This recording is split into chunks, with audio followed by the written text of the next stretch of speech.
Twitch chat as well. We'll make a poll for each card as we go along. So let's start with Death Knight. So first card, Staff of the Primus, and I'll set the poll up. So rate this card 1, 2, 3, 4, 5 stars. And we'll leave a poll open for 2 minutes. Let's go. Okay. So this is a 1 mana 1/3 weapon with 2 unholy runes. After your hero attacks, shuffle a random plague into your opponent's deck. So these plagues are a theme that's going to come up with Death Knight in this expansion. So you've got 3 plagues. You've got Blood Plague. This is cast when drawn, take 2 damage, restore 2 health to the enemy hero. Unholy Plague, take 2 damage, summon a 2/2 undead for your opponent. And then Frost Plague, take 2 damage, your next card costs 1 more. Up to 10, so it can't become unplayable. So these plagues are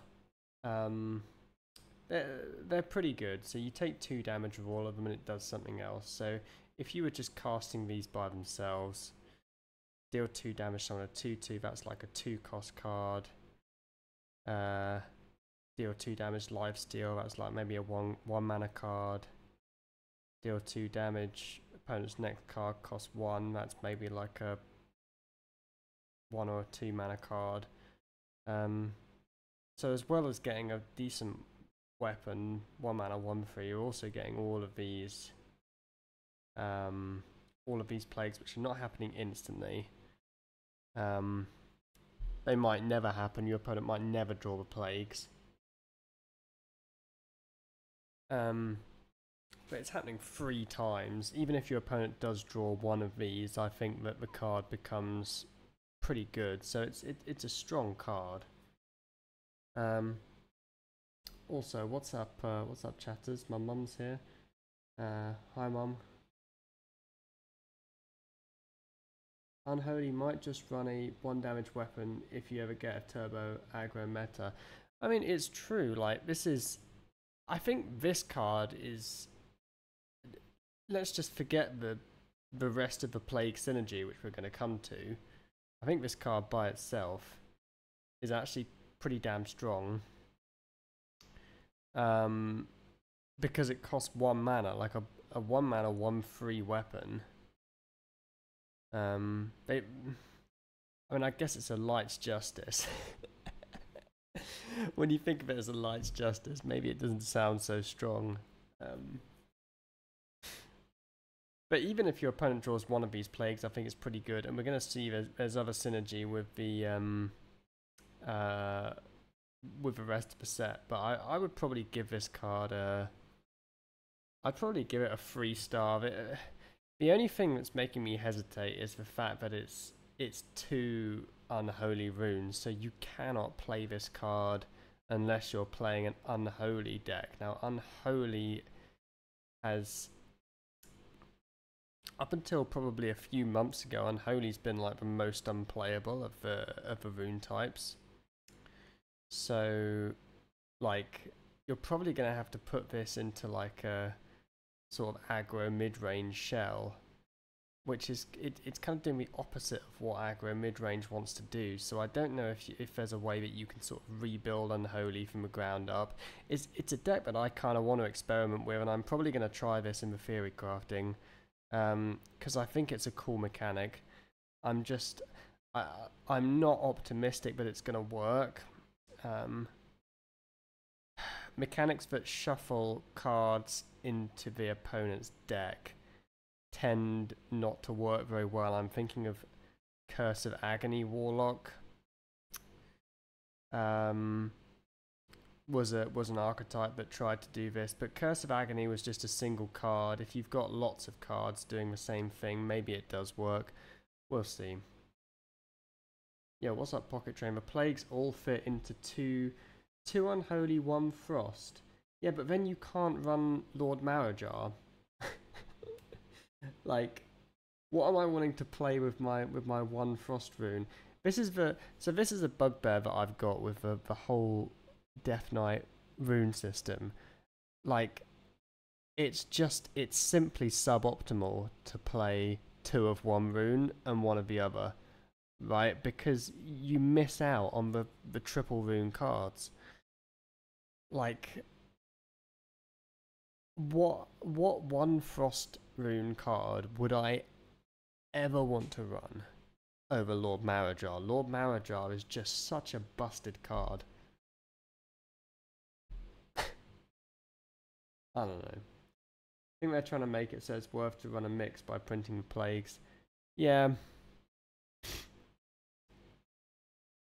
I've said this before and I'll say it again. I really think what they should do is they should just not print triple rune cards. I think all the triple rune cards should be changed to double rune cards. And that way you're forced into like not having a triple rune Death Knight. You actually get to choose to have some of both runes or some of 2 different runes in your deck, but they're not going to do that, I don't think. And I think it's going to be more problematic with time as Death Knight goes on. Anyway, let's have a look at the next card, and we'll set up a poll for this one as well. /poll.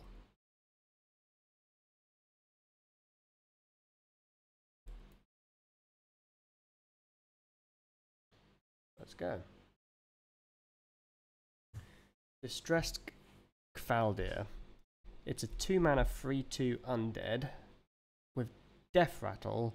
Shuffle 2 random plagues into your opponent's deck. So it's very similar to the last card, but instead of a 1/3 weapon, we've got a 2-mana 3/2. So obviously the plague synergy is there, and these plagues are all going to stack up. This one costs an extra mana, and it only shuffles 2 plagues. The weapon costs 1 mana and is shuffling 3 plagues.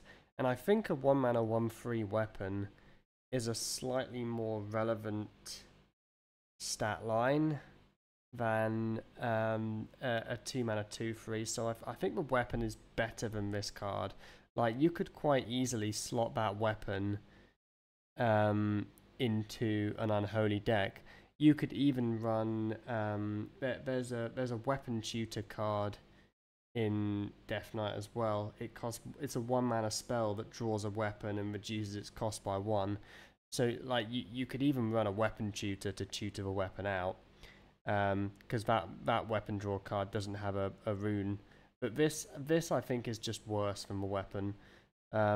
I think even if the curses see play, this is probably the sorry, even if the plagues see play, I think this is probably the one that you don't want to run, right? You think they should run a test where runes don't apply in wild decks, see what happens? Yeah, that'd be interesting. I'd quite like that. Yeah, Rune Forging. Rune Forging is the card that tutors the weapon. So I think this card is definitely worse than the previous one, Staff for Primus. But maybe these plagues are nuts. Maybe this guy ends up seeing play. I'd probably give this one a 2-star. What did chat think? Chat also thought 2-star. Blowhorn. I don't have the horn with me. I do apologise. Feel like you still run this because it's a Vizier deck. Oh yeah, I mean, yeah, maybe this does work well with Vizier. I don't know. I mean, like we discussed, the plagues are not bad. They're they're like 1 or 2 mana cards all by themselves. So maybe this does actually see play. Maybe I'm being a bit harsh to it. Anyway, let's go on to the next one. Set the poll up again.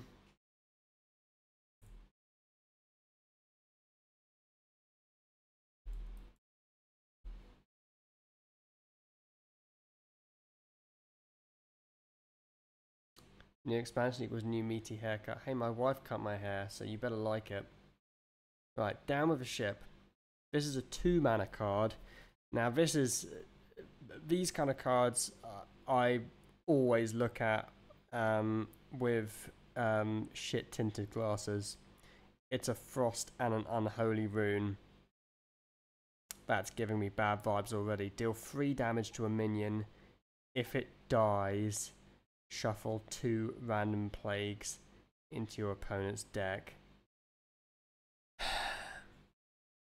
So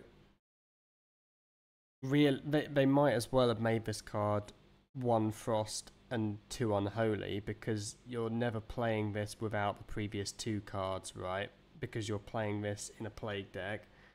So this says 1 frost, 1 unholy. This actually is 1 frost and 2 unholy. Now that is an incredibly steep rune requirement. What this card is saying is not only deal 3 damage to a minion, if it dies, shuffle 2 random plagues into your opponent's deck. This card is also saying don't run Lord Marrow in your deck because of a frost rune. You think my haircut's better than yours, Pocket Train? Yeah, that's quite likely. I mean, it's not hard for a haircut to be better than yours. Anyway,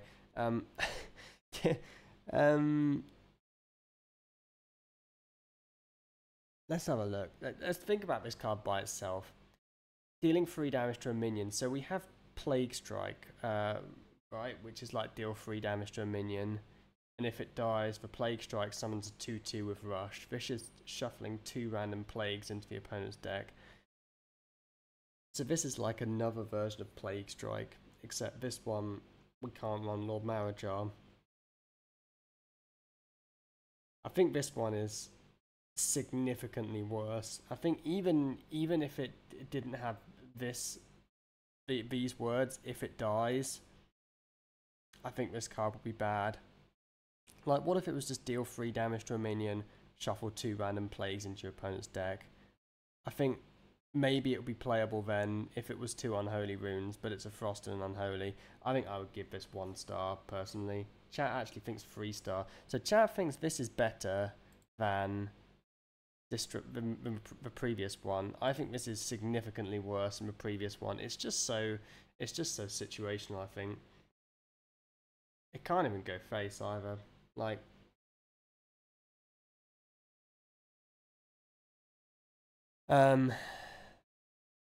yeah, this one I think is the bad one.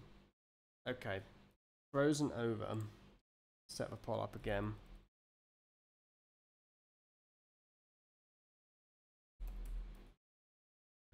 There used to be a really good poll website for card reviews, but it's been broken for the past week. It's made me really sad that it's broken.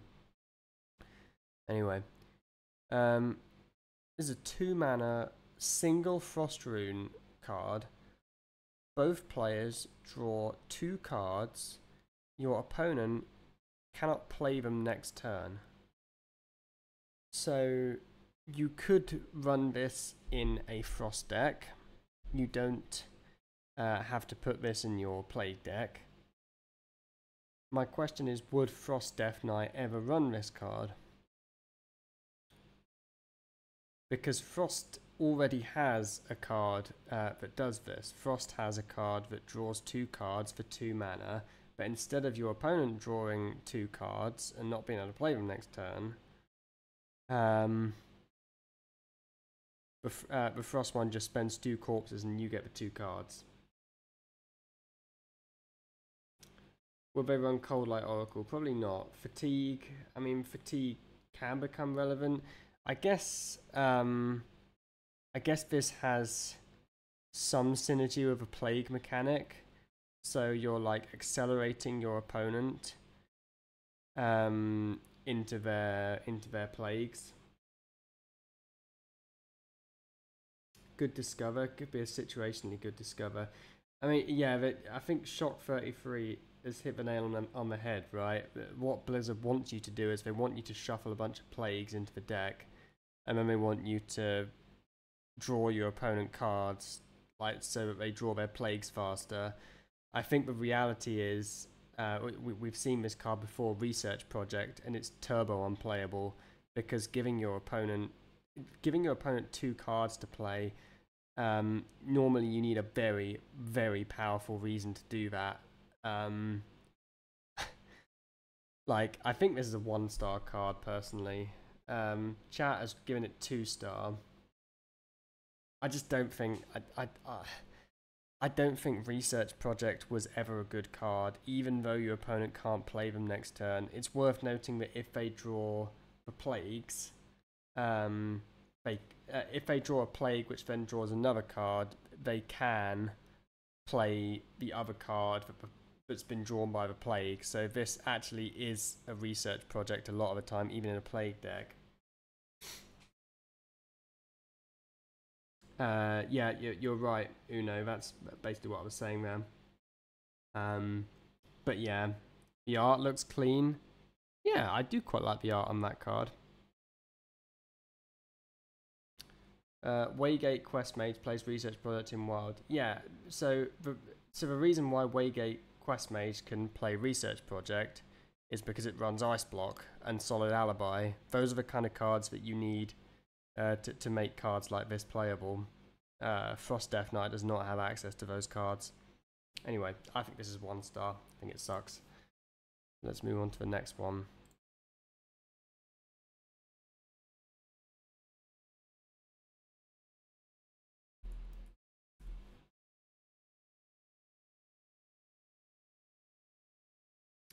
Polars up. Northern Navigation. It's another 1-star frost spell. So another one rune frost spell. Discover a spell from your deck. If it's a frost spell, freeze a random enemy minion.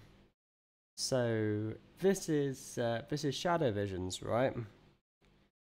Or what? No, Shadow Visions has got a new name now. Thrive in the Shadows. This is Thrive in the Shadows, which is a card which sees Fringe play in Priest. It has seen play in Priest in the past. This is the kind of card which is very good if you have a strong spell that you want to tutor out, which Frost does have access to. Frost has access to Frostworm's Fury. Maybe sometimes you want a Frost Strike, maybe sometimes you want a Horn of Winter. So yes, there are spells. The problem is that we don't want to spend 2 mana to tutor them out, right? Frost OTK Death Knight. WeQ, you and I both know that's not a competitive archetype. I know you love your Frost OTK, man, but come on, let's be real. I think I don't want to rate this card as completely unplayable, but it's not going to see play in the current meta, that's for sure. If it was like 1 mana, so it was a bit like tracking, then maybe it would see play. But I think at 2 mana, it's too expensive.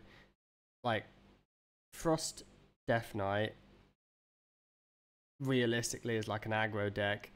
Maybe you can build it in a combo way, but it's not quite there at the moment. So I think I'm going to give this, like... I think I'm going to give it a 2-star rating. I mean, obviously, you've got this, like, freeze a random enemy minion, which makes it a bit better, but I think realistically, I think it's a 2-star. Chat thinks it's a 1-star. You think sure Blizzard will buff it to 1 mana? I don't think they will.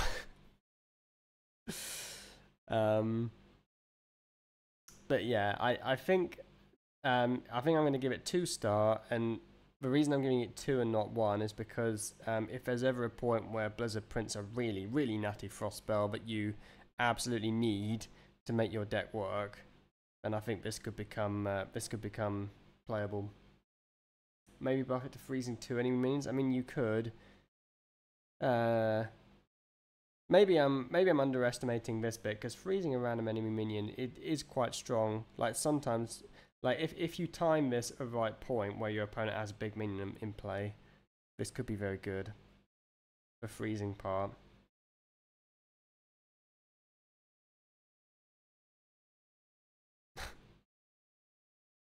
Anyway, I'm gonna give it 2-star. I think chat was a bit mean giving it 1-star.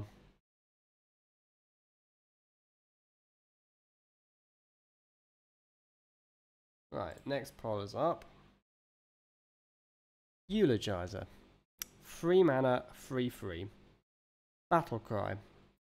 Spend 3 corpses to deal 3 damage. Forge. Gain them instead.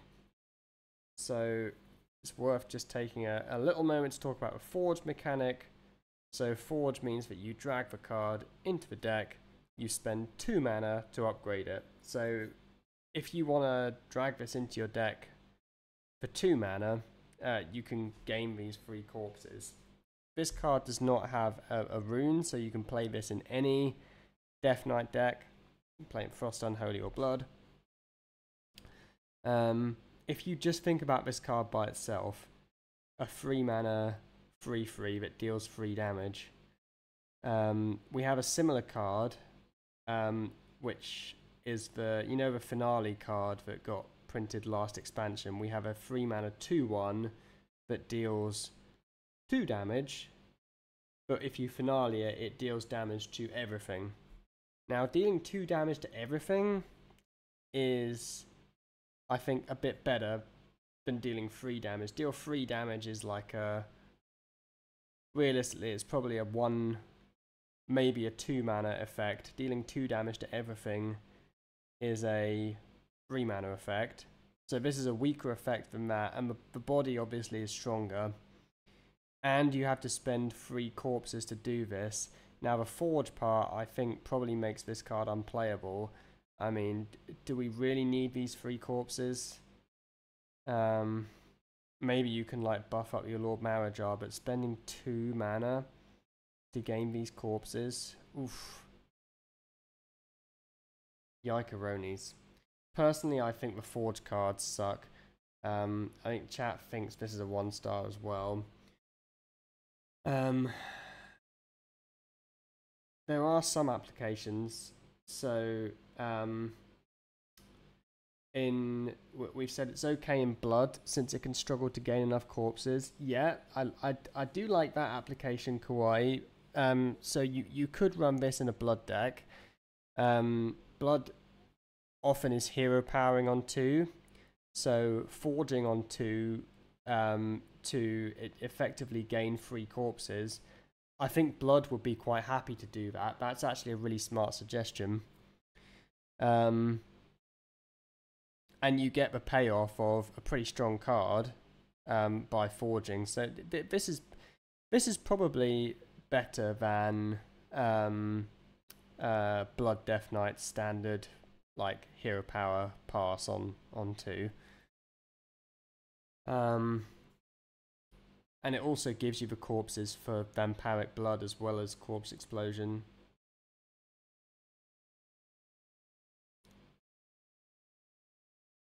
But I don't see it seeing play in other archetypes. Maybe in Rainbow Death Knight, which is currently turbo unplayable, but in Rainbow Death Knight they have a card that gets better for each corpse you spend. This is another corpse spender. There aren't actually that many good corpse spenders, so maybe you could just play this in Rainbow Death Knight and just never forge it. Is another application if that archetype ever becomes playable. It has a legendary spell. But yeah, okay. Let's give it a 2-star. I think it does have fringe applications in Blood, so we'll give it a 2-star. Right, hell yeah. Now this is the interesting card. So let's see what chat thinks of this one.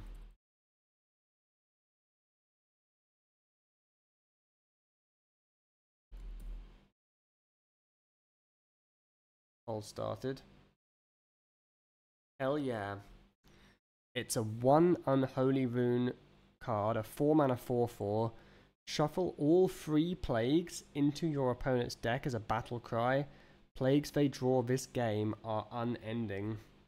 So let's just start by asking, what does unending mean? So I believe that unending means that when they draw it, it gets shuffled back in the deck. Correct me if I'm wrong, but I would assume that's what it means. So personally, I think that the whole plague archetype is going to hinge on this one card. Right? Because you can see if you've played Hellier and they've got 3 plagues, and you've also played the weapon and they've got 3 plagues from that, and you've also played, well, so maybe you've played both weapons and they've got like 6 plagues from that, and you've played the 2-drop which adds plagues to the deck, and they've got like another 2 to 4 plagues in the deck from that card, and now they've got 3 of these and they're all unending. They're actually going to be drawing these plagues, like probably, you know, it's going to get to the point where they're almost as likely to draw a plague as they are to draw an actual playable card. So they're like taking 2 damage every turn. There's little minions popping up. Their cards are getting more expensive. It's going to get annoying, right, with this card for sure. So what if they, and you play this, they die next turn? If they're in fatigue and you play this, then yes, they die, I believe. Or does it shuffle at the end of a turn? Like, I don't know how that works.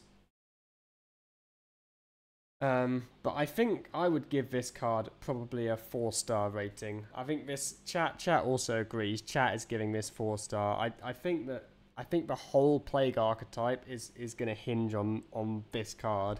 Now, Blizzard keeps doing this, and I'm going to call them out again on it because I hate this. They keep printing very mediocre to low power level cards. And then printing like 1 strong legendary to go with the archetype. Now, I really dislike them doing this because they did it with a Nuba-Can, they did it with the Titans, they've done it many times, and they're doing it again with this, and I think it's very problematic design because in a 30 card deck you can only run 1 legendary. If they're going to make a card busted, I would rather than make a common or a rare or an epic card busted, because like you're more likely to draw it because you can put 2 copies of it in your deck. I think when all of the busted cards are legendaries, and everyone's just waiting to draw their legendary, and the person who draws their good legendary wins and the person who doesn't draw their good legendary loses, I think that creates very frustrating gameplay personally. But they keep doing this, and there's another example where they've potentially printed a busted card which is a legendary. Relics, yeah, I mean there's obviously exceptions to this, but they do seem to be going down this route. The unending must be precise more. They're reshuffled instantly, reshuffled at the end like drowning. Yeah, we don't know. I mean, I guess we'll find out during theory crafting, but it is a bit unclear, isn't it? Like, we don't, like, if I play this and my opponent's in fatigue, we simply don't know whether they'll die or not. But it is a good card. I'll give it 4-star. Right, next one.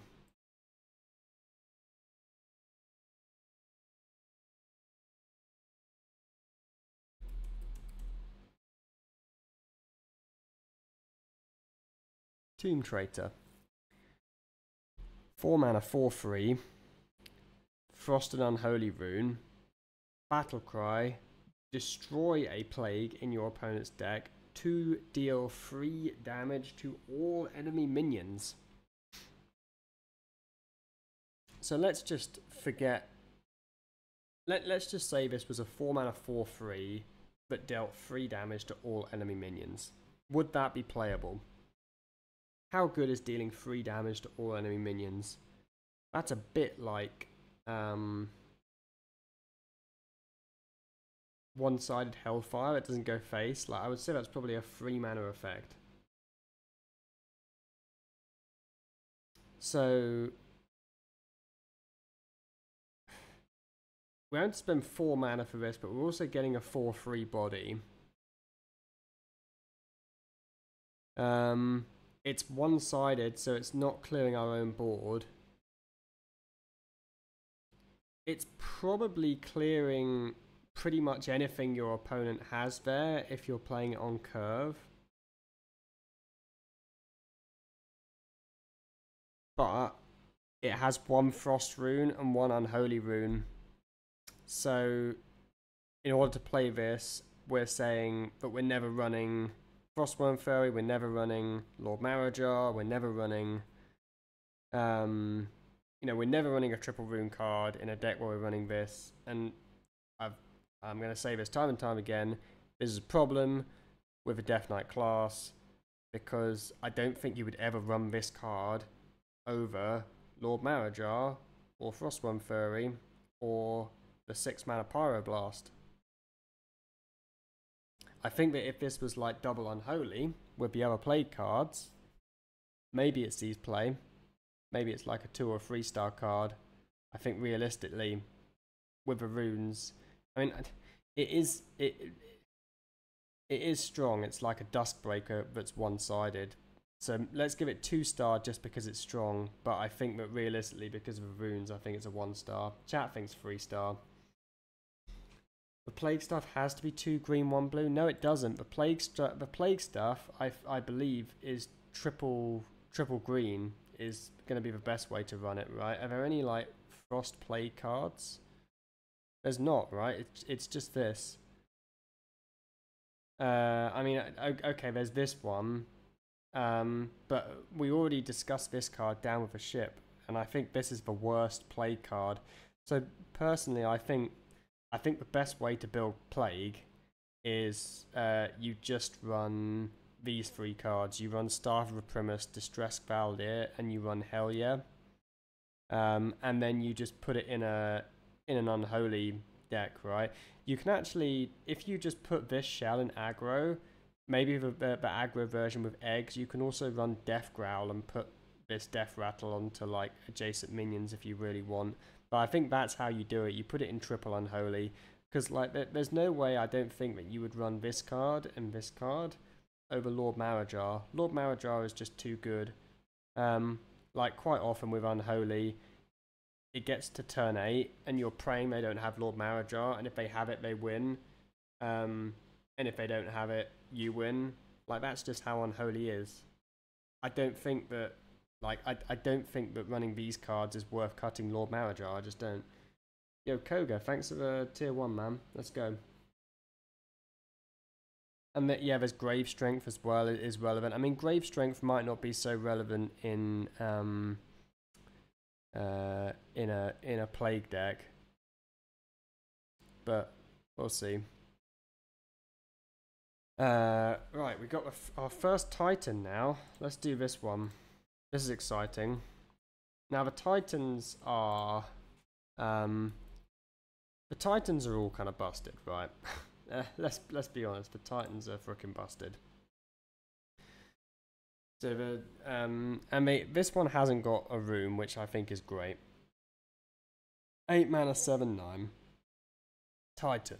After this uses an ability, discover a card with that rune. So you slap this on the board, and then you get one of these. Destroy an enemy minion. This minion and your hero gain its health. So that's like a slightly worse Cannibalize. A Cannibalize that doesn't heal the board. But it actually buffs this minion. And I think that the health gained is permanent. It's like Vampiric Blood. It's like, so if you're on full health, you still gain the health of a minion, which is pretty strong.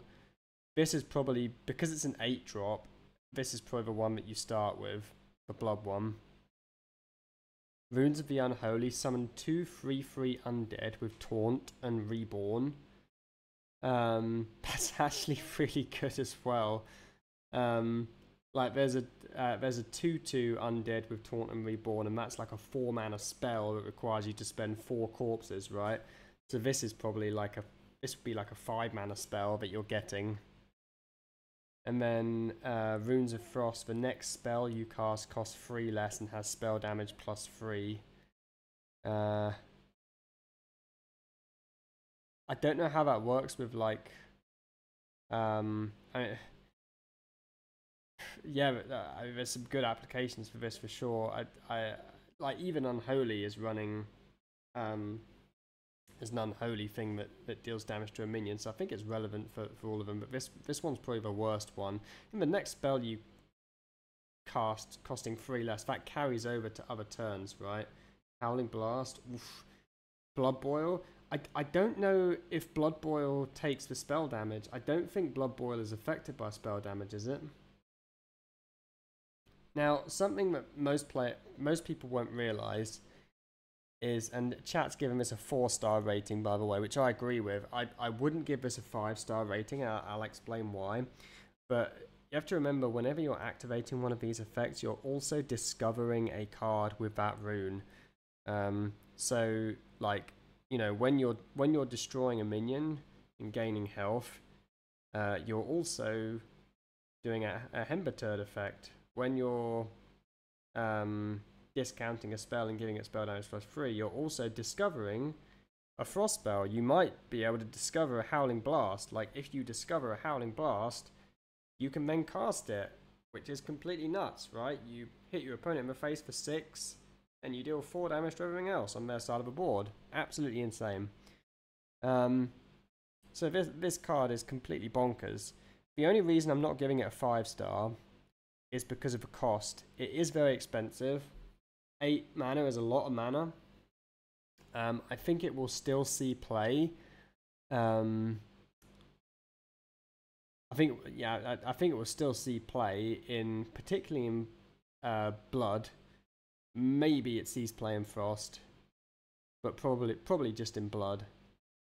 For now. Unholy, maybe it sees play in Unholy. I mean, maybe it's just a good card. Maybe you just put it in the deck. I think it sees play for sure. And it's a cool card. I like it. It's one of my favourite Titans. Right, we've got one more Death Knight card. We've been going a little bit slow with this review, but I've got plenty of time today, so I don't mind going a bit slow.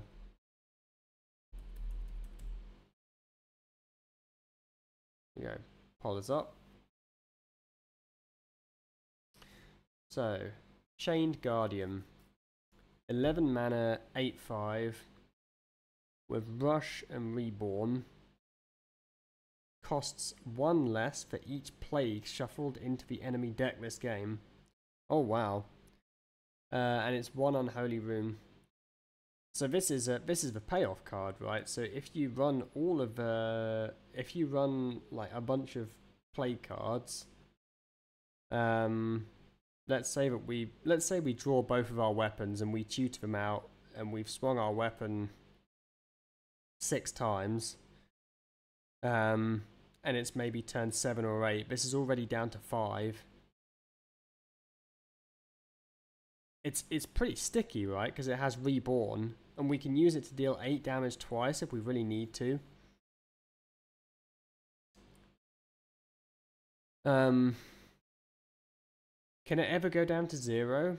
In theory, it could go down to 0, but it's going to take a long time to go down to 0, particularly if we're skipping on the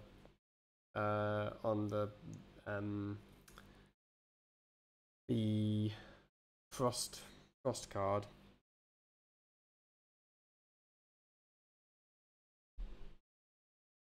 Five health. I mean, yeah, it is a bit weird, but it's 5 health. I mean, I guess they chickened out on making it an 8/8. It does have Reborn, which is better than the extra 3 health. Like, the Reborn is definitely making the card better. I think I'd probably give this, I think I'd give it a 3-star rating. I think if you run it in a plague deck, yeah, I think if you're running plagues, you put this in the deck. So I'd give it like a 2 or 3-star. Chat thinks 3-star. Does it deal 16 with Reborn Rush? I mean, yes, it does. You could, if your opponent has a 16 health minion, you could deal 16 damage to it. So you clear a 16/16 with this. Yeah, not bad. Anyway, what do I think of the Death Knight set as a whole?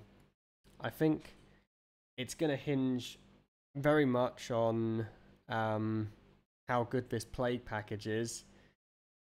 I'm not optimistic.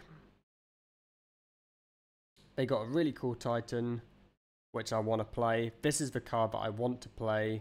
The plagues I might mess around with, but I don't think they're going to be playable.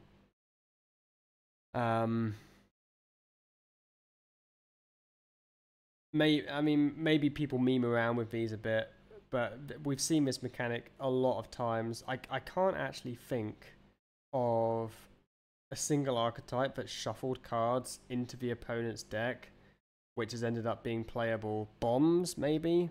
I guess Bomb Warrior. Bomb Warrior was playable.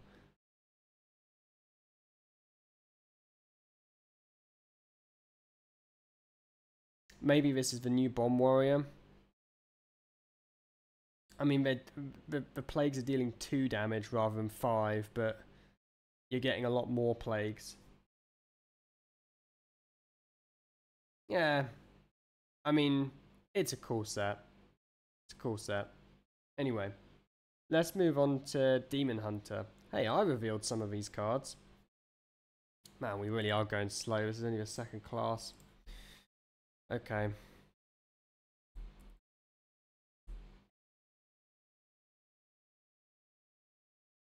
I'll try and speed up a little bit. Right. Demon Hunter cracked. Calm down, chat. Crystalline Statue. 2 mana, 5/4. Rush starts dormant after you draw 4 cards. This awakens. Wow, I mean that's a big stat line. Hey, we've already got this card, right? This was a Druid card. Is it still in standard? I think it's still in standard, right? There's a 1 mana Druid card that has 4/4 and Rush, which is dormant. And after you spend 5 mana on spells, it wakes up. Yeah. So drawing cards happens naturally. So if you play this on turn 2 and then you draw no cards, like you just draw cards passively, it will wake up on like turn 6. And Demon Hunter is very good at drawing cards. So like if you draw this in the late game, you can probably get it to wake up like on the next turn.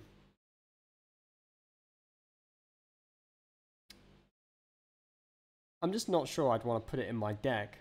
Like, I think if this was like maybe a warrior or a shaman card, it might see play. But it's a Demon Hunter card. Demon Hunter has too many other good things going on, you know?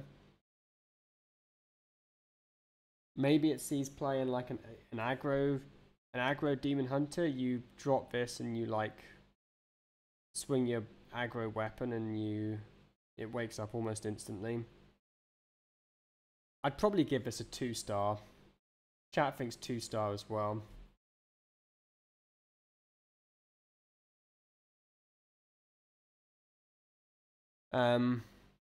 Just because I can't really see where it would fit. Bibliomite's better. I mean, yeah, I think the Bibliomite is slightly better because it's there straight away, right?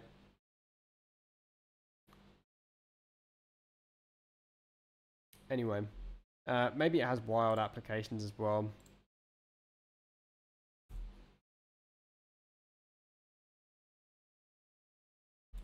It probably is worse than the Druid card. It costs 2 rather than costing 1 as well. The Druid card costs 1.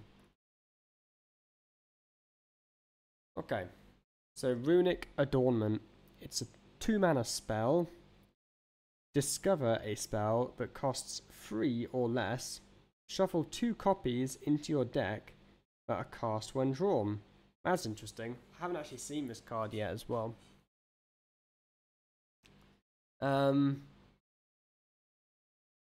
So this is like, so we actually get the copy in the hand, right? So like, let's think about school teacher. So you're going to see a similar set, you're going to see exactly the same set of spells as you see when you play school teacher. So maybe this is like, school teacher is actually run in Relic Demon Hunter. So let's say that you play this as Relic Demon Hunter and you get offered a relic. If you get offered a relic with this, you are so freaking happy. You could even hit this off of the school teacher. So I think this is a relevant card to be in the game for sure. Now, if you don't, you get the card in the hand and you get the 2 copies in the deck. And I think there's almost always going to be a good option, right? Like Chaos Strike. Chaos Strike is like basically spend 4 mana to draw 3 cards throughout the game. Spectral Sight is the same. There's loads of cheap Demon Hunter spells which are just kind of good as cast when drawn. And I think this really probably could see play in Relic. Like, I think it's a solid card. I'd probably give this like 3-star. Chat thinks 4-star, wow. You get a random card when you draw a copy. If you pick something like Illidari Studies, then yes, you get a random card. So Illidari Studies doesn't work so well with this.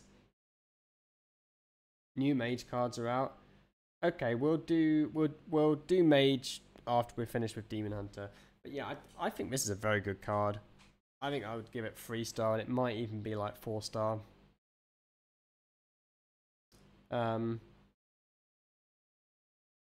Okay, next one.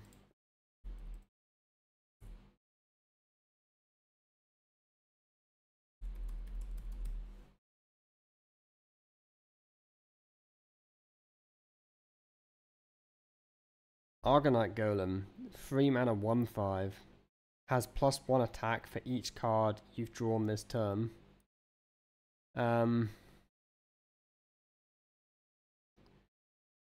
Yeah, they want Demon Hunter to draw a bunch of cards, don't they? This ain't really worth it, right? Like, wow. I think this kind of sucks.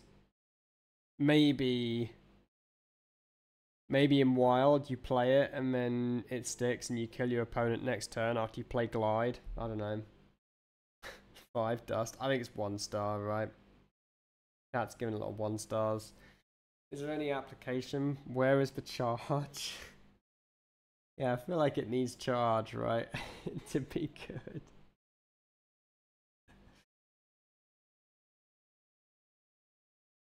Ooh. Also, it goes back to 2 attack at the start of every turn. So if you draw a bunch of cards the turn after you play it, and it goes up to like 5 attack, and the next turn it goes back down to 2. Yeah, it's just a bit mediocre. Now this card I revealed. I won't put a poll up for this one because the poll on the last one's already running. Disciple of Argus, 3 mana 2/2. Death Rattle, summon 2 2/2 elementals with taunt. I think this, I talked about this card for like 10 seconds in my reveal video. And I think it's an arena card. But it's a special card to me because I saw it before everyone else. It was my reveal. So I'm obviously going to give it a 5-star rating. Because it's my card. I can't really think of a reason why you'd put this in a standard deck. It does have a lot of stats. I think maybe if this card itself had Taunt, it might be a little bit more playable. It might be a 2-star if it had Taunt, but it doesn't even have Taunt. Counters Tony. What, it counters Tony because it's shit? Like, mate, that's so rude. You can't just say a card counters Tony.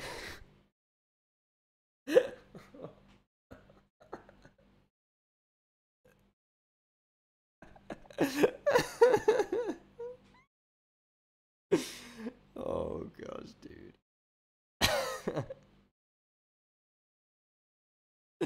I'm gonna remember that one.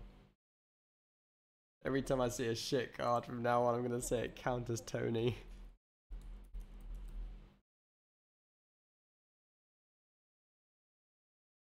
Right. Weight of the World. This is another one that I revealed. 3 mana spell.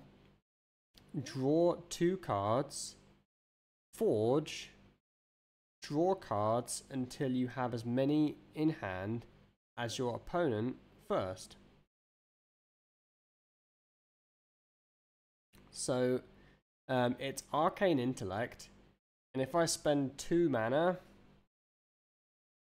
to drag my Arcane Intellect into the deck and upgrade it, it becomes Divine Favor with an Arcane Intellect. So this is drawing an awful lot of cards.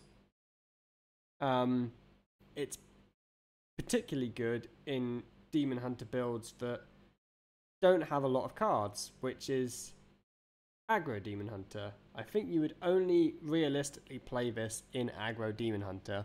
Now, Aggro Demon Hunter has a lot of other ways to draw cards, which I think are actually a bit better than this. You've got the 5/4, which draws both players up to 5 cards.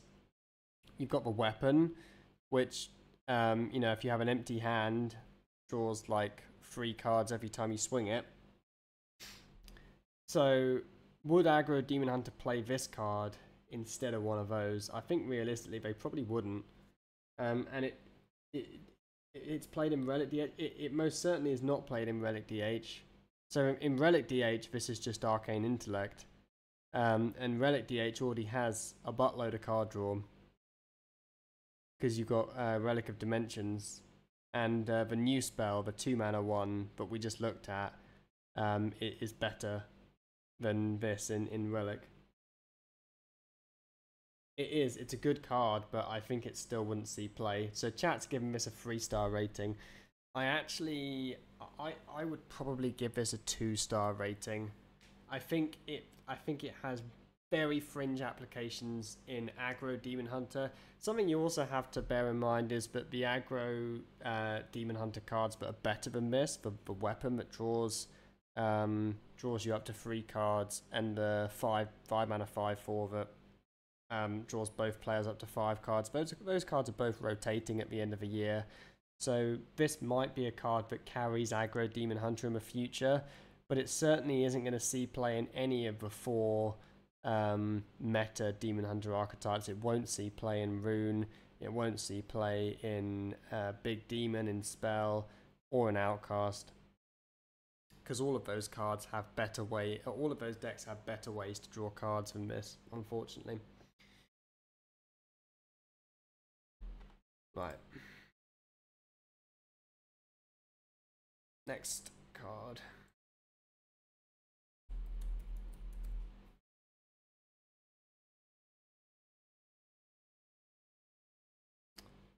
Eridar Deceptor. It's a 4 mana 3/5 demon. Whenever you draw a card, summon a 1/1 demon with Rush.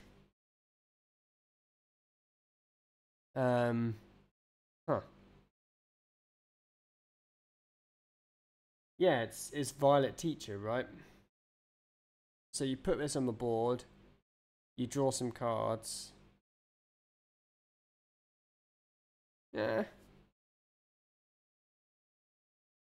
That can get out of hand pretty fast, right? In a deck with like a lot of card draw.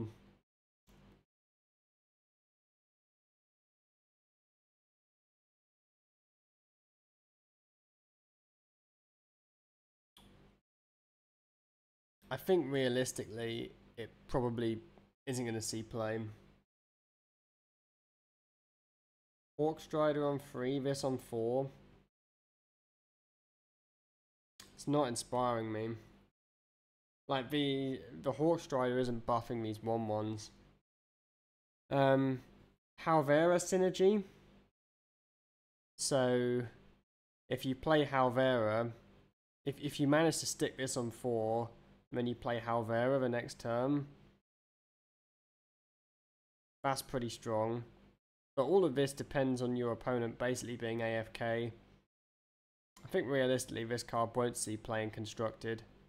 So it's probably a 1-star or 2-star card. Chat's actually giving it 3-star. Wow. Kolkar. Yeah, Kolkar Pack Runner saw no play at 3. It didn't really, did it? And this is like I think this is slightly worse than Kolkar Pack Runner. Generally, it's easier to play a spell than it is to draw a card. Playing a spell is tempo. Drawing a card is lack of tempo. Yeah, I think this is kind of unplayable in standard, so I give it a 1-star. But it's a sweet card. Right, now this boy. Oh my goodness. Get the poll up for this one before we get too excited. Jotun the Eternal. 5 mana 4/5. Battle Cry. For the rest of the game, cast a copy of the first spell you draw each turn at enemies. Now, there are certain decks in which this is simply terrifying. I think that the main application for this is in Spell Demon Hunter, because Spell Demon Hunter you can consistently get it with the fragment, and Spell Demon Hunter has just had Lady Svenno nerfed, so it's kind of looking for a good card to have in its fragments, right? So I think this fits perfectly in Spell Demon Hunter. They also have a bunch of cards which are really good cast when drawn, right? It's casting a copy, it's not casting the spell, so you still get the spell. So let's say that you draw Chaos Strike. That's dealing 2 extra damage and drawing an extra card. If you draw Spectral Sight, that's drawing an extra card for free. You draw Mark of Scorn, that's dealing 3 more damage, drawing an extra card.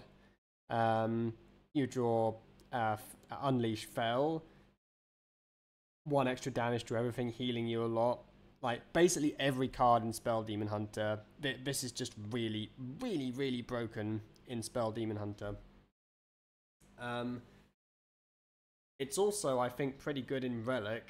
Because Relic has a lot of cards that you want to copy and cast when drawn. Like, if you do this and you draw like 1 Relic, even one or two relics in the game, you're pretty damn happy.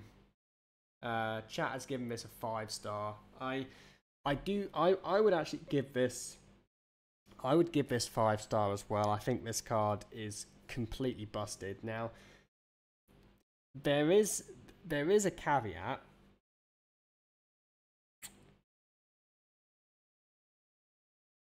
In archetypes that aren't Spell Demon Hunter, this gets much worse the later you draw it. And it's also difficult to play on curve. It's a very, very slow card. So this is the kind of card which is going to like win you the game versus a control deck like Priest if you have it early. but it's also the kind of card which is going to be pretty much unplayable versus aggro, because by the time you get to turn 5 versus aggro, you're basically kind of dead, right? So you probably, like, if you're against anything aggressive, you're probably going to have to play this after you've already stabilized with Arcanist Unleashed Fell, so it's coming down a bit later. It's kind of a Mograine, Demon Hunter. Yeah, I think that's a nice way of thinking about it. It's a bit like Mograine, right? It's a very slow, greedy card. So there is a distinct possibility that this card actually is unplayable. We saw this with Cariol, not Cariol Rome. There was Cornelius Rome. Do you remember that card from United in Stormwind? Everyone was flipping out over Cornelius Rome. 6 mana, 4/5. At the start and end of each turn, draw a card. And everyone thought, wow, that's drawing 2 cards before your opponent can even react to it. And it ended up being turbo unplayable. Like, this card could follow in the footsteps of Cornelius Rome, a card which everyone looks at and thinks it's broken, but in reality isn't. I think the reality is that this card is going to be broken against some decks, and it's going to be a liability against other decks. You knew that card was trash from day one? No, you didn't. Everyone thought that card was great. Literally everyone. Don't try and pretend. Anyway, Momentum. Put the poll up.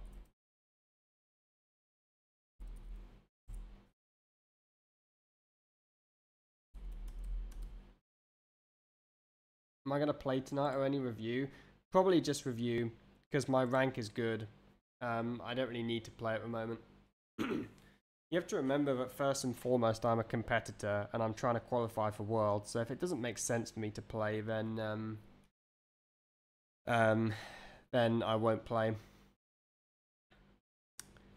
Give your hero +4 attack this turn. Costs 1 less for each card you've drawn this turn. Now, this card is a card that you're very, very happy to draw if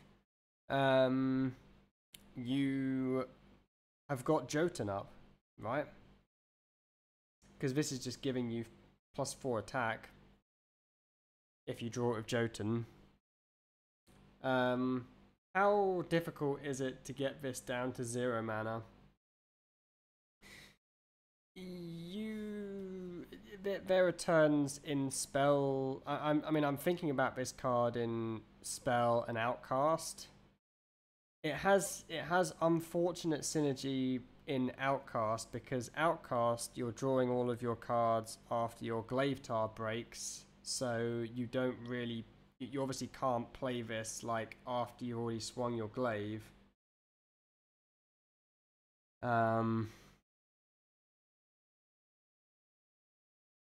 It's good at 2 mana. I mean, is it good at 2 mana? Would I put 2 mana, give your hero +4 attack in the deck? I might put it in Spell. I think it gets good at 1 mana. I think 1 mana is where it starts to get good. It's obviously better like later in the game in Spell, and Spell has such a critical mass of burn. I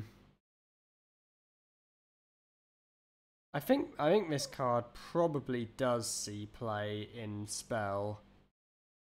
Maybe you run it instead of I-Beam, or one of the weaker cards. Yeah, I think this could probably see play in Spell, so I'd probably give this like a 3-star. Chat's giving it a 2-star. Yeah, I'm gonna give this 3-star because I think you do put this in Spell, Demon Hunter, but I think the other archetypes you don't put this in there. You don't put it in Relic, you don't put it in Big, you don't put it in Outcast. 2 mana, it's fair for sure, and obviously the mana cost becomes less relevant as the game goes on. Like if you have 10 mana, you're not even sad like spending 5 mana on this if you have 10 mana. I guess it never costs 5, it always costs 4. Unless you're in Fatigue. Right, and we've got now, this isn't quite the last Demon Hunter card, it's the second last one, it's the Titan. Put this up.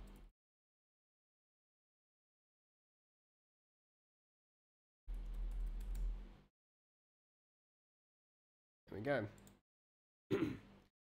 Argus the Emerald Star. Titan. 7 mana, 5/9. Why couldn't they have just made it a 6/9? Minions to the left of this have Rush, and minions to the right have Lifesteal. So this isn't just for one minion on the left. This is all minions on the left. So let's say that you already have some minions on the board, right? Let's say that you're playing Relic, and maybe you have a green idiot that has stuck on the board, or maybe you just have like maybe you have like a couple of minions stuck on the board. You can play the Argus on the left side of the board, and everything on the right of it will have lifesteal. So I haven't even got to the effects yet. This is essentially you could read this as Battle Cry, give your minions lifesteal. It's a little bit like that. That's the first implication. The next implication is if this sticks, all of your minions have Rush. Or lifesteal, but you probably give them Rush when you play them. Now, let's have a look at the actual effects, because this is where the card starts to get scary. Crystal Carving. Yeah, there's 3 effects. So Crystal Carving. Discover a Death Rattle minion. It costs 3 less. That one probably is the weaker one. Maybe it's better in like a value matchup. I guess you can discover a 3 mana Death Rattle like the one I revealed, and you can put it on the left, and then it has Rush. Like, it's not terrible. What did chat think of this card? Chat's giving it 5-star. Yeah, I think this is a 5-star card. I think it will go in like almost every Demon Hunter. Show of Force. Reduce the cost of all minions in your hand by 1. Okay. Yeah, that's cool. That's fair. Yeah.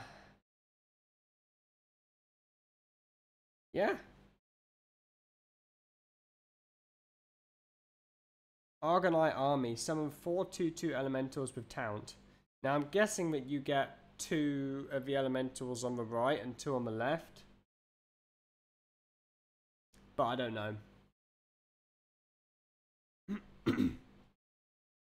Now, it is interesting to note that this is the only Titan that I can think of that doesn't have an effect that activates when you trigger an ability, right? Nothing's happening when I'm triggering this ability. It's just having a passive aura on the board. If Big Demon Hunter ever becomes viable, this will be a staple in it. No, I think this card will definitely see play in Big Demon Hunter. Actually, will it? I guess it's summoning elementals, not demons, right? Yeah, that has... Yeah, so I think this will see play in Big Demon Hunter. I think this will see play in Relic Demon Hunter as well. I think this is very, very good in Relic Demon Hunter. Like, you can discount this with Relic of Dimensions. You can like... The minion discount is very relevant because you can set up OTKs with Arcanist. And... like, you run quite a lot of minions that you're happy to discount. And I think the most relevant part about this card is the lifesteal if you have a board. This is gonna be really, really annoying to play against in Relic. Outcast? Do you play this in Outcast? It's a bit expensive. You probably don't play this in Outcast. Maybe you do. I mean, there are some people who are playing the Colossus in Outcast, right? Is this better than the Colossus? It might just be better than the Colossus. Because you can just pick summon 4 2/2s. It's having a similar impact as the Colossus, right? But I think the Show of Force and the Crystal Carving is not doing much. I guess you can also like the Rush is also relevant with Halvera in Outcast. Why do you think this won't see play? Like, this will absolutely see play. Like, this is just a fantastic card in Relic Demon Hunter.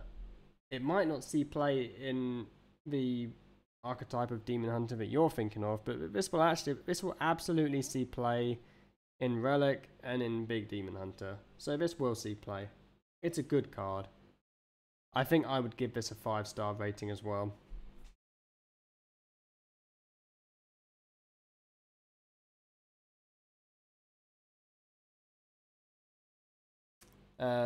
Anyway, next card. I revealed this one as well, Mythical Terror. Let's see what chat thinks of this one.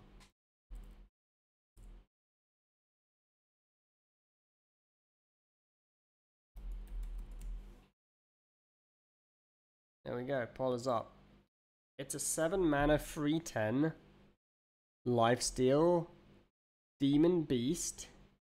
At the end of your turn, force all enemy minions to attack this. So I feel like this is what Arcanist Unleashed Fel should be, right? Like, it actually costs 7 mana.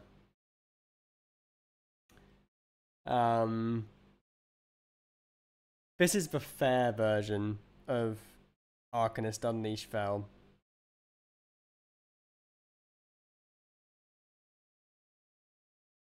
I guess you could put it in Big Demon Hunter as a more defensive option. Like, there are some situations you're very happy to resurrect this back, other situations you're not so happy to resurrect it back. So in like aggressive metas, you probably would run this in Big Demon Hunter. I can't really see a deck other than Big Demon Hunter where it sees play. 2 low hit points. Yeah, I mean it's very situational, right? Like, you need your opponent to have a board. You need the board not to have more than 3 health. You need like I think the only deck I can see it seeing play is like Big Demon Hunter. I'd probably give it a 2-star personally. Cat's actually giving it a 3-star. It's definitely it's definitely good against some decks. Like I mean, if you play this against Outcast Demon Hunter, yeah, you're very happy. It's like a second Arcanist Unleashed Fel. It might even flip aggro matchups from being unfavored to favored if you're playing Big Demon Hunter. Yeah, I'd probably give this like a 2-star. Also, remember, Demon Hunter can play this on 7 and buff it immediately. Yes, you can. You can give it with you can buff it with a 0 mana spell, right? So you play it on 7, and then you put it up to a 4/11, and it has Rush. Yeah, it's relevant, but not game changing, no. Anyway, that's Demon Hunter. I heard some people saying they wanted to take a look at the mage cards. So let's take a look at the mage cards. Because they've all come out now, right? These are new. So these are cards which were just revealed today. Let's take a peep.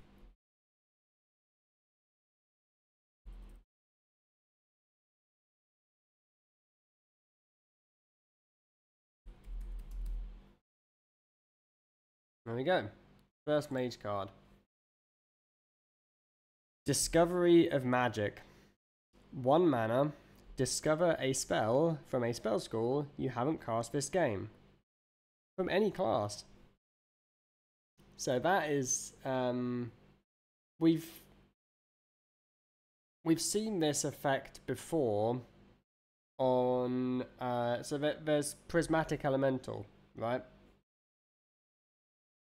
Prismatic Elemental costs 1 more mana than this. You get a 1/3 body, which is a little bit relevant, not super relevant. The relevant bit about the Prismatic Elemental is that the spell that you discover costs 1 less.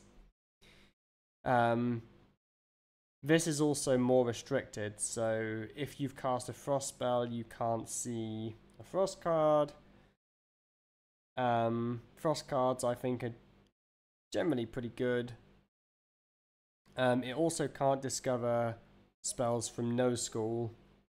Yeah, like all of the spells are going to be schooled. I would say that generally spells with a school tend to be slightly weaker than spells without one, because having a school, you know, contributes a small amount to the spell's cost.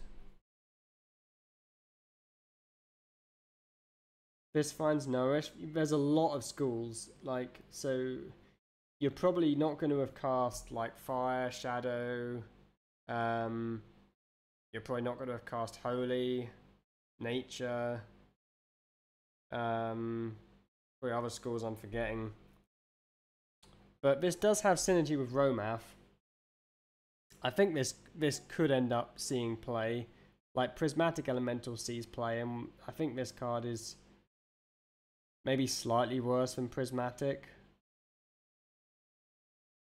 So I'd probably give it like a 2-star. I think it could definitely see play. Chat's actually giving it a 3-star. Might work well with the legendary just revealed. What's that?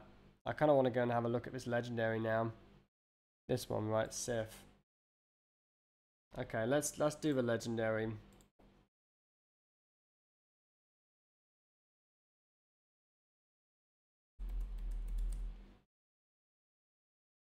There we go, polls up.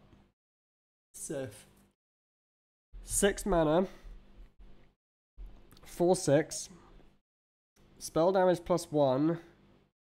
Improved by each spell school you've cast this game. Oh, wow. Yeah, okay, I understand now. So yeah, they want us to... What they want you to do is they want you to cast a Frost, an Arcane, and a Fire spell from Mage. And then they want you to discover like other schools from the 1 mana spell and from Prismatic Elemental. And then maybe you get this up to like spell damage +4 or 5. The question is, what are we doing with that spell damage? What are we doing with it? Most people in chat would say, kill the opponent. But what are we killing the opponent with? We're killing the opponent because we spent 6 mana on this. We've only got 4 mana left over. We're killing them with like Arcane Bolts. Because that's the only thing that we're going to be able to kill them with, Arcane Bolts, right? But...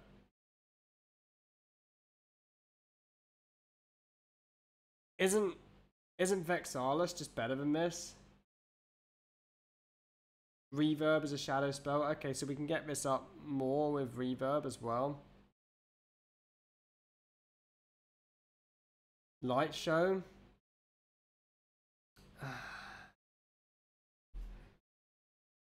Like, you can only cast Light Show, you can only cast 1 Light Show with this, though.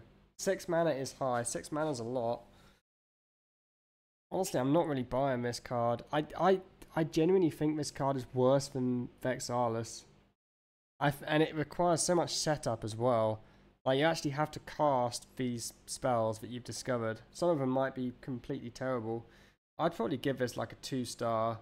Chat's also given it 2-star. Should have been a 3 mana card. I think it probably should have been a 5 mana card. I think 6 is a bit hefty. Reverb on this. What, so you play this, you cast Reverb, and then you've got 1 mana left?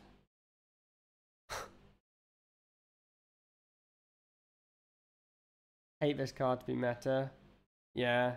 I mean, it's just not very good though. Yeah, I give this 2 star. Right, let's go back and do them in order.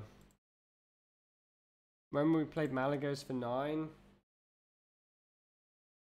Yeah, I mean, you didn't really play Malygos for 9 though, right? I think Malygos only really saw play in Druid, right? I guess in when Soulfire cost 0 mana you could play it, but and in Druid was basically playing Malygos for 0 mana. Okay, Aqua Archivist, a 2 mana 2/2 elemental. Battlecry, the next elemental you play costs 2 less. Now that is a strong card because this is a 0 mana 2/2. We can play it on curve, and this effect passes over multiple turns. So let's say that I play this on turn 2.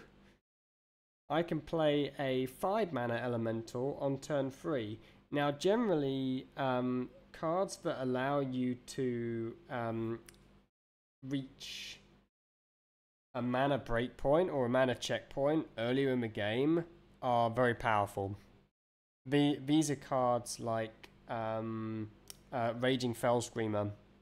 This is similar to Raging Fell Screamer, right? Which says the next demon you play costs 2 less. And this is a 2 mana 2/2, which is better than a 4 mana 4/4. Sets up Vexalis. Yeah, what's up, Tiny Fred? Yeah, this does. This sets up Vexalis. I think this is a very strong card. And this is going to be in the game for another 1.5 years.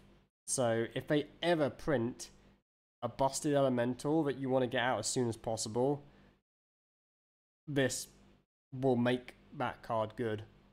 So I think I would give this like maybe a 3 or 4 star. Chat's giving it 3 star.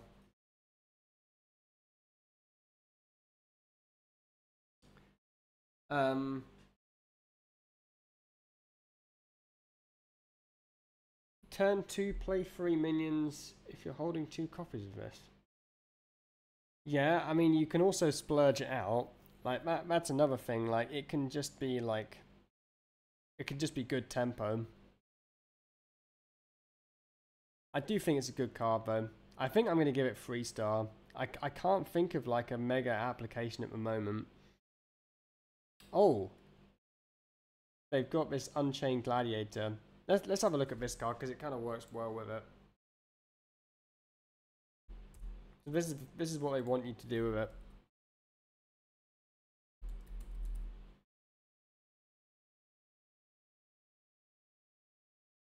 Unchained Gladiator.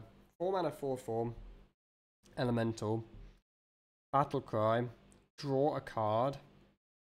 Repeat for each elemental you played last turn. Yo, Tiny Fred, thanks for the prime, man. Let's go. I heckin' love Tiny Fred.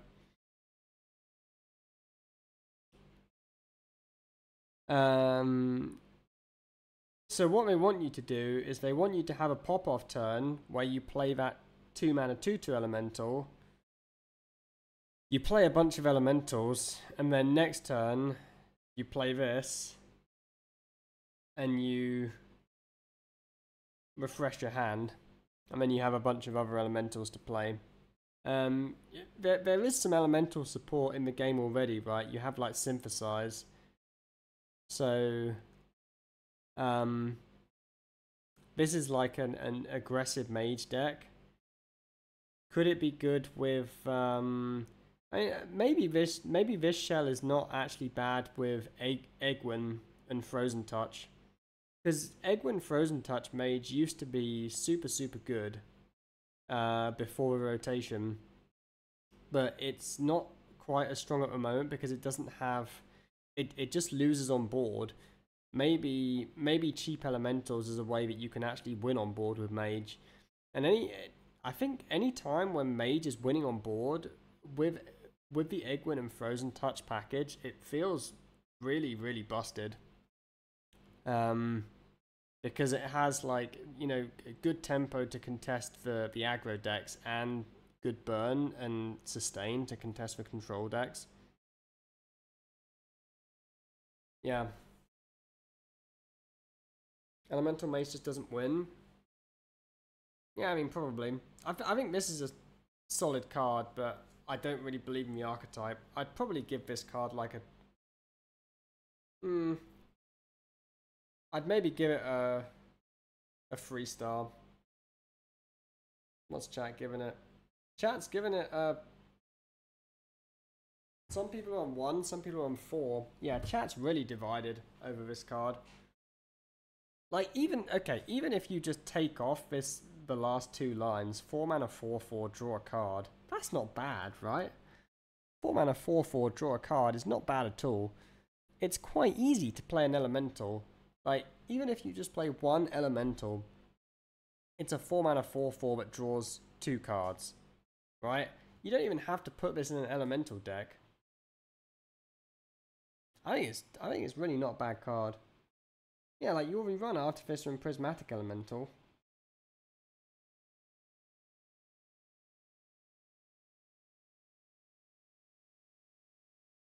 I think you're a bit harsh to give that a 1, chat.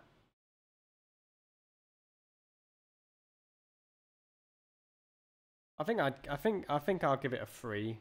I think it's like a 2 with, you know, in an elemental deck it becomes a 3.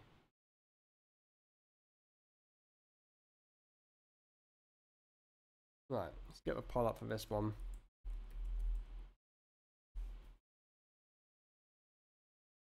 Chillamatic. It's a mech. 2 mana 2/3 mech. Magnetic. Freeze any character damaged by this minion.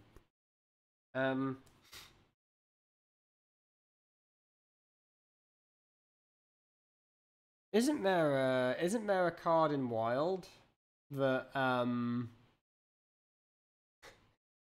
that deals 1 damage to all enemies at the end of a turn? There is, right? There's a 6 mana 4/4, the rocket launcher.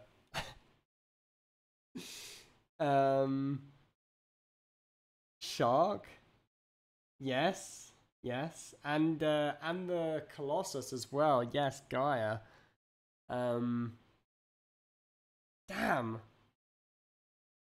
So you put it on Gaia and the board is permanently frozen.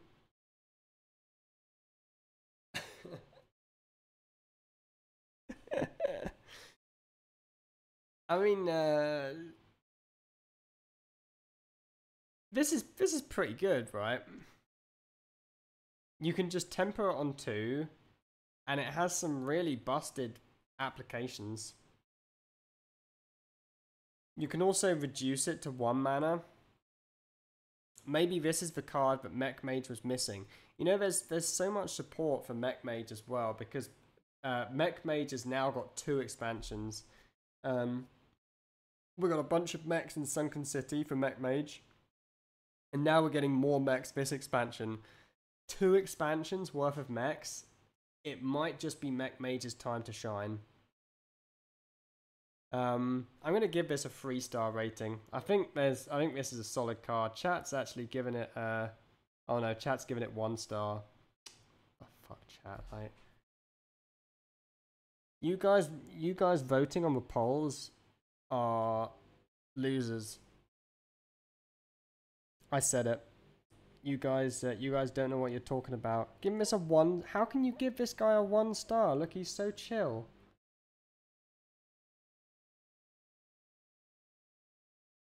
Okay, maybe losers was a bit harsh. Clueless. Let's call you Clueless. I'm gonna give him a 3. I think he's a cool guy.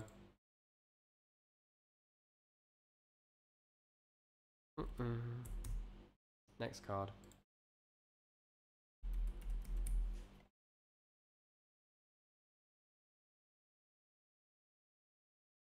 Molten Room. Deal 3 damage. Get a random spell. forge this cast twice. So the random spell can be from any school. That's relevant for the city legendary card.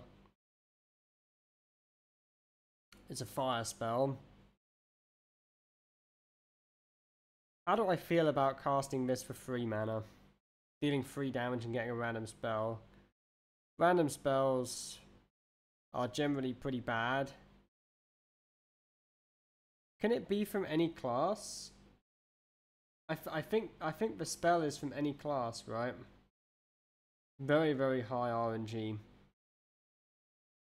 Now, the 3 mana version I think we probably want to use for tempo, which is not terrible, right? Your opponent puts out you know, a must-kill minion that has 3 health, like for example, Outcast Demon Hunter plays their 2/3, you kill it.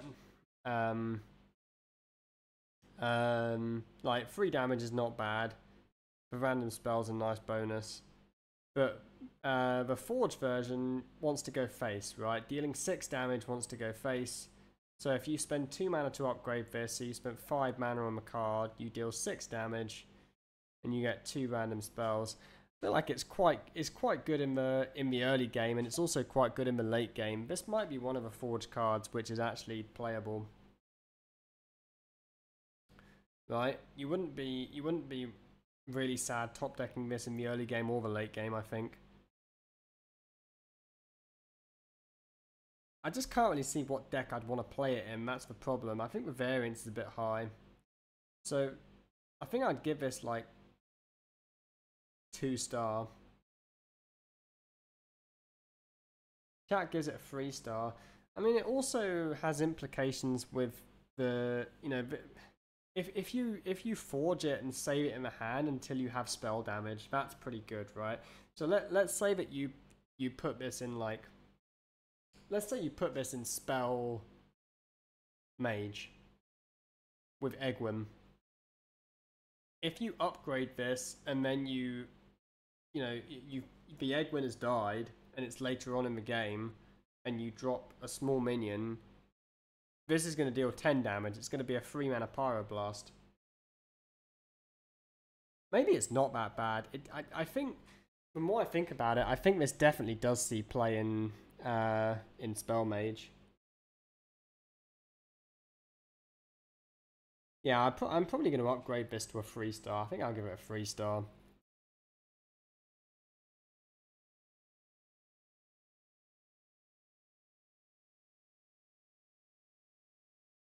Potion Belt, double red, double random. You have to spend 5 mana. I mean, yeah, yeah, it is actually. That's like a nice way of thinking about it, but the random doesn't get reduced by 3. It's just a tough card to evaluate, isn't it? It's quite borderline. Anyway.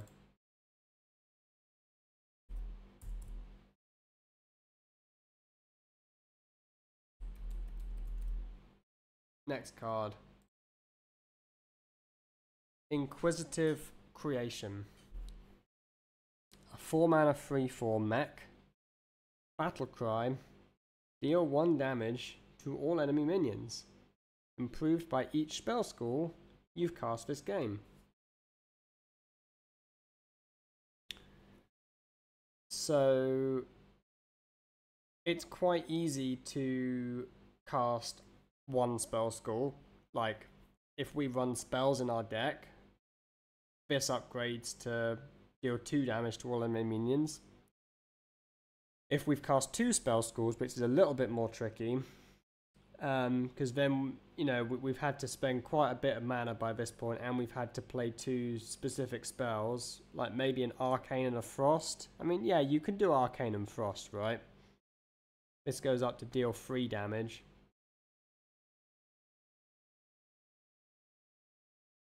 How much damage do I have to deal to enemy minions for this to be playable?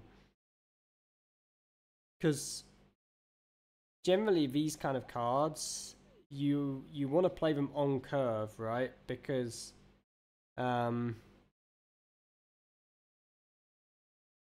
you get to a point where the board is like too healthy for this type of card. Now I feel like the star power is just a bit better than this. Like star power is good because it deals with wide boards and it deals with tall boards. This is specifically only dealing with wide boards, and you know, I actually need to do stuff to make this card good. So I think this is probably, for me, I'd probably give this a 1. It doesn't even fit in mech decks, right? Because mech decks don't generally want to run spells. Chat's giving this a 4.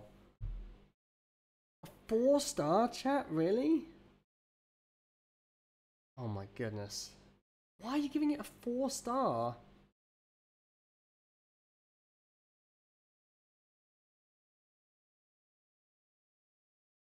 Are you just aggro players? You like it? It's a mech? Board clear of a body is strong? I think board clear of a body was strong in 2017. He has a mustache. Okay. I'm still waiting for the chatter to say they voted for because it costs 4 mana. Like there's probably someone out there who actually did that. Anyway. We've done that one already.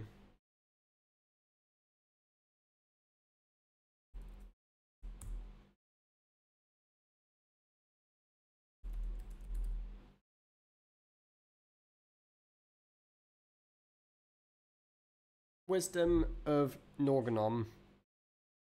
It's a 5 mana arcane spell. Draw 2 cards. Costs 1 less for each different spell school you've cast this game.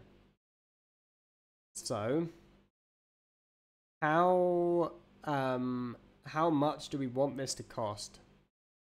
I would say Arcane Intellect is a fringe card. That costs 3.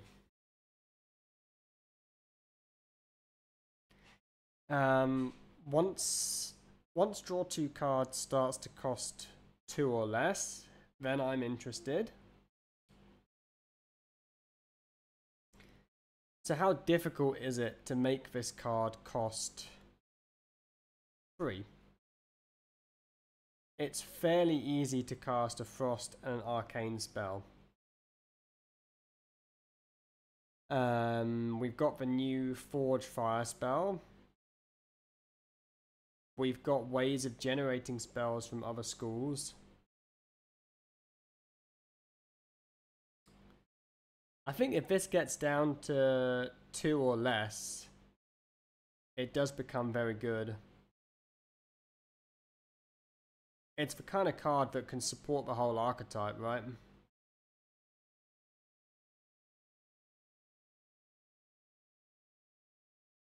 There's a small possibility that it could even replace Volume Up. I'm not 100% sure on that, but Volume Up is quite a clunky card. Like, you could restructure Mage to make it work with this rather than Volume Up. So that you spend mana on spell schools rather than on the Volume Up itself, and then you just get this for free.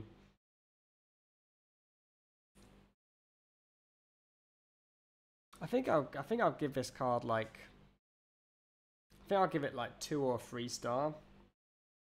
Chat's giving it a 2 star.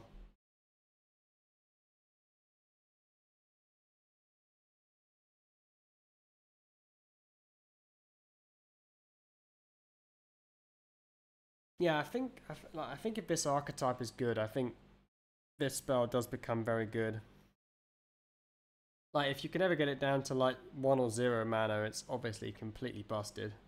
But it takes a lot of work to get it to that point. You have to add all of these extra cards to your hand. You have to actually spend mana on them. Like, if you draw this card in your opening hand, like, that's a bad feeling. Having this card in your opening hand, oof.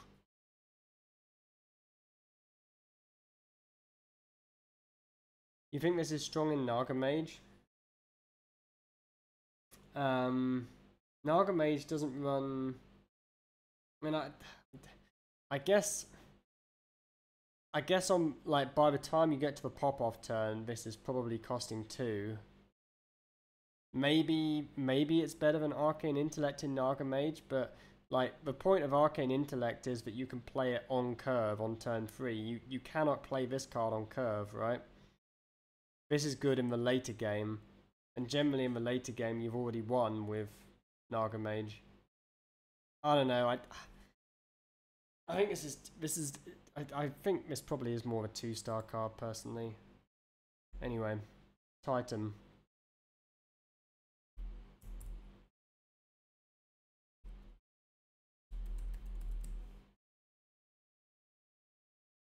You think future expansions? Yeah, I think there could be a bit of setup here for future expansions.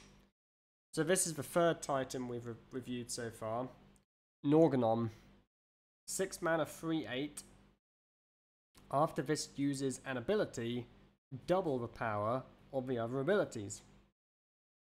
So it gets progressively more powerful if it's not dealt with. So there's unlimited potential. Cast 1 random mage secret. Enemy cards cost 1 more next turn. And deal 5 damage. So it has a lot of health. We play it on turn 6, and which one of these do we normally pick? The first one we probably pick is either the secret or the enemy cards costing 1 more, depending on the opponent, right?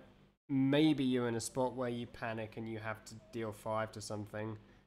But what they really want you to do is they want you to try and get this to stick on the board, right? They want you to stick this on the board for a couple of turns and then deal 20 damage.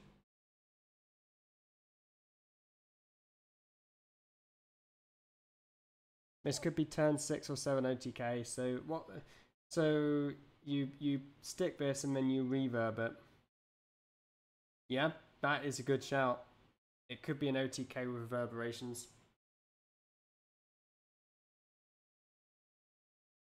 Get objection or counter. It's a random secret, so you're just as likely to get ice barrier as you are to get objection. I think this is a difficult card to evaluate. Chat's given it a 4-star rating. I mean, it's a Titan, so yeah, it probably is a 4-star card. I would say it's not as good as the Demon Hunter one. I think it's not even as good as the Death Knight one. I think it's the worst Titan that we've seen so far. Now, I'm just trying to evaluate it though. 6 mana 3/8 that summons a secret. A 6 mana 3/8 that makes my opponent's cards cost more. Like, if I just slap this down on the board, it just doesn't feel as good as the other Titans, right? Like, I guess the reason why it's weaker is because of the OTK potential. If you just deal 5 damage straight off the bat, like it's a bit like a Firelands portal.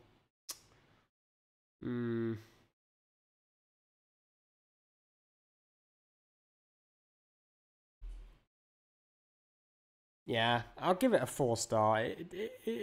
It's quite a flexible card, and if it doesn't get answered, then it's really, really scary. I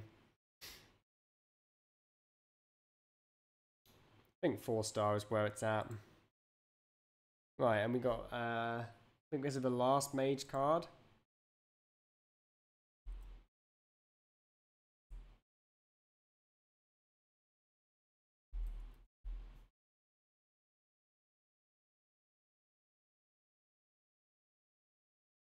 Elemental Inspiration.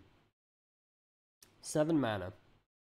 Summon a 4/5 Vortex with a random bonus effect for each spell score you have cast this game. Ah.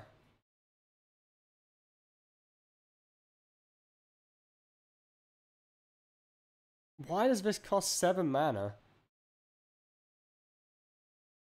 The hell?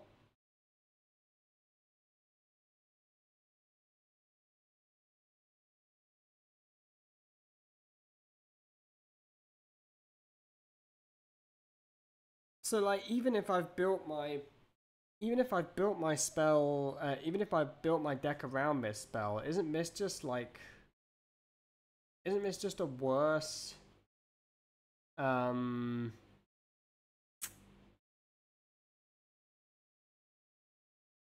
what's the name of a card? Amalgam. There's Amalgam, right? Which is 7 mana. And it's a 6/6. But does the same as this, and I think it's easier to activate than this as well.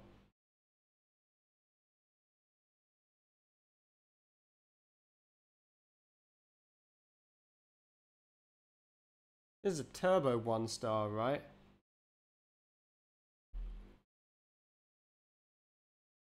It summons okay.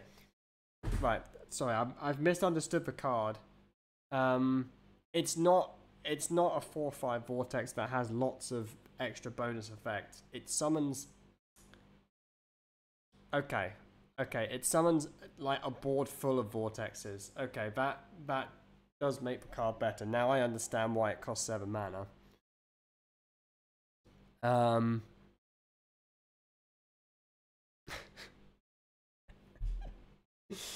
Oh man, I really wish I could read. So, if you haven't cast any spell schools, it doesn't summon anything, right?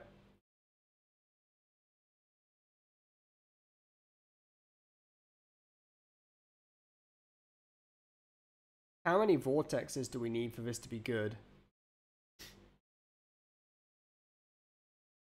Like, if we've cast 3 spell schools,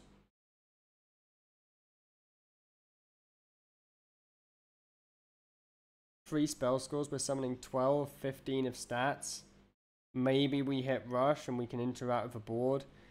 7 mana, quite often with no immediate impact. I mean, if you've cast like 7 spell schools, it's obviously pretty good. I don't know. I think I would still give it a 1. It's very expensive. You know, like this is the like, you know, for 7 mana I'm expecting like something almost at Lord Marigar level, you know? Just don't think it's quite there.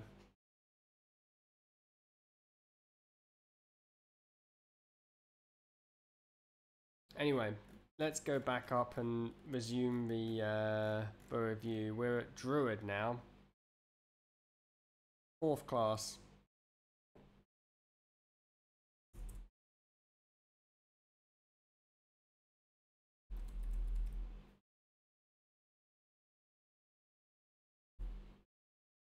Embrace of Nature. 1 mana. Draw a choose 1 card.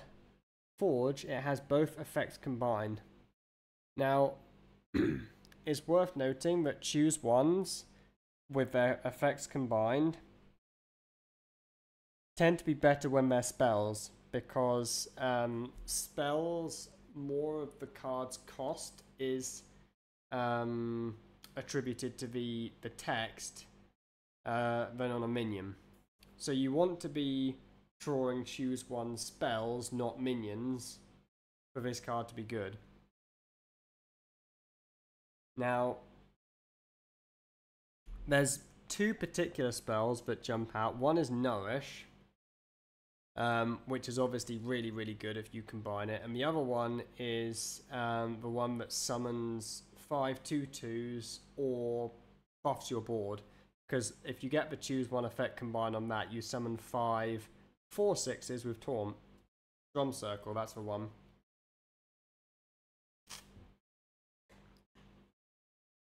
Now I think this is probably the best Forge card, personally.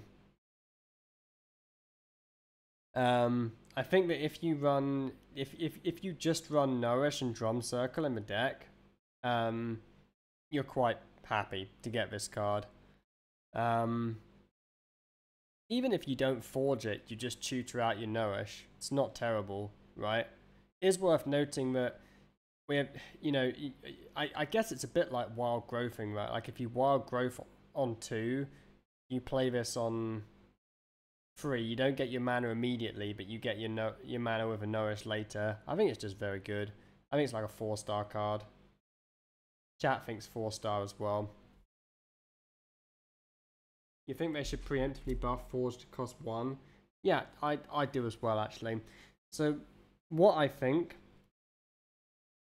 and I'm fairly confident that this happened, I think that Forge, for most of its development, was a 1 mana effect. It makes more sense for Forge to be a 1 mana effect than a 2 mana effect.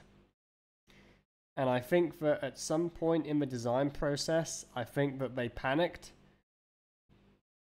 and they put it up to 2 mana rather than 1. I think the Forge cards were probably a bit strong at 1 mana and they panic nerfed them to 2, so that Forge cost 2. But who knows?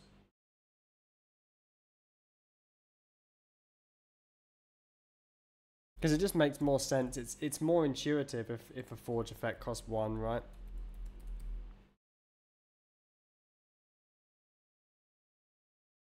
Right.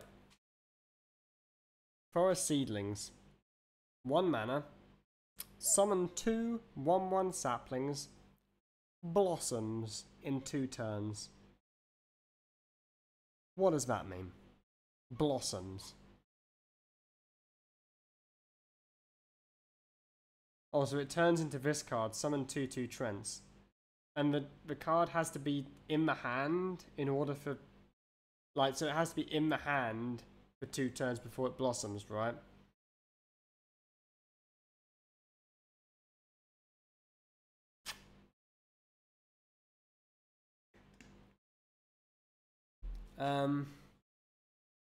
So 2 1/1 saplings on turn 1 is good, right?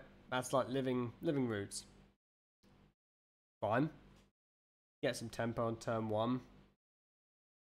If we have other things to do on turn 1 and we can leave this in the hand, you know, by turn 3 it's pretty good. 1 mana, 4/4 of stats, pretty good. I think you would play this in Aggro Druid. Like, I don't think you wait for it to blossom. I think you play the saplings most of the time. But yeah, I think you'd play this in Aggro Druid. The thing is, Aggro Druid's kind of unplayable at the moment. So, I'd give this a 2-star just on the off chance that Aggro Druid ever does become playable. They forgot the nature tag. They did forget the nature tag. I mean, how is this not a nature spell? Like, seriously, how is it not a nature spell? Look at those seedlings.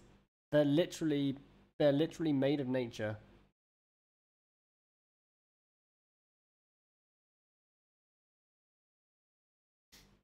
Chat thinks like 2 or 3-star. Yeah. Alright, let's go next.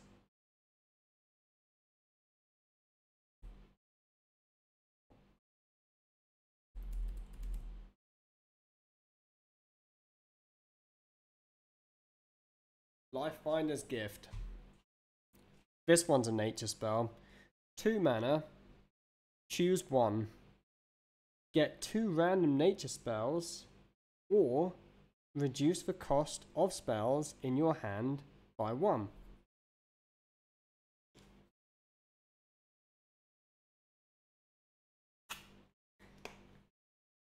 Oh, it's really cold in here. I miss air conditioning.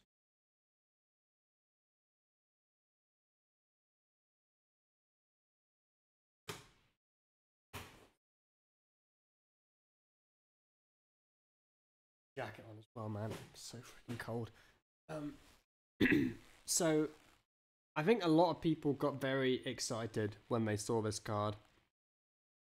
There's people in chat saying wild card. I think I agree with that. What you imagine with this card, right? You imagine that you have a handful of spells and you reduce the cost of them by 1, and then you have an absolute party with the spells. But like, if you've got a handful of spells, my question is, why haven't you played them already? You know, I think you have to play this in a very specific deck. Like, there are some spells which you're very happy to reduce the cost of. Like, you reduce the cost of Nourish by 1. You're very happy because then this is effectively like ramp. Maybe it's a card for the future. There's also, I think the Titan can copy cards in the hand, so you could copy cards that you've reduced, I guess.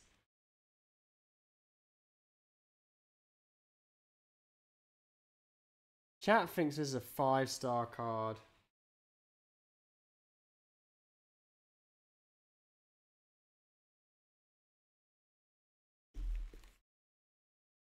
I think I would lean towards giving this a 1-star. I think I might give it a 2-star, just because at some point in the future, maybe it gets good.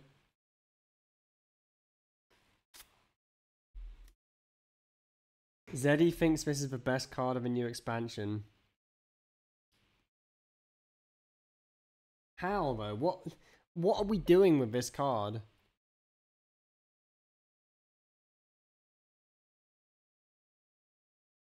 Like, I'll wait. If someone could tell me what they're excited to discount, but I haven't seen anyone suggest anything that they want to discount. Drum circle?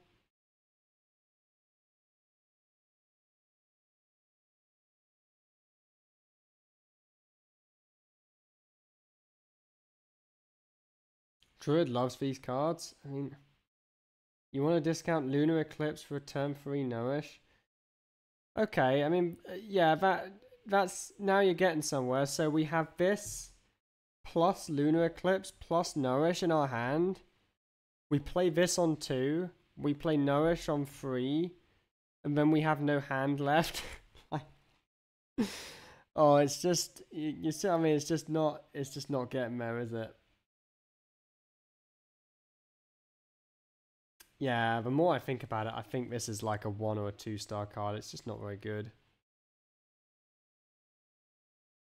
I guess you can draw it from the Forge card, right? Like, you can upgrade this and then you get 2 random nature spells and they both get reduced. Maybe, nah, I'm done talking about that card. I think it's actually, I'm actually so disappointed that my chat gave that a 5-star. Like, what the hell?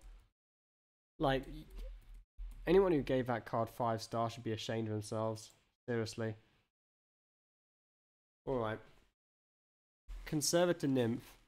3 mana 3/4, so it's a spider tank. Battle Cry. Transform a friendly Trent into a 5/5 ancient with Taunt. I like that they're giving these ancients Taunt now. I feel like when they were just 5/5s, they felt kind of lackluster. Now they're 5/5s with Taunt.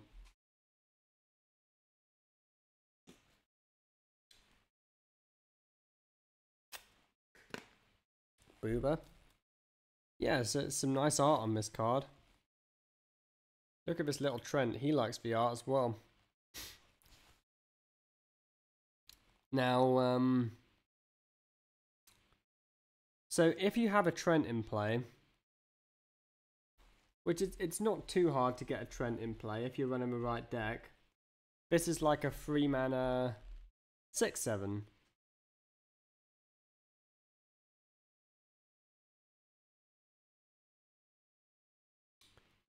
Transform is worse than like buffing because you can't like, it's not like a Blessing of Kings effect. I'm just not really a believer in Trent Druid. Trent Druid has never been good, right? Oh, Blood Trent.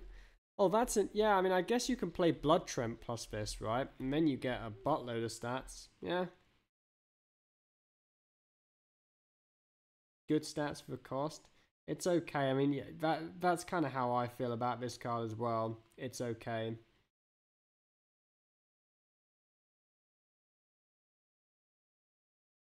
The Blood Trent has got me kind of excited though. I think I'll give this card I think I'll give it like a 2-star.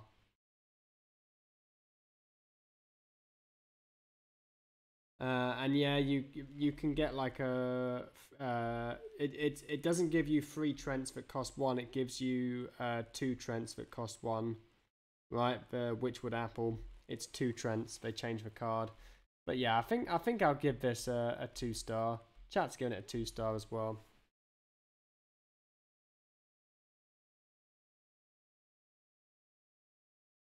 Right, Frost Lotus Seedling.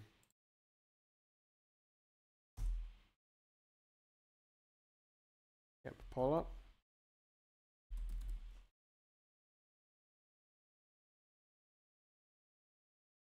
Three mana. Draw 1 card. Gain 4 armor. Blossoms in 3 turns. And they don't have a blossom version of a card.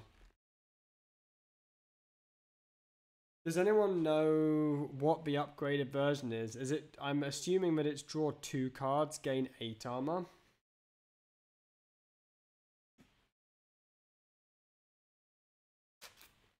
Draw 2, gain 8. So if I have this card in my hand at the start of the game, or like it's sitting there for a long time and I have other stuff to do, I think this is a very good card, right? Like, drawing 2 cards and gaining 8 armor for 3 mana is exceptionally good. The bit that I'm less excited about is this part of the bottom, blossoms in 3 turns. Because if I'm waiting for 3 turns, realistically, I'm probably dead. How would I feel if I had to play this card before it blossomed? Oof. We don't like playing things before they've blossomed. Draw 1 card, gain 4 armor for 3 crystals. I mean, you can do it as an emergency, but it's not really popping, is it? It's like, it's a bit like, I guess it's a bit like Shield Block. Actually, it is, isn't it? It's Shield Block. It's like a slightly worse Shield Block, and Shield Block got buffed from 3 to 2.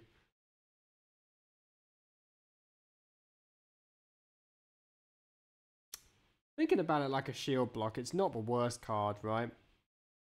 I think I would give this card a 2-star. Chat's Turbo 1. I think it's the kind of card that you maybe want to discover sometimes, but I don't think you ever put it in your deck. I think this blossoms in 3 turns is... We've seen this mechanic before, it's never good. It's too slow. Anyway, next card.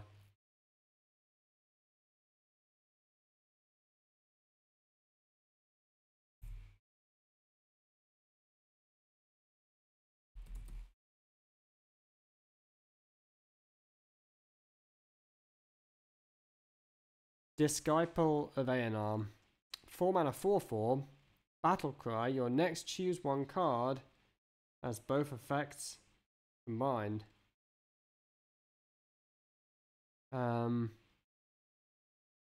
Yeah, so again, it's another card which is making Nourish better, right? I feel like Druid has revolved around Nourish for years.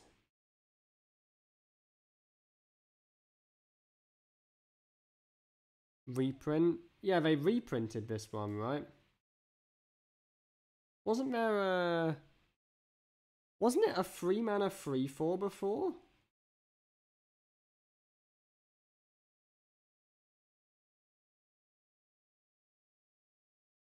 I think there was a 3 mana 3/4 that had this exact text.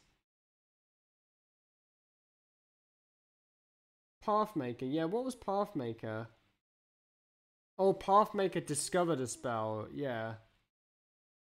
Oh no, it used the other, yeah, the other cheat, yeah, okay, Pathmaker was different, yeah.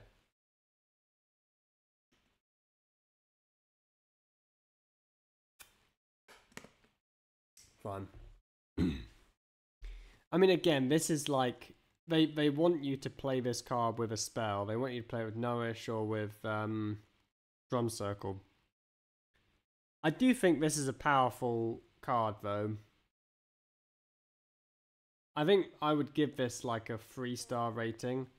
I think that you're generally very, very happy if you like.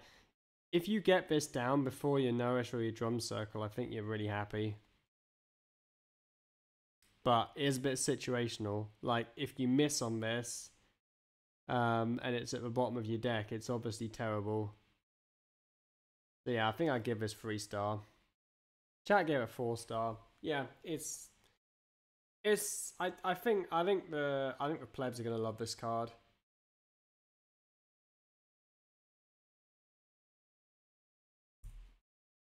Right, next one.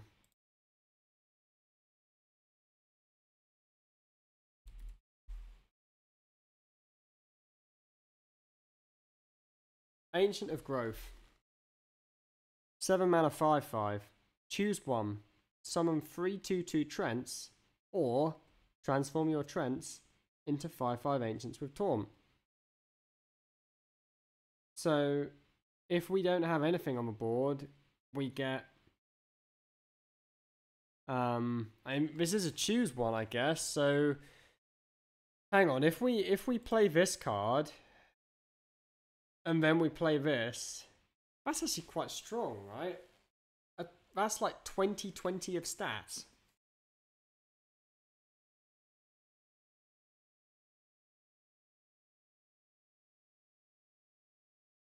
With Taunt. Huh. Wait, would I rather have Drum Circle? Drum Circle is 5 4/6s. This is 4 5/5s. It's like a second Drum Circle if you're getting the choose one effect, right? It's not bad. I don't think it's quite as good as Drum Circle with the choose one effect, but it's it also has to be Trents.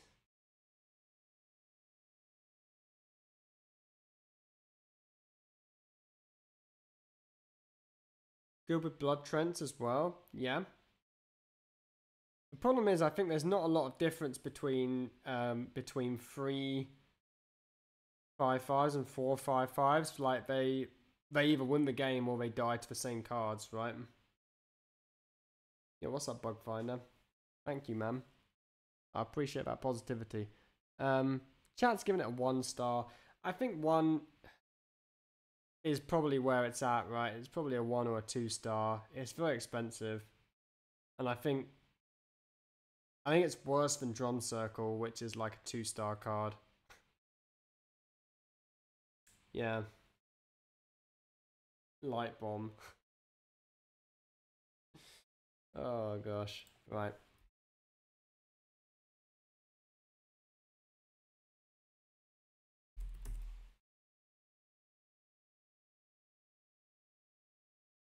Cultivation. 8 mana.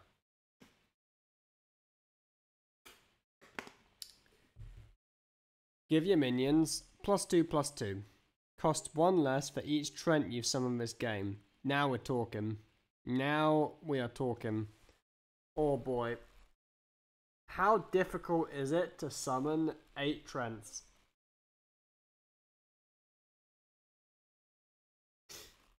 So we get 2 from our apple.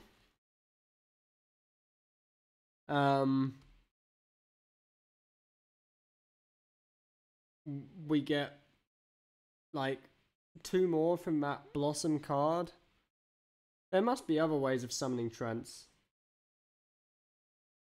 A 6 mana spell resurrects Trents. Yeah?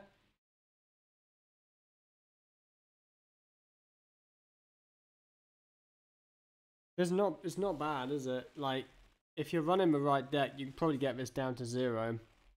And then it's like, it's not quite Arbor Up, but it's almost Arbor Up. But for 0. It's also minions. It buffs other things, like, besides the Trents. I think it's quite strong. Drum Circle summons Trents. Yeah, this is a good card, right? If there's any card that carries the archetype, it's this one, right? Like, this is the payoff card.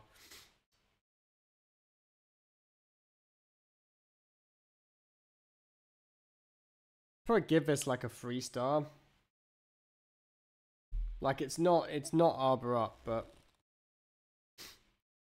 might even be a 4-star, but I don't really believe in the archetype, so I'm gonna give it 3-star.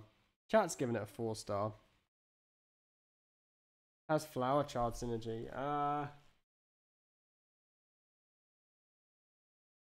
Yeah, I guess you can tutor a Flower Child. Yeah, you can tutor both. Like you could tutor both copies with Flower Child, or you can like hit your drum circle. Yeah, it's not bad, is it? Right. Get the next one up.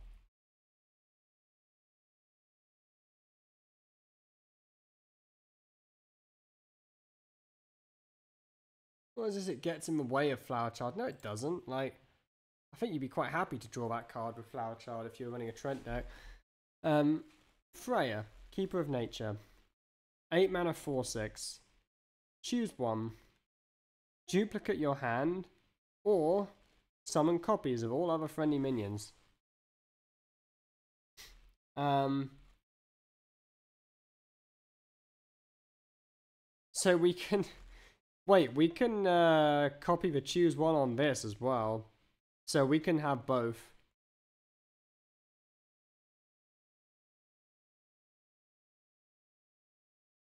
So I think there's 2 ways that Druid is going with this set, and I'm gonna discuss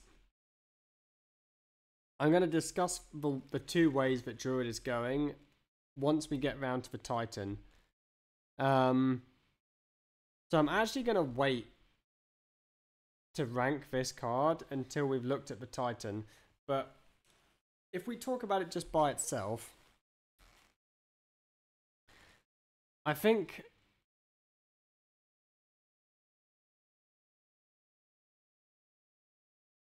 okay, mate. I think that's a timeout. That's a few too many squares, man.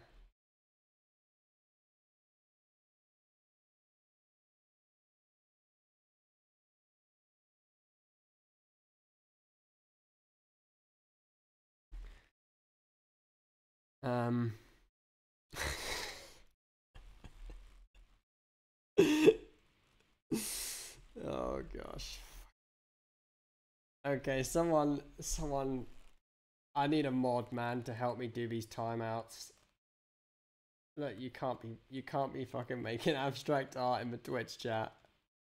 Not appropriate. Oh fucking hell, man.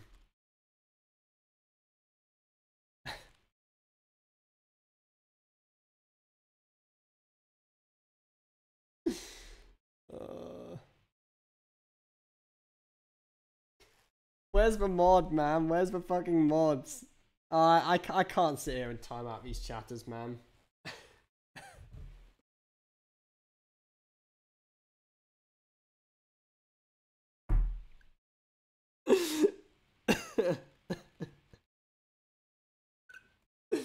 Oh gosh.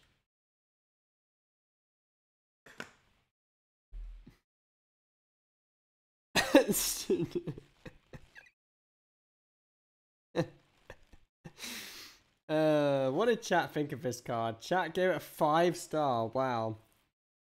Now I do think this card is a 4 or a 5-star.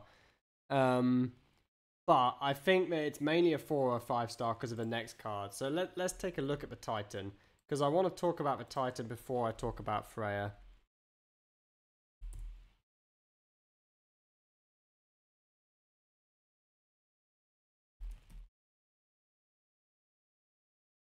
Right, so this is a 10 mana card. It's a 10 mana 5/7. After this Titan uses an ability, summon a 5/5 ancient with Taunt. Oh, it hasn't got the abilities. No, it hasn't got the abilities. What do the abilities do? So there's one that like refreshes your crystals, right? Fucking Louis the Boo, man. Look, mate. Louis, you're supposed to be my friend, man. And you fucking do this to me.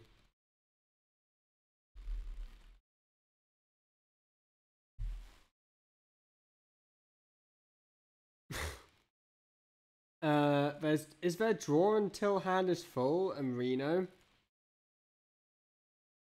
Refresh mana, draw cards until hand is full, heal your hero to full health. Yeah, what's up, Mr. Yogurt?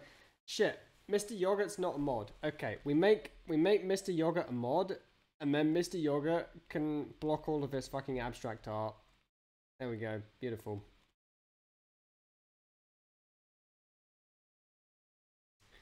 Right. So I think this card is pretty good. Has the poll already gone? I mean, chat. The poll is there, right?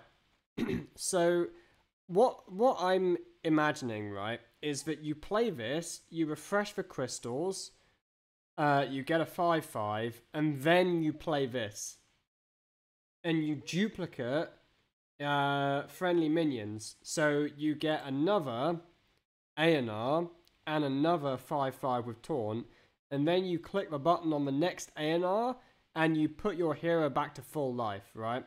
So basically the whole druid class, or this is how I see druid going. I see druid getting to 10 mana. Good job, Mr. Yogurt. Good fucking job. Mr. Yogurt got that guy in like 2 seconds. Let's fucking go. So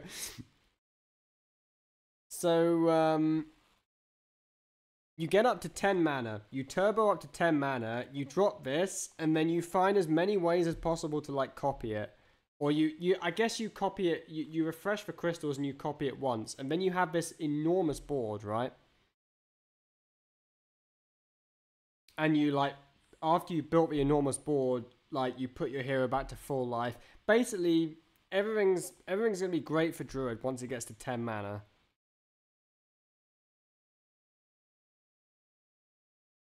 And I think that's kind of scary. 1 star? It's not 1 star. It's like this is probably one of the best titans. Like, it does everything that druid wants. You refresh the mana, you summon the copies, you put yourself back up to full life. Like, your opponent is crying.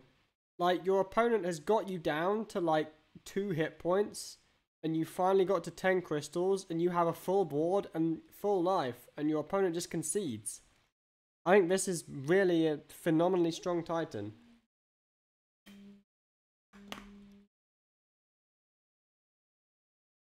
And then Whirlpool. Yeah, mate, it's not meant to beat Priest, alright? If you want to beat Priest, you run this with like a Nubacan and Jailer. Right? You put it in the same deck as like a Nubacan and Jailer, and then you can beat Priest, but Druid's gonna have the same problem Druid always has, which is actually getting to 10 mana, you know? And maybe there'll be broken stuff we can do with this in the future. As well. Like, it's just a cool card. I like it. Can tutor the 8 mana card and the Titan with Flower Chart. Yeah, you tutor them both with Flower Chart if you want. That's a good point. Anyway, that's Druid done. That's 4 out of... I think we've got 9 classes to review today. 4 out of 9. Let's go to Hunter. Any Hunter fans in the chat?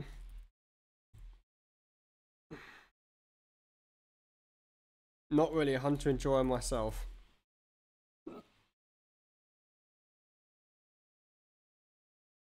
Always a bigger what? Always a bigger Jormungandr. 1 mana. Give a minion +2 attack and excess damage dealt by attacks hits the enemy hero.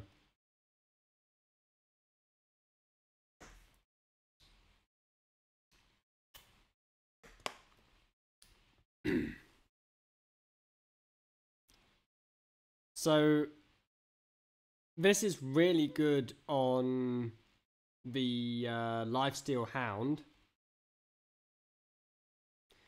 You put this on the Lifesteal Hound. It has 5 attack with Lifesteal. Actually, like, and if it's buffed, like, if it's already buffed from like from Lorthamar or from a weapon, can't this just like OTK? Oh mate, you might not even need to run King Crush anymore. I mean, you probably do still run King Crush in that deck, but this is a good card, right?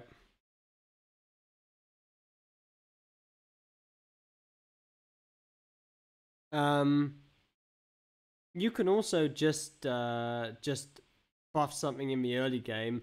Like a lot of the time, you end up using the bananas to trade.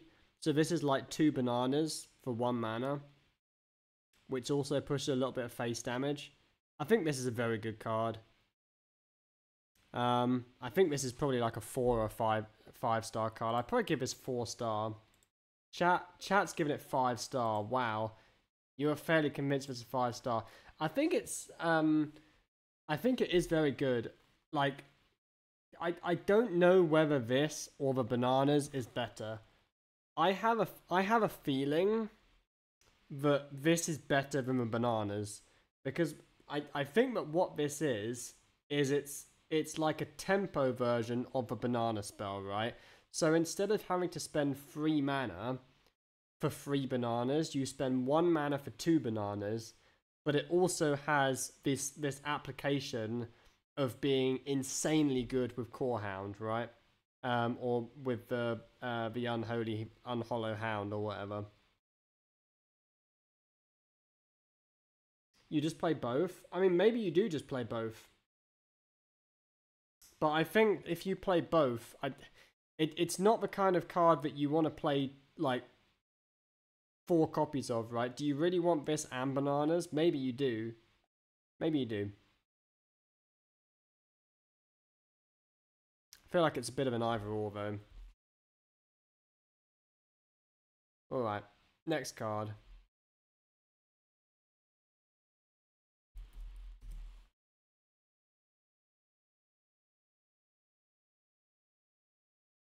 Awakening Tremors. 1 mana.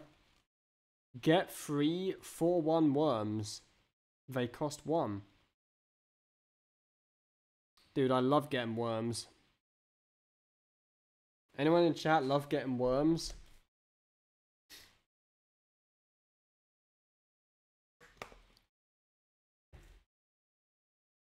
This is bad.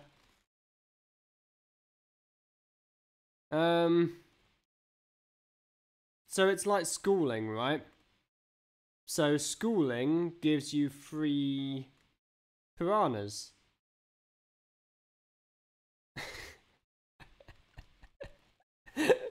What is that, mate? Matt Matrix. Dude, that's disgusting. Oh my goodness.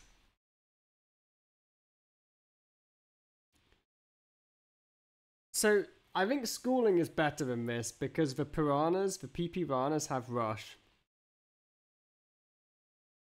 The worms don't have rush.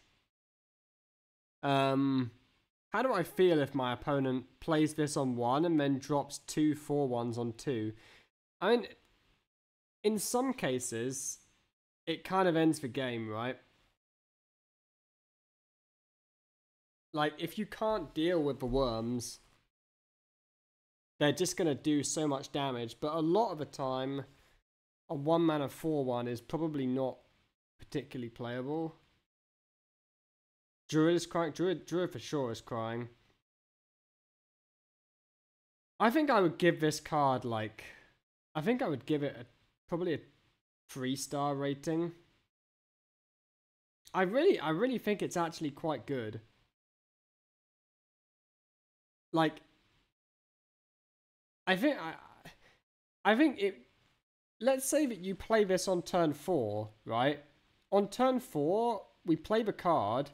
Chat's giving it 3 stars as well. On turn 4, we play the card. We drop 3 4/1 worms. And if our opponent doesn't have like a specific card to remove it, they're going to take so much damage. And it's all from 1 card, right? And it's flexible as well. Like, we could just drop 1 worm the worms can also get buffed up by the weapon. Like, if we have a weapon equipped and then we play this, and then we spring a weapon, the worms go to like 5-2.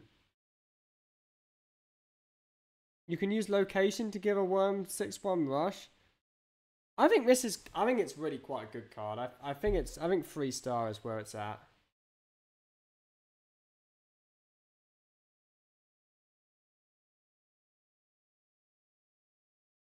Right. Now this card is this card's a bit special.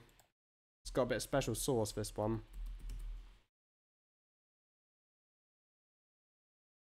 Absorbent Parasite. 2 mana 3-1. Magnetic. Rush. Can magnetize 2 mechs and beasts.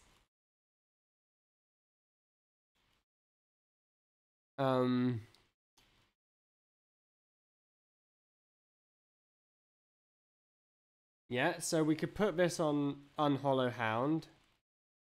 A little bit like the... I mean, it's not as good as the 1 mana spell on Unhollow Hound, but... Are there any other beasts that we really want to magnetize this to? I mean, it's... We've probably got a mech or a beast on the board as Hunter, right? So, at worst, we are like buffing something up by 3. Like, it's just pushing 3 damage face.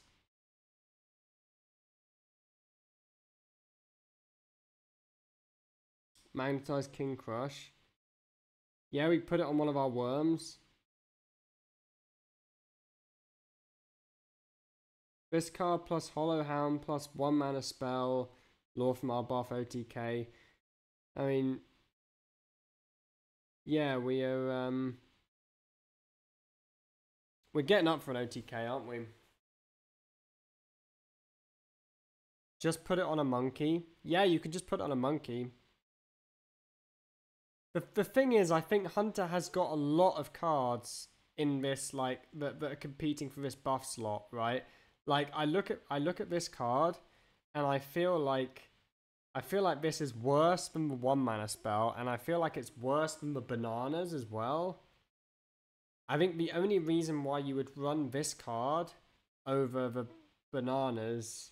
Actually, I guess this has good synergy with Lorfamar, right? Because, like, after you've played Lorfamar, or after you've played the weapon, this goes up to, like, a 4-2 or a 5-3, whereas, like, buff cards don't. Maybe that's something to consider.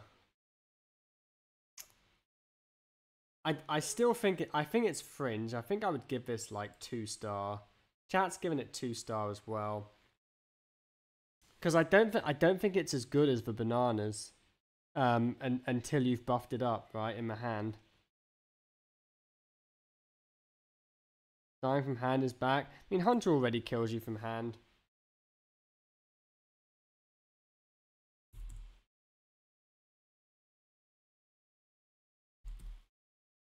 Okay. Next card, Bait and Switch. 2 mana, Secret. When a friendly minion is attacked, give it +3/+3.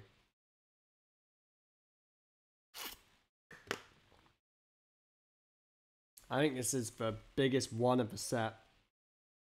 So, secrets, we do have to take secrets seriously because there is currently a very good secret support card in the game. And that's the 1 mana 2/1 that draws a secret at the end of a turn. So every time that a secret gets released, we have to consider, is it better than the best secret? Now, the best secret currently is the one that summons a 3-drop minion with charge, right? Is this better than that? The answer to that is a resounding no. Like,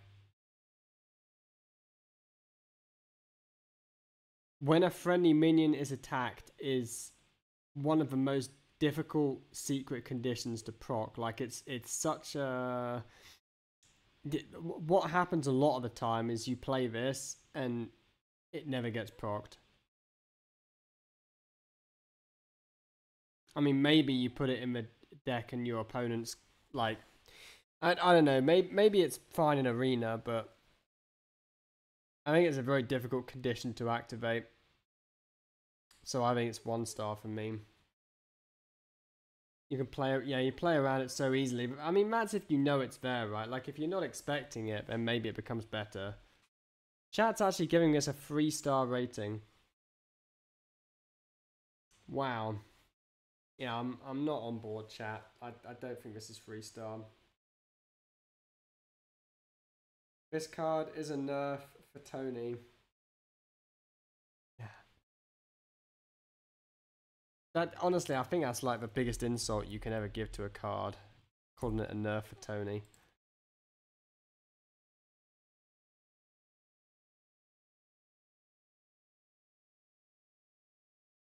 Right, Observer of Myths. 2 mana 1/4. After you summon a minion with more attack than this, give all friendly minions +1 attack.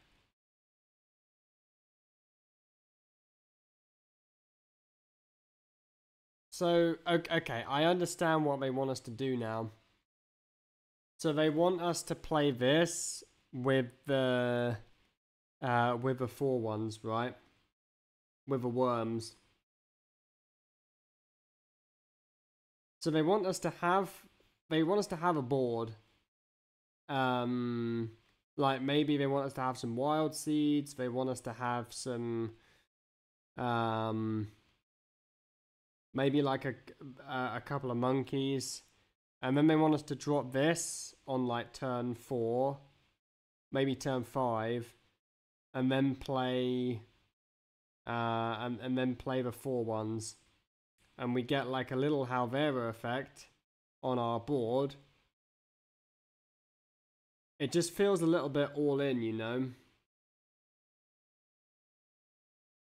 Like, yes, it's 2-card combo Bloodlust, but we need to have 4 board slots to do it, so it's not really Bloodlust, is it? Like, you're only Bloodlusting max 3 minions. You can also play it on curve as well. You can drop it on 2 and, like, keep snowballing. It's not a bad card, but I don't think I want to put it in my deck. I think it's like a 2-star card personally. It's Halvera. It's not Halvera. Chat's giving it a 4-star card. Wow. I mean, I think it's good in the right situations, but this is definitely not Halvera. Like, the thing is that Halvera has Rush, and Demon Hunter has a buttload of ways to summon like 1/1s with Rush.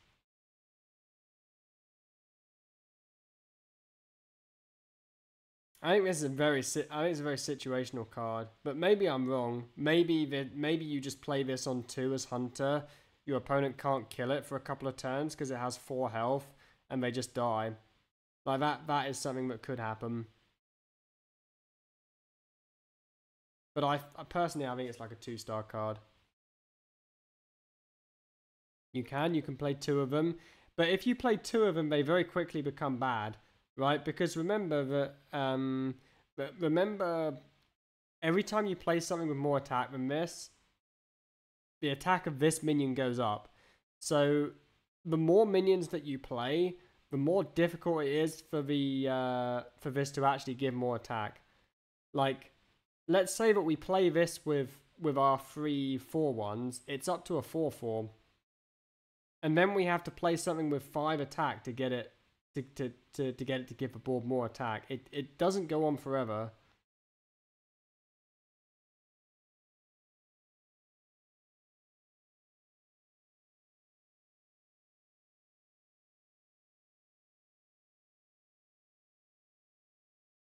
Right, next card.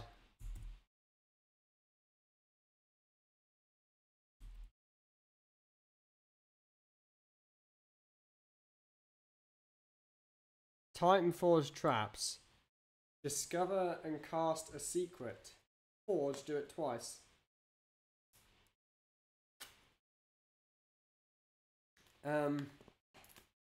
So this reminds me, there was a weapon. There was a 4-mana Hunter weapon. It was a 2/2 weapon, and after you swung it, you got to discover a secret and put it in play. So this is a little bit like that. And I remember that when that card came out, I felt that discovering a secret was actually quite nice because it really is a true secret, right? Your opponent doesn't know what it is because you've discovered it. I think discovering a secret makes it better than running it. If I forge this, so if I spend 4 mana on it, I get 2 secrets.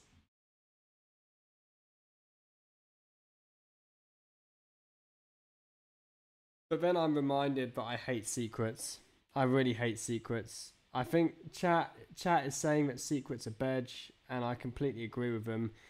The downside of this card also is that you can't pull it with the 1 mana 2/1.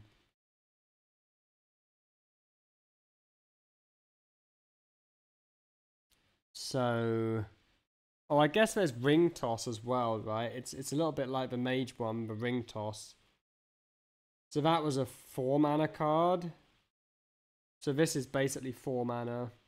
Even the mage one didn't see play, right? Yeah, I think this is 1 star. Chat thinks 1 star as well.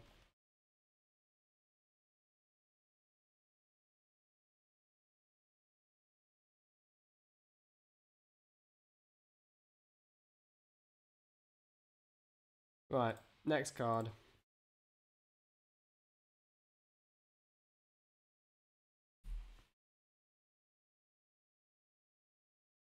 What's Forge? So Forge means you spend 2 mana, drag the card into the deck as if you were trading it to get an upgrade for 2 mana.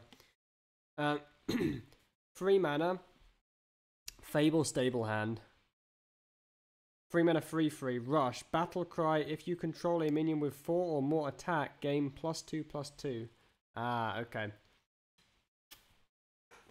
So they want you to play your 1 mana 4/1. And then this, and then it becomes a rush with 5/5. But you know what? This is Hearthstone in 2023. We're not in 2017 anymore. I want my 5/5 rushes to cost 0.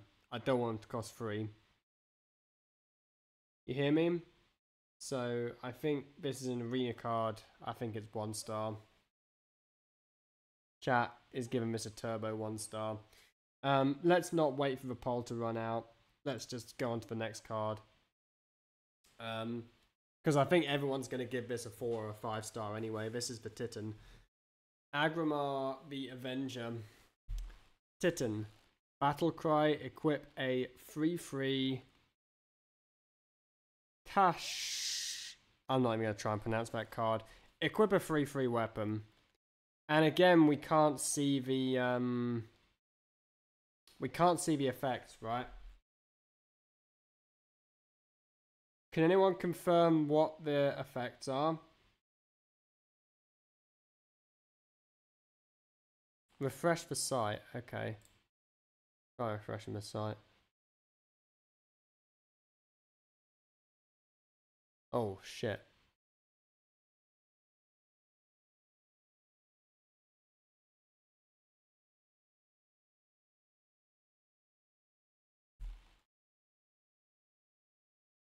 Site broken. Cards. Titans. I just want to see the cards.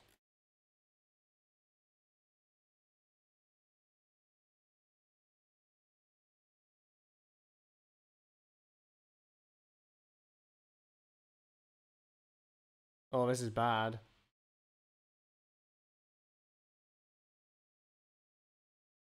View all cards.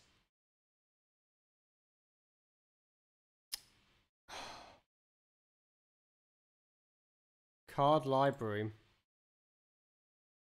Is the library broken? It's broken. Go down.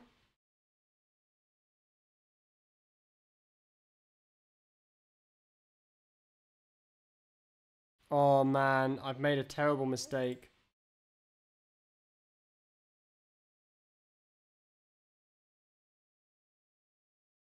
Do we just end the stream?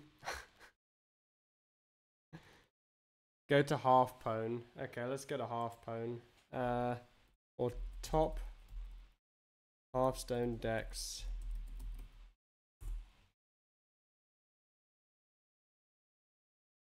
Cards.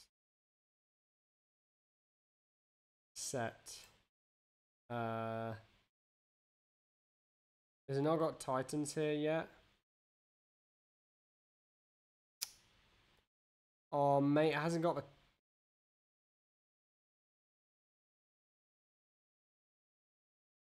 It hasn't got them here. Let's use half pwn then.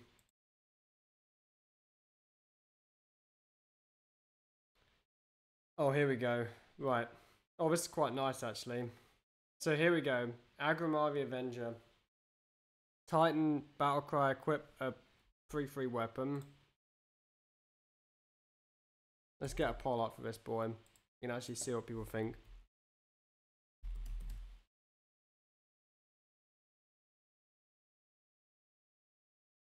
So this commanding presence, give your weapon after your hero attacks, summon a 3/3 enforcer with taunt. Give your weapon after your hero attacks, draw a card. Give your weapon +2 attack and your hero is immune while attacking. So this is pretty good. Even if you... So you play the Titan on 6, and even if you kill the Titan, you keep the weapon, right? And you think, when I play this Titan, do I want to deal 15 damage over 3 turns? Do I want to deal 9 damage but draw 3 cards? Or do I want to try and protect this boy with taunt, get some extra tempo, and still deal the 9 damage? Right? Your opponent then has to kill this, and if they don't kill it, then you give it another effect. Now, you don't have to swing with this weapon. You probably want to swing with it, but if you want to wait, you can greed it out, and you can then get like if you think this is going to live, you can wait until you get a second effect before you start swinging. I think it's a very, very powerful card. Like, it goes face really hard, and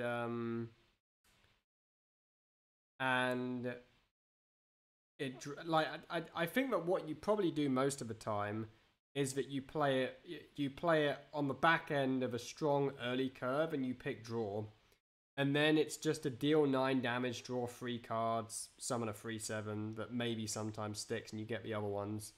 If you need the extra damage, then you just pick the +5 and you bonk your opponent. But I think this will go in like every Hunter deck. I think it's like a 4 or 5-star card. Chat thinks 5-star. Yeah, I think it probably is 5-star. It's just busted, right? You can even equip another weapon next turn and buff a new weapon. Can you really? Gosh. I guess you can, can't you? Huh. I mean, it's really good. It's just a great card. Right, we did Mage already. No, we haven't. Wait, we haven't finished Hunter yet. There's more Hunter cards.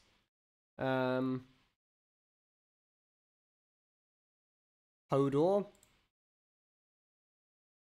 Do this one.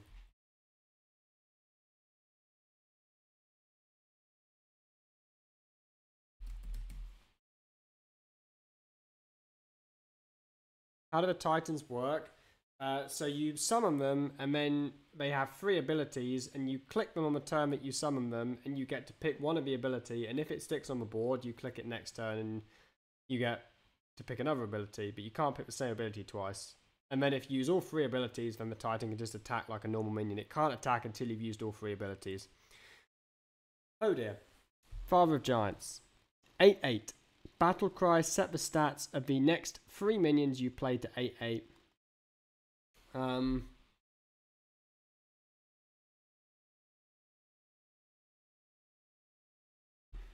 Hodir works with Parasite. Yeah, okay, so we can play this and then draw a Parasite.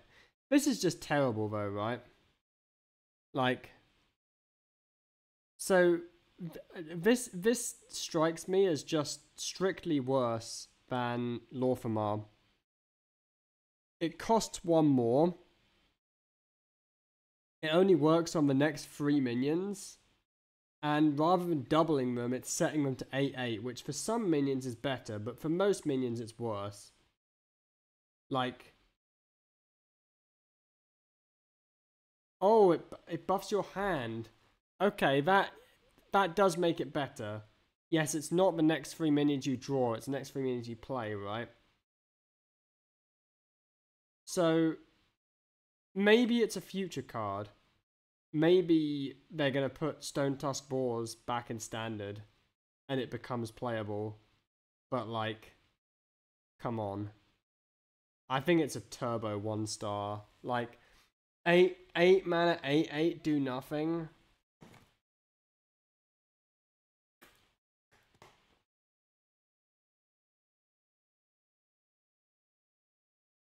And it's play, it's not summon either. Oh, it works with magnetic. Oh, I see. So you play this and then you play the magnetic thing. Okay. Maybe that's not that bad then. So if we play this and we have like a beast stuck on the board, then we can like dump these absorbent parasites and maybe there's like an OTK. I still think it's bad. Maybe I'll upgrade it to a 2-star, but I just think it's not as good as Lorfamar. Like it's doing a similar thing, but it's just not doing it as well.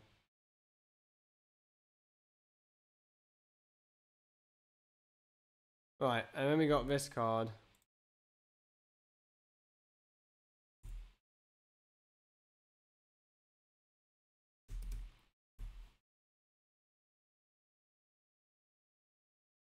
Starstrong Bow. 6 mana, 6/2 weapon. Costs 1 less for each friendly secret that has triggered this game. Wow. So, I mean, we've got quite a few secrets. So we have... I mean, how cheap does this card have to be for me to be happy to play it? Am I happy to play a 4 mana 6/2 weapon? Am I happy to play a 3 mana 6/2 weapon?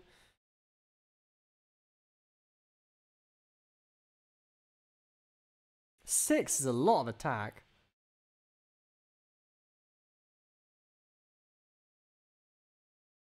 Like, this is really a lot of face damage. And I can run 2 of this card as well. Like, let's say I run this with the Forge card that discovers 2 secrets. I upgrade the Forge card on 2. I play the 2 secrets on 3, and I pick ones that are going to trigger easily. And I play this on 4. Like, that's not bad, but like, I'm not going to kill my opponent because I've spent so much mana on secrets.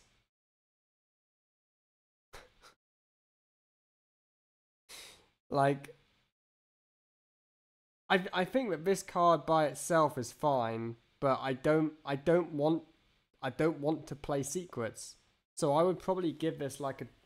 I think I'd give it a 2-star just because I don't like secrets. Chat's give this a 4-star. I think if it said like cost 1 less for each friendly beast that's died this game, it would be a bit better. But mate, I'm not playing the secrets. I'm sorry, man. It was a bit too slow. I think so as well. Right, have we looked at all the cards now? I think that's all of them, right? All the Hunter ones. So Hunter as a class overall, I think Hunter got a reasonable set. Like, there's a lot of bad cards there, but this buff card I think is decent, and I think the Hunter Titan is one of the better Titans because it's cheap, and it's so flexible. Like, being able to choose to draw 3, get tempo, like it's just so good, that Hunter Titan.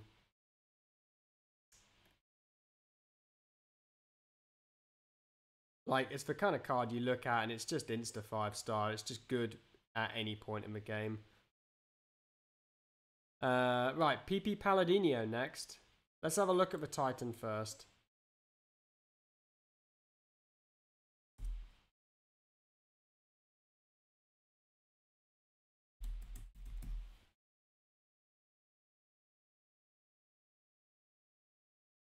Amethyst for Peacekeeper. 7 mana, 1/8. Titan. Taunt. Your minions can't take more than 2 damage at a time. And then we've got Empowered. Give your other minions +2/+2. So you can play this and then buff your other minions with +2/+2. Pacified. Set the attack and health of all enemy minions to 2. Reinforced. Draw 2 minions. Set their attack, health, and cost to 2. This card is really difficult to wrap my head around, I must say.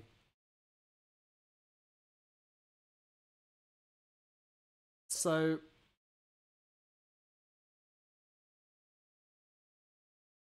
I can play this and buff the board. Like, so if I have a board, this is pretty solid.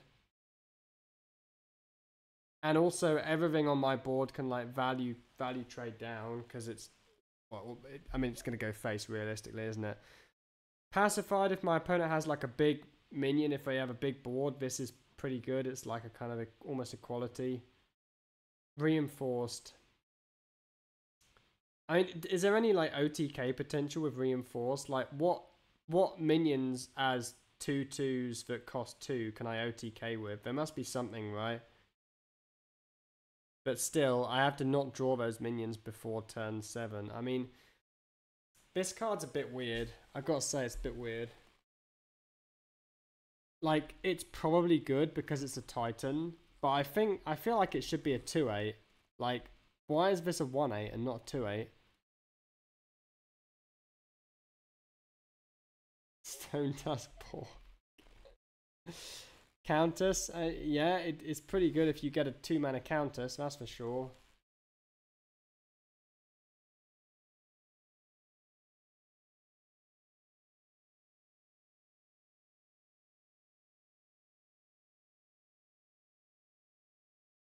Empowered, so this gives your other minions, the Empowered doesn't buff this, it doesn't turn this into a free 10. Oh, it's a 1/8 to avoid it reviving. Okay.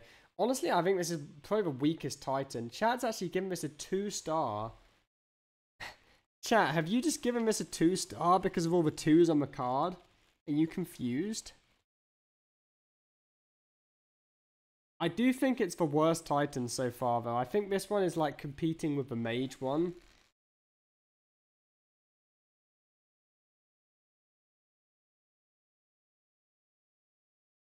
I think I'd give it a 3 or a 4-star. Like, it's a Titan, so it's not weak.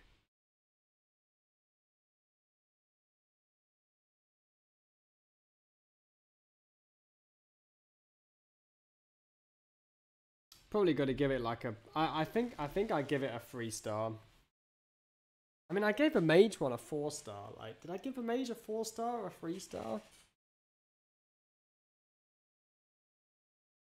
Hmm.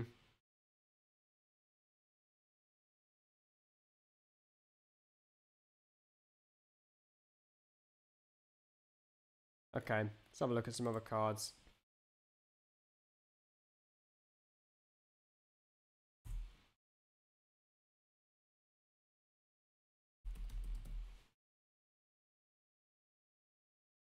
Tear. 7 mana, 4/5. Battlecry. Resurrect a 2, 3, and 4 attack Paladin minion. So what are we resin?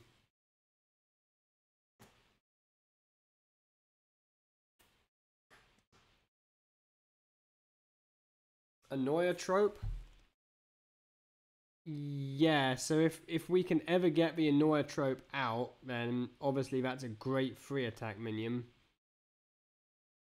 Leviathan, yeah, it can res Leviathan. It can also resurrect the Leviathan appendage. So, like, if your Leviathan's died, it's like a 50-50 which one of those you get back. And then a 2 is, there's so many 2s, right? It's going to be random. It's going to be like a, for like a Sanguine Soldier or, there's just a lot of 2s. Can't res the Titan. No, you cannot.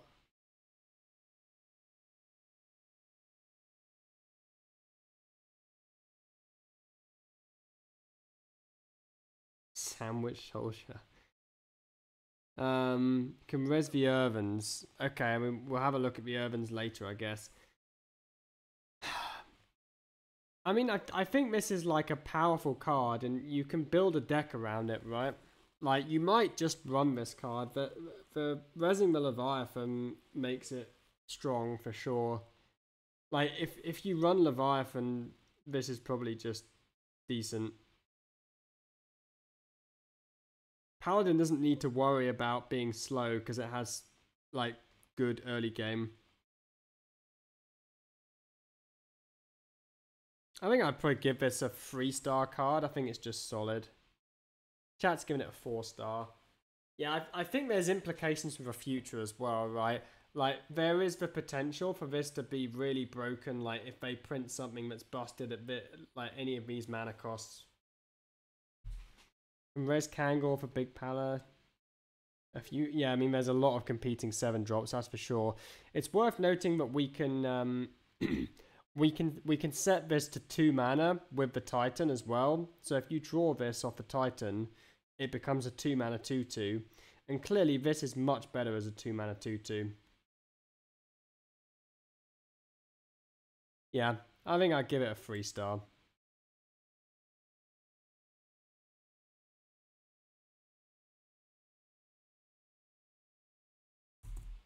Right, get the next poll up.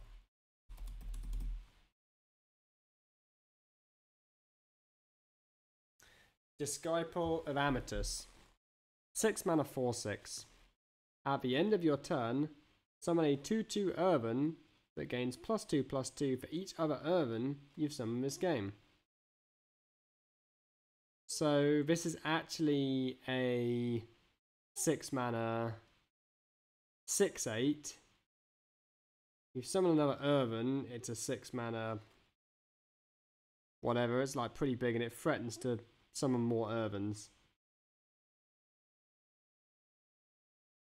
What other Irvins are there though? We need to look at the other Irvins, right?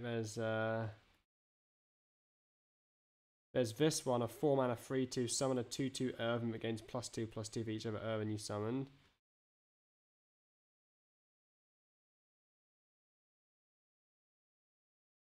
I guess we can resurrect an Irvin off of tier, like that could be our 2 attack minion.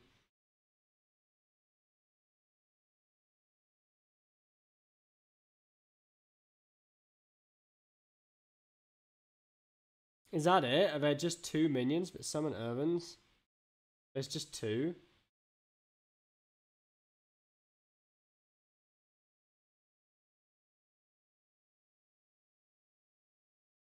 Like nowhere near enough support, right?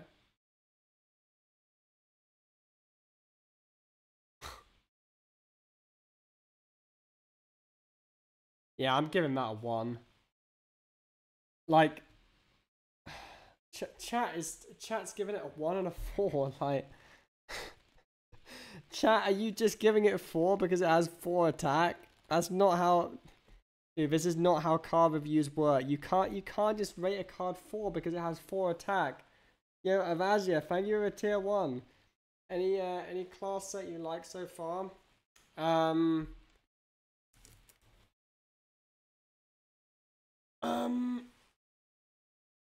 What do I like the most? The Hunter set looked kind of cool. There were some cool mage cards. Honestly, the Demon Hunter one, I think some of the Demon Hunter cards look really gross, which makes me a bit sad. But yeah, I think it's got to be a 1, right? We might as well review the other Urban card as well. Stoneheart King, I'm not going to put a poll up for this one because I think I'm going to give it a 1 as well. But 4 mana 3/2, Death Rattle, summon a 2/2 Urban. So I just think if you've only got 2 cards that can summon Urbans, like, yes, we can resurrect them again. But like, I just don't think they're going to get big enough. They're not going to get big enough. They're not going to get big enough fast enough. So I'll give both of these cards a 1.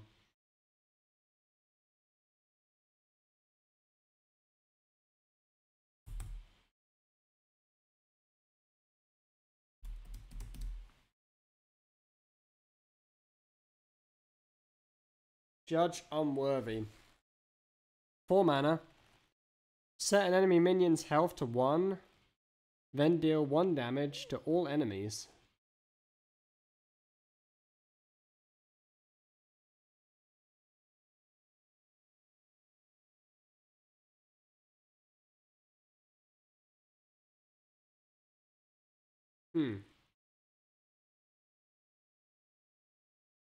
So please someone tell me why. Unleash Fel costs 1 mana and this costs 4 mana. Because I'm going to be completely honest, I think that having Lifesteal on this card makes it better than setting enemy minions health to 1. Like, how does this cost 4 mana? It's not fair. Like, it's not fair that Unleash Fel is costing 1, man. It's not fair.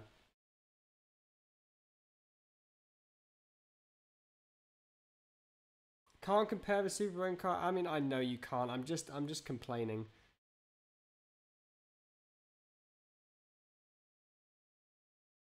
It's not terrible. The art is a bit pixelated. But I think this is a 1-star card, right? Like, it's killing a minion and then it's swiping, like, mini consecrating the board. But I never run that in my deck, right? I don't even run Consecrate in my deck. It's like a turbo 1. Chat also thinks it's a 1. Is this or Equality Consecration better? Equality Consecration is way better.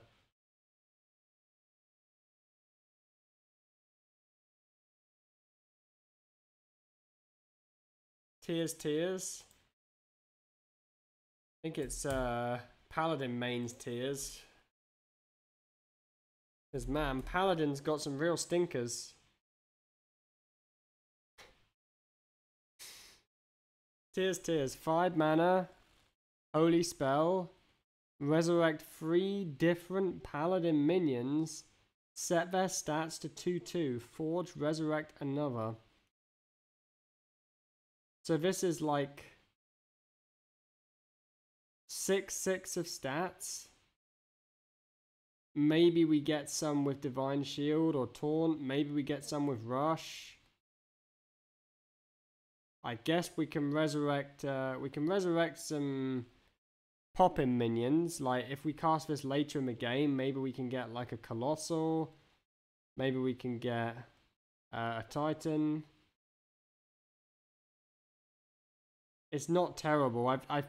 I think realistically you only run this if you hope to high roll like specific minions, right? Like, it's probably meant to be played in like Big Paladin, right? But Big Paladin doesn't have the support yet. Yeah, you can resurrect an Urban, and yes, it should still get buffed.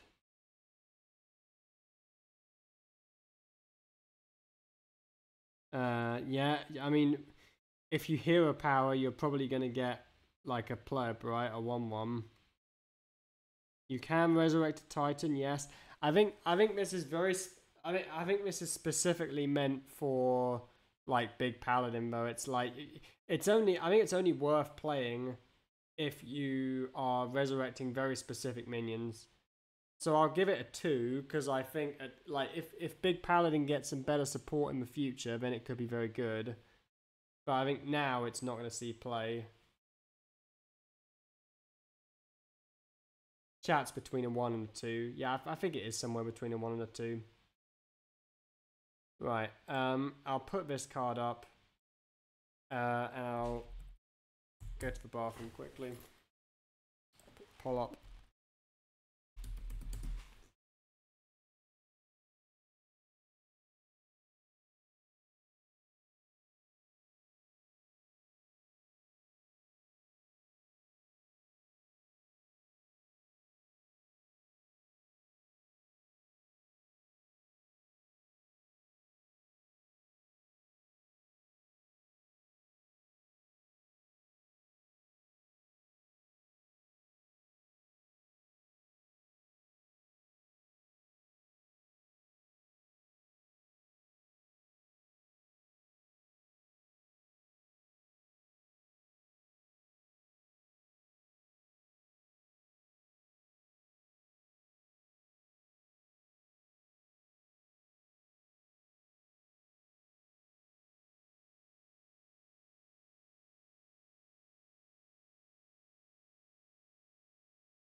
Okay.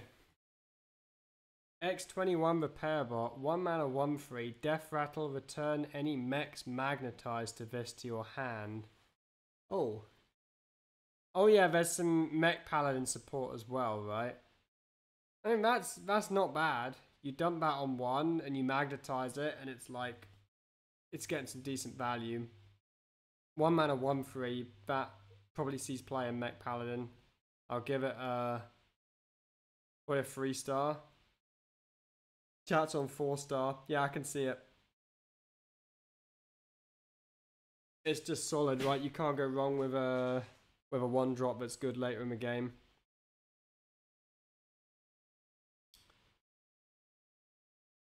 Let's see. Astral Serpent.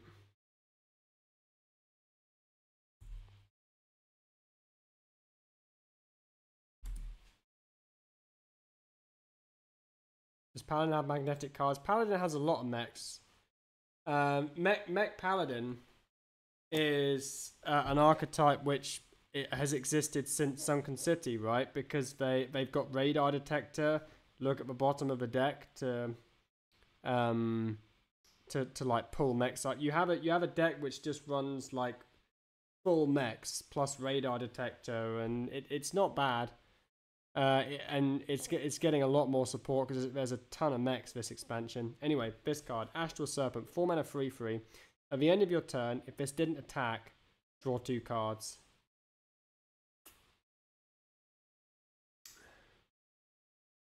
That's quite good, isn't it? So this is obviously this draws 2 cards straight off the bat. So it's like a 4 mana 3/3. But draws 2 cards, and then your opponent, if they don't kill it, you can choose to attack with it. So you can choose to like turn the card draw off, or you can not attack with it and then draw 2 more cards.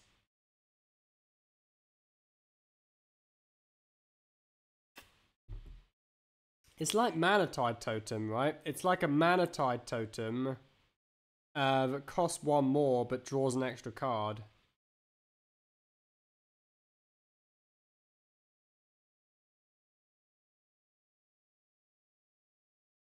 And you can resurrect it as well. Yeah, this could be your free attack minion for Tyr. So you can resurrect this with Tyr.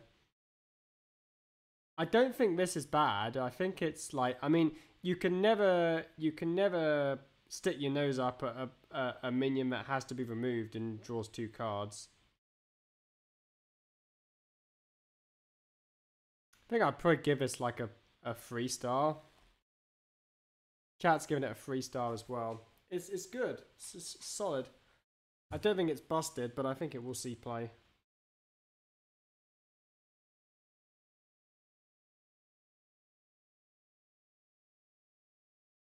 The dragon tag as well. Yes, the dragon tag is relevant.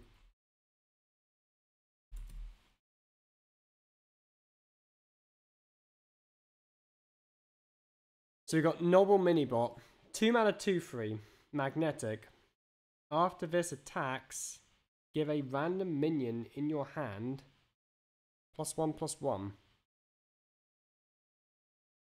So what they want you to do is they want you to play your 1 mana 1/3 on 1 and magnetize this to it on 2. And then you've got on turn 2 3/6, which is buffing up more stuff in your hand, and then you get this back.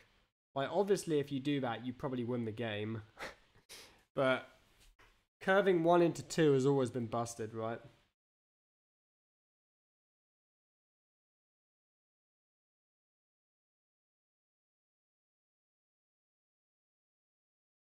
The art's matching. Oh, has it got the... Wait, is it... Dude, it's even got the repair bot in the art. Look, here's the repair bot. And look, there he is. He's even in the art. Dude, you can't make this shit up. I have never seen 2 cards but wanted to be played together in the same deck more in my entire life. He's literally in the art. Oh.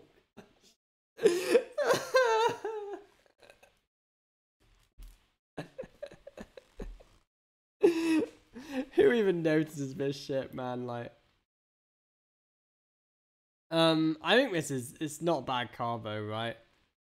Like, if you're playing Mech Paladin, you put this in the deck, so it's like, it's 3-star, I guess. Chat thinks 4-star. Wow. We got some mech enjoyers in the chat. Any bots? Anyone in chat a bot? Or anyone maybe someone in chat wishes they were a bot? I'm getting those kind of vibes right now.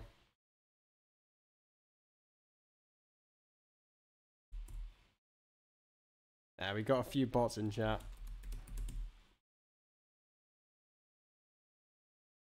It's never Mech Paladin. I mean, yeah, I know it's never Mech Paladin, but Pocket Train did bring Mech Paladin to a tournament once. Anyway, this card, Investor's Aura. 2 mana. Your mechs cost 1 less. Lasts 2 turns. Now that's very strong.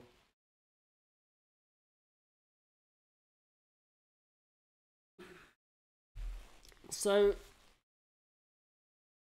let me get this right. If I play this,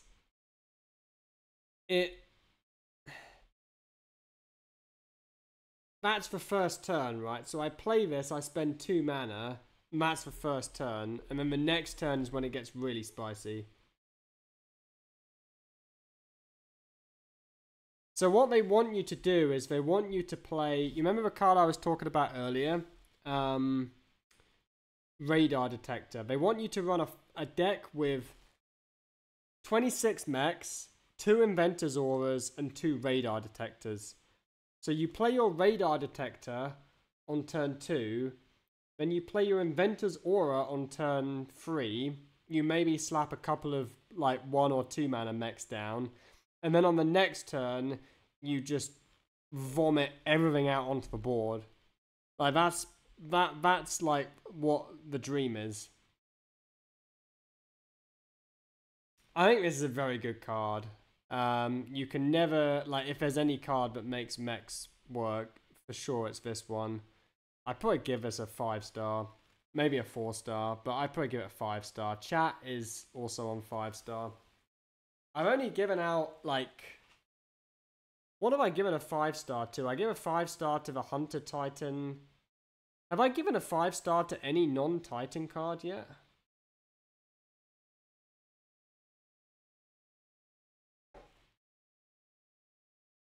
Shard of Inaru completely craps on that deck. Yes, it does, alright? But look, Priest is going to get nerfed, okay? I'm fairly confident that Priest will get nerfed. Maybe I'm wrong, but... Oh, speak of the devil, we're down to Priest. Okay. Let's just do a quick review of Paladin. So, I think Paladin got a little... I was thinking that Paladin got a bit of a stinker of the set until I saw the mech cards. I think the mech cards might just save Paladin. Like, the Repair Bot and the Noble Mini Bot and the Inventor's Aura, really, really good. But the rest of the cards, poopy. Let's go for Priest.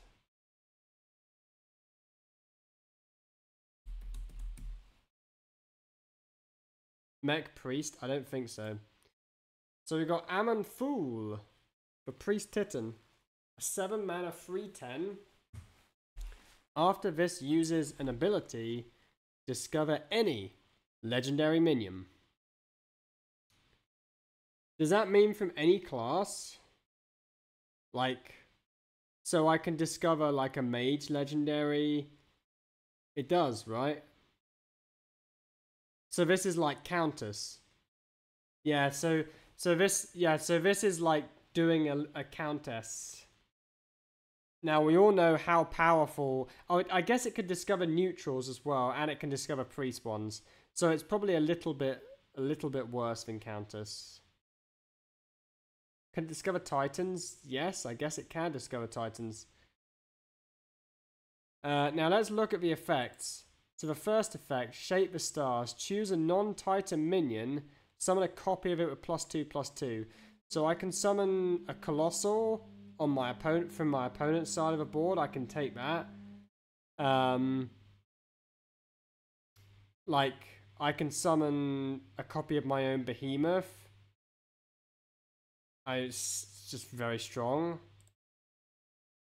Choose 2 enemy minions, remove them from the game. I mean, this is probably what you're picking most of the time, right? Like, this will normally clear the board the turn Ammonfall comes down. Like, you're not gonna have to wait too many turns before this lets you play Ammonfall on an empty board. It's just very good. The minions don't even have their death rattles triggered. And then summon a random 6-cost minion. So if the board is empty, you can still go for this one. Give it Taunt and Lifesteal. So this is the worst effect. The worst effect is still putting a buttload of stats out and discovering a legendary minion. I mean, this is insane, right? This is probably... I think this is probably the best Titan. Because it just fits. It fits so well in Control Priest. It's like the easiest 5-star. Look at that. 81% of chatters giving this card a 5-star. It's cracked. It's just so good.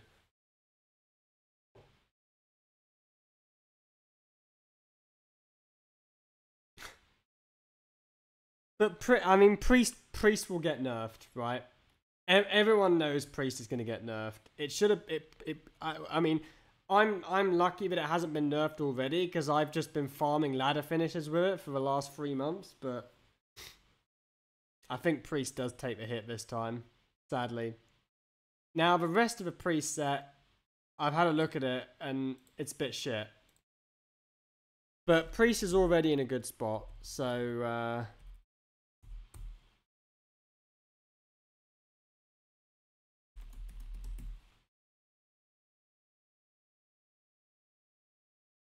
Raden, 6 mana 5/5. Death Rattle. Summon each other minion you've played this game but didn't start in your deck. So I think there is a card that I want to draw your attention to before we discuss this, which is Astral Automaton. Is a 1 mana 1/1, has +1/+1 for each other Astral Automaton you summon this game. So if we keep summoning these, you could potentially, like, you would want to run Raden in an Astral Automaton deck, right? Like, they work well together.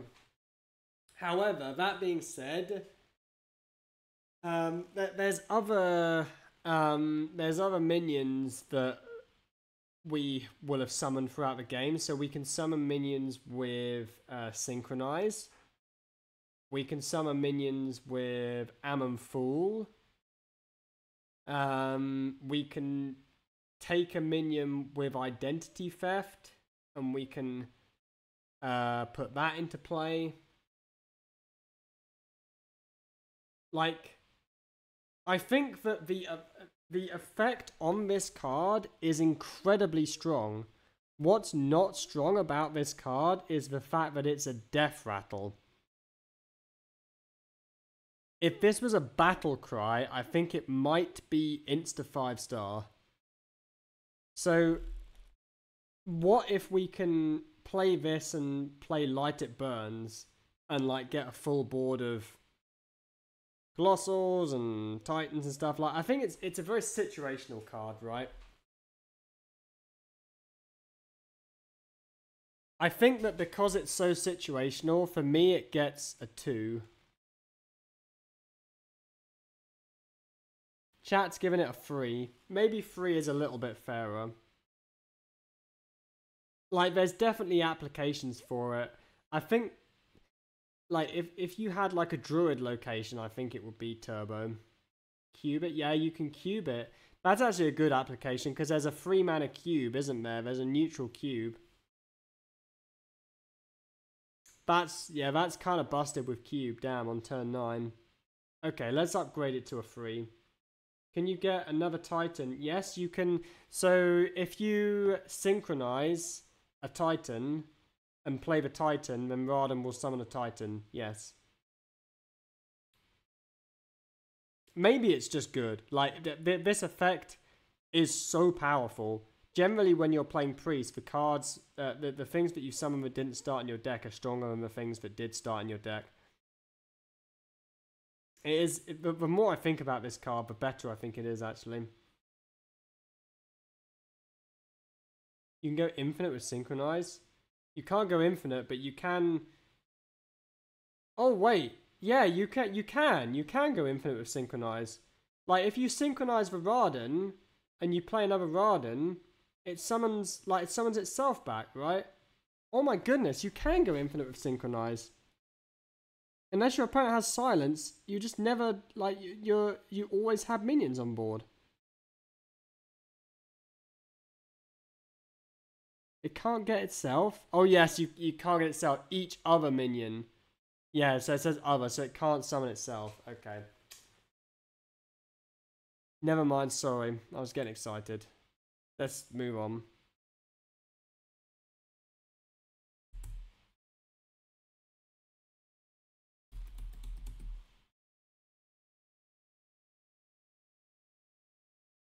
The stars align.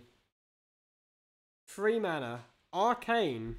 Transform minions in your hand into ones that cost 3 more. They keep their original cost.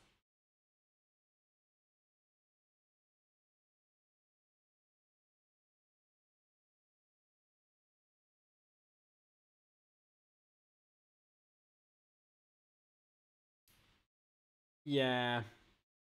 No. 1 star.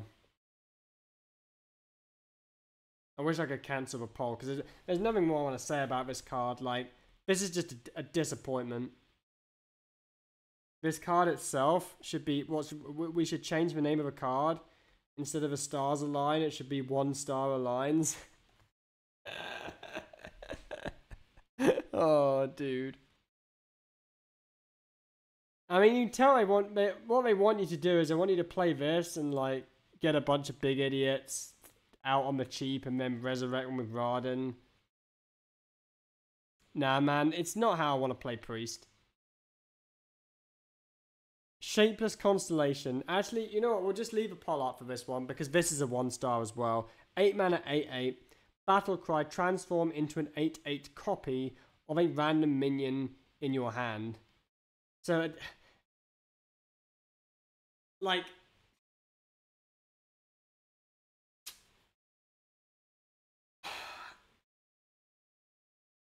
I mean, if you have only the Titan in your hand, I would say this is fine. But, like, if we have the Titan in the hand, we want to play it on turn 7, right?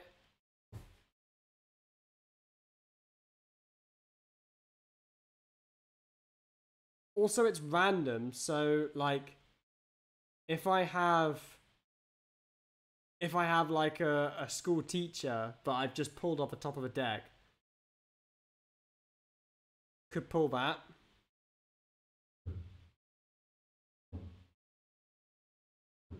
Colossal. I mean, maybe in the right deck, this can be good. But I think that you would have to rebuild Priest from the ground up, right? Like, you'd have to not run small minions. You'd have to run, like, almost exclusively big hitters. And I know, I guess you could run the small minions and just play them, but, like, it's so situational. I think it is just a 1.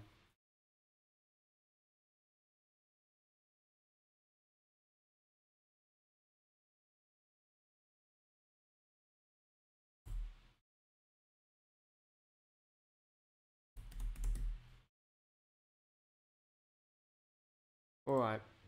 Creation Protocol. 2 mana. Holy Spell. Discover a copy of a minion in your deck. Forge. Get another copy. Now this card looks good.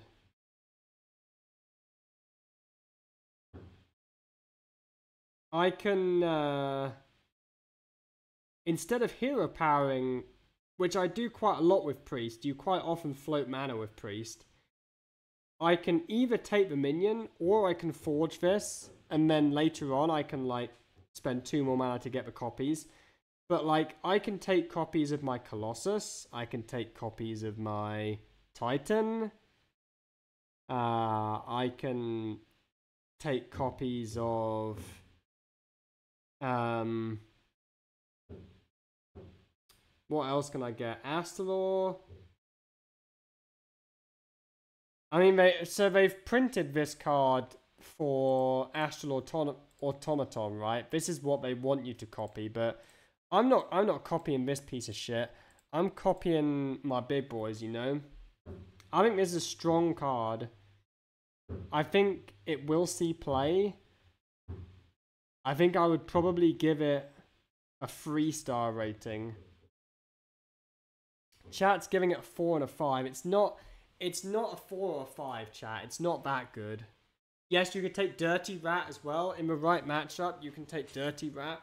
Like, it's good. It's a very good card. And I think it will see play, but it's not like a 4 or a 5-star. Also works with a 6-drop. I guess you can take more Rardens if you're going that way. Oh, you can get more Nazmanis, yeah. This is very good, isn't it? It is good.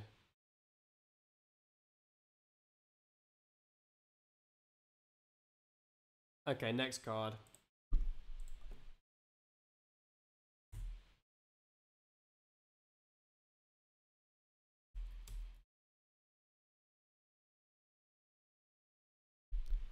False Disciple. 2 mana 2/2. Battlecry. Discover a legendary priest minion from the past.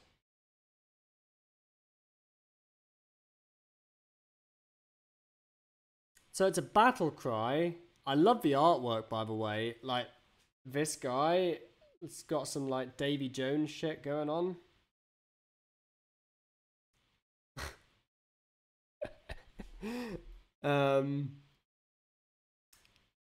I mean, I don't know how good the effect is. Raza? Oh my goodness, you can get Raza. But it's not going to be active because you're not playing Highlander. Ilusha is bad now. They nerfed it. Man, there's some bad cards though. There's like Temporus. You can play it before the location. I mean, that's the thing, right? We've got to ask ourselves, is this better than the 2 drops that are currently being run in Priest?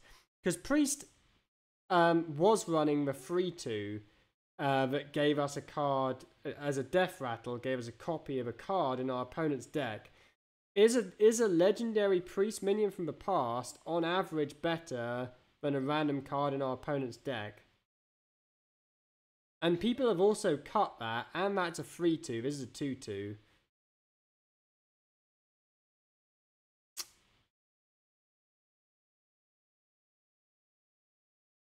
Personally, I don't think this is like super good. Like, I think a card like Paparazzi, this is giving me Paparazzi vibes. I think the stat line is kind of similar, the effect is similar. I think I would give this a 2-star, personally. Chat's also giving it a 2-star. I think 2-star is about where it's at. You have 3 options. You do a Paparazzi as well. Like, if you...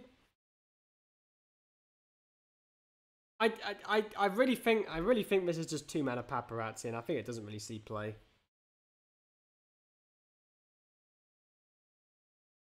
Right, we talked about this boy a little bit already.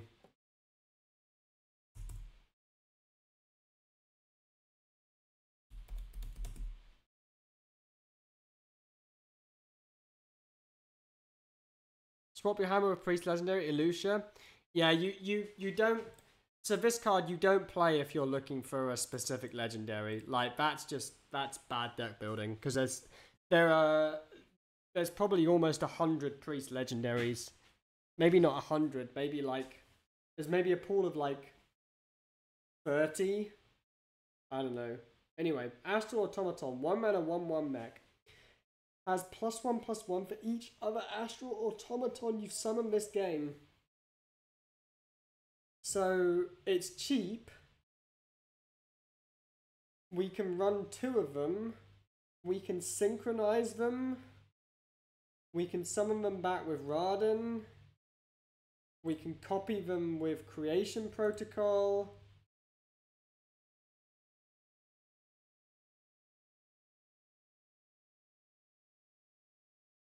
It is like bad Jade Idol, right? We can also, like, we can Zola.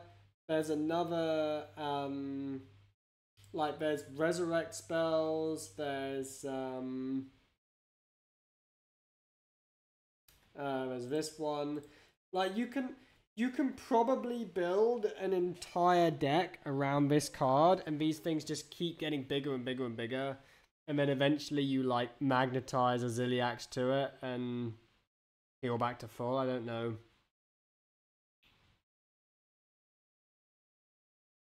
I don't really believe the archetype. I've got to say, I don't believe it.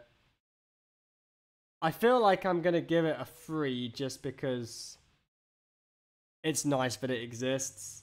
But I think in reality, I think it's probably going to be a 1. Chat thinks it's a 1 as well. There's a believer in chat. One guy has voted a 5. Who was it? Who gave this a 5? Look. The cost is 1. The attack is 1. The health is 1. It gets +1/+1. It's a 1.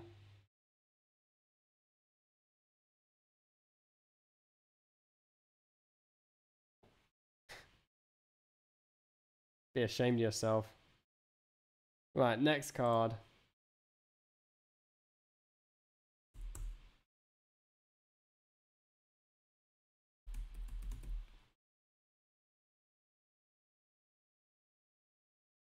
Someone was giving it a 5.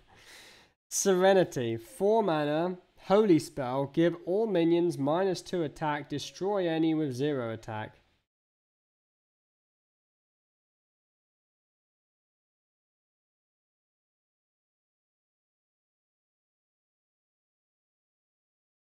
Isn't this just like worse than Holy Nova in every way? And I guess if our opponent specifically has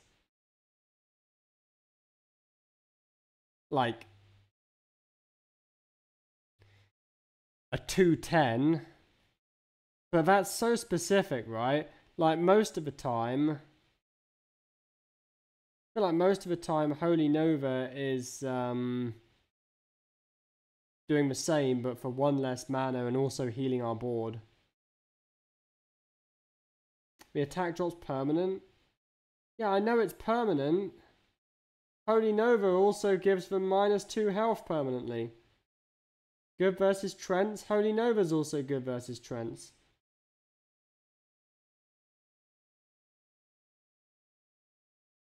It is a stinker, isn't it? That is a 1-star card. What does chat think? Chat thinks 2-star. Kills Rancher. Yeah, but it costs 4 mana. Like, my opponent plays Rancher, I can't play this for another turn. And Holy Nova has extra synergies as well.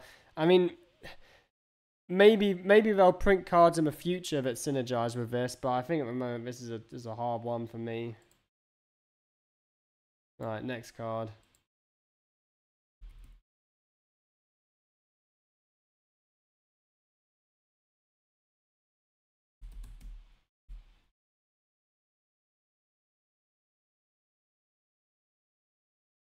Grace of the Highfather. I like Grace, a nice name. My wife is called Grace. Restore 8 health.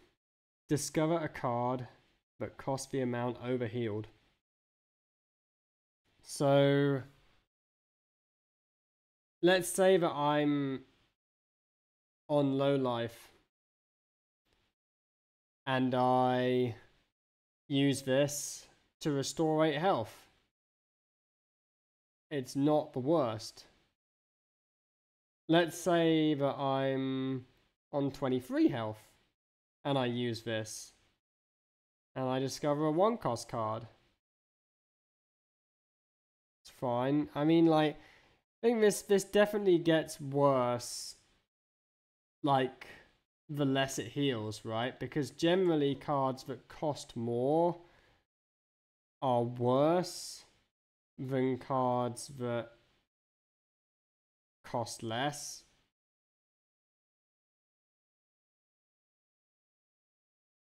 Like, I guess there's certain synergy, so like, isn't there a card that like summons a minion with like summons a minion with stats equal to the amount overhealed?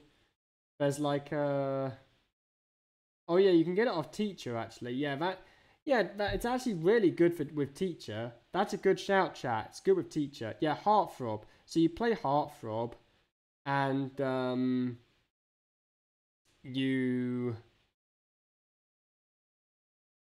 with this you get like an 8-drop. You can even coin out Heartthrob on 2 and then play this on it, and you get an 8-drop on the board.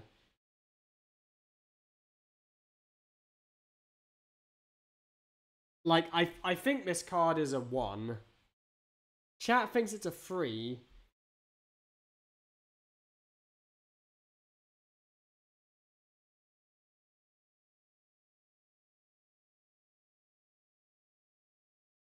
Like, I think this is a buff to School Teacher. Like, you're really, really happy if you hit this off School Teacher. You're so happy. So, I mean, that makes me happy because I quite like the card. It's just shit. Anyway. Anything free about the cards, it's mana cards. I mean, it's a 1, right? It is a 1. I'm not putting that card in my deck. I'm sorry.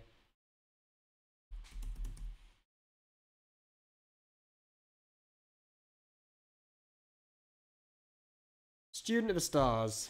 3 mana 4/3. Death Rattle. Shuffle a copy of this into your deck with permanent +3/+3. We've seen this card before. this was a hunter card that cost 1. There was a 1 mana, 1/3 raptor in hunter that after it died, it got shuffled into the deck with like +2/+2, right? And everyone, I remember when that card came out, everyone thought, oh, this is busted, you can't fatigue him anymore. And we've got, there's another one with Druid as well, Bottom Feeder, right? Yeah, you got Bottom Feeder in Druid. And like, when Bottom Feeder came out, people were wary because they knew about this other Hunter card. And they said, oh, but this one's different because you can dredge it up now. Like, it's going onto the bottom. It's not just being shuffled into the deck. You could dredge it up.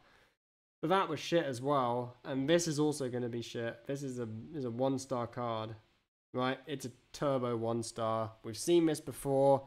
No, thank you. We're not being fooled again. Chat thinks it's a 1-star as well.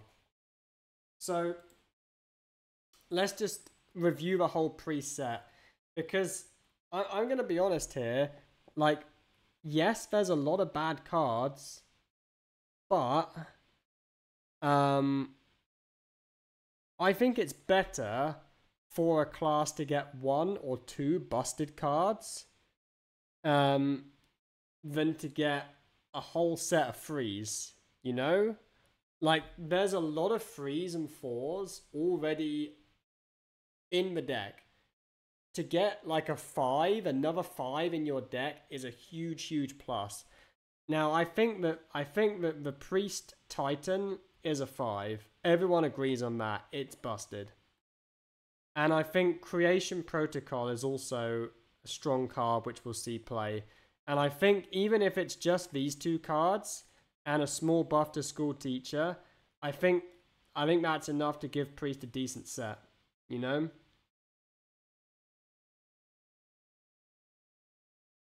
Yeah, I mean, the reality, this is what's actually going to happen. What's actually going to happen is people are going to get very tired of Priest stealing their Titans with Synchronize and with Identity Theft, and Priest is going to get nerfed. I'm pretty sure Priest will get nerfed probably within 1 week, which is sad. Honestly, it's sad because I love Priest. I really like playing the class.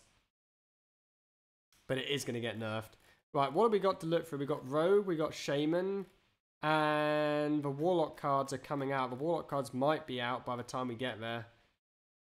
So let's take a look at Rogue.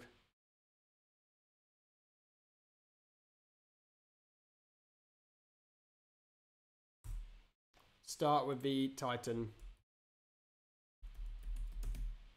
Look at this. Some cool cat over at Blizzard HQ has spelt Titan with numbers on this card. V07 Tron Prime. It's a 6 mana 3/5. This minion's abilities repeat on another random friendly minion. So let's have a look at the abilities. We've got Attach the Cannons, gain +2/+1, deal 4 damage to a random enemy.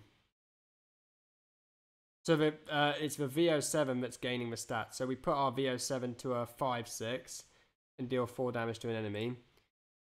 Full power, gain +1/+2, draw a card. So he's going up then to 4/7. And then maximize defenses, gain +3 health and can't be targeted by spells or hero powers. Wow. This costs the same as the Hunter and the Mage Titan. It does. Now, I think this Titan has had a lot of bad press. I think this is a good Titan. I think it's in the better half of Titans, actually. I think it's better than the Mage Titan. I think it's better than the Paladin Titan. And I think it's probably actually better than the Death Knight Titan, purely because of the cost. Now, you have to remember all of these are doubled, okay? They are doubled so long as you have another minion in play. which is not hard for Rogue. Rogue is normally ahead on board because Rogue is a tempo class. So long as you have one minion on the board, these abilities are doubled. So this becomes a 3/11 on the turn you play it, but can't be targeted by spells or hero powers. It's huge, a 3/11. It becomes draw 2 cards. So you drop this on 6 as a 4/7. You buff something else up and you draw 2 cards instantly. If your opponent has an empty board and you have a minion there, it's a 5/6 and you can pyroblast the enemy, right? I mean, you pick this one. It's literally, you know that Frost Rune Death Knight card? Chat's given this 1 star. Mate, okay. What would you give the Frost Rune Death Knight card? The 6 mana 5/5 at Pyroblasts. Okay, because this card, at minimum, is the Pyroblast, right? You pick this and it goes up to a 7/7. A 7/7. And you've buffed a minion and you've dealt 4 damage twice to a random enemy. What am I missing? This card is good. This card sees play in every Rogue deck.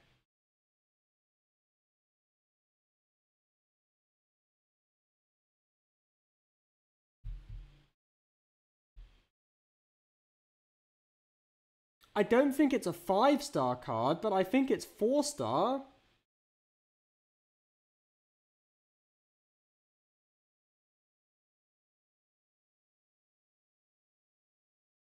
Like, I really think it's a good card. I don't understand why people are hating on this. You're going to see, chat. You're going to see.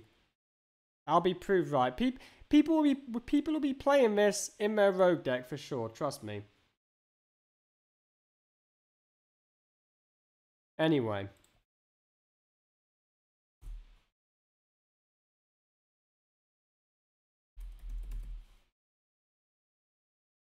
Any hate has no Rogue flavor? Yeah, it doesn't really have any Rogue flavor. I'll agree with that.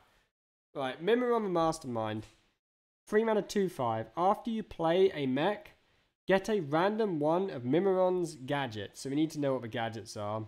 It's not going to tell us, right?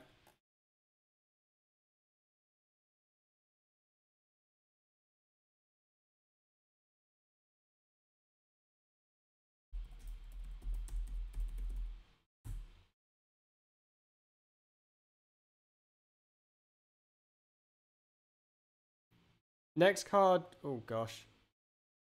Go back here.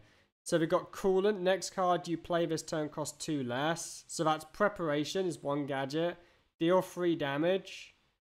Give a friendly minion +3 attack. It gains stealth until your next turn. Give a minion Taunt and Divine Shield. Return a minion to its owner's hand. I love how the prep is just kept as it is, and the Shadow Step is like 3 mana worse. I mean, that just tells you how fucking busted Shadow Step is, right? Like, I guess okay, this is sap as well. So you can, yeah, this is sap actually. Okay, that's different. This is sap, but can also be using a friendly minion. That's much better than I thought it was. Choose 2 minions, they swap stats.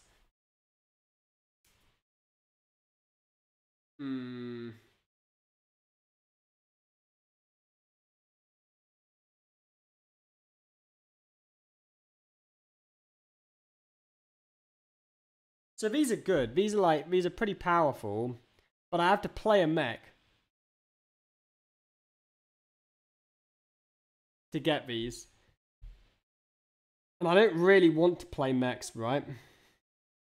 Also, something that I realized very soon after I looked at this card, would I rather have one of those gadgets, or would I rather have a Hawkstrider buff? Because this minion has the same stat line as Hawkstrider. And honestly, I think if I was playing small mechs, I think I would rather have a Hawkstrider buff than any of those gadgets, you know? Chat's giving this 2-star. I actually think this is a 2-star. I think it's very niche. I think Rogue doesn't want to play small mechs. And I think that even if you did play small mechs in your deck, I think the Hawk Strider is simply better. You could play both. Yes, you could play both. Does Hawk Strider work with Magnetic? No, it doesn't.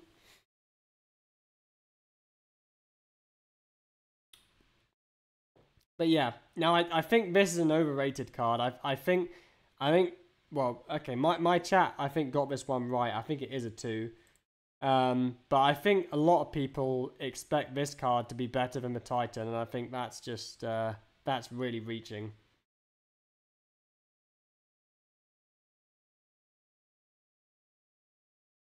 J Alex calls this a 5-star. Yeah, but J Alex is, no offense, but J Alex isn't that smart. I mean, J Alex is in my chat sometimes, right? That should tell you everything you need to know about the guy. Right, Tarslick. 1 mana. Minions take double damage this turn. Deal 1 damage. So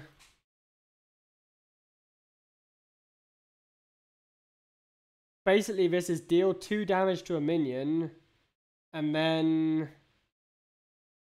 I can combo it with minion damage. I can combo it with spell damage. Like, what it's basically doing is it's helping me to clear boards. People look at this card and may think it's spells, but it's not. Like, if I play this and I have a 1-1 on board and my opponent has a 2-2, my 1-1 will trade into the 2-2, and the 2-2 will die. Like, this is actually the same as the Enchanter effect, right? Which is a 3 mana 3/3, which sees playing Demon Hunter, and it only sees playing Demon Hunter because of 1 card, Unleash Fel, right? So personally, I think this is not what Rogue wants to be doing. And I think this is a 1-star card. But maybe I'm underestimating it a little bit. Chat is also on 1 and 2 star. I think it's around there, isn't it? Enchanter plus this equals cooking. If you play Enchanter plus this, I mean, it's mega overkill, dude. I don't like. Like, if you play this plus Enchanter, honestly, just go and play Priest. Like, I don't like. That's not what Rogue wants to do, man. Like, Rogue wants to be king of tempo, not removing boards. Anyway, next card.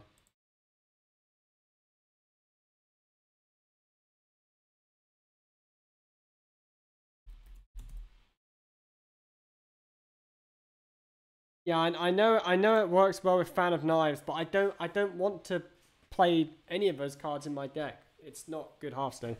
Right, Lab Constructor. 4 mana 3/2. Wow, that's a powerful stat line. 4 mana 3/2. At the end of your turn, summon a copy of this. Forge, gain Magnetic. So let's talk about the minion by itself. If I summon this as a 4 mana 3/2 that summons a copy of itself, it's 6/4 of stats, and if my opponent doesn't clear both of them, it threatens to summon itself back again next turn.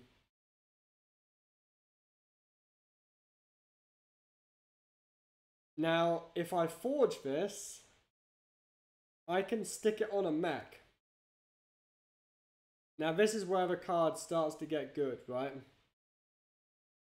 So I can stick it on the Titan, and stick it on Mimirom. What else can I stick it on? I can stick it on a Spark. I can also have this on board. I don't necessarily need to use the Forge effect, because I can have this on board and I can magnetize other things to it. Ziliax, yeah.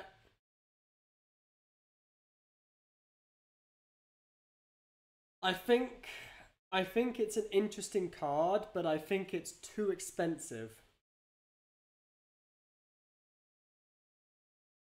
So I'm gonna give it a 2, I think. Chat's giving it a 1, but there are some believers, nobody's giving it a 2. I think it's just a bit fringe, right? Like I think if they bring out a really, really busted mech in the future that you really want to make a copy of. But then that should be the Titan, right?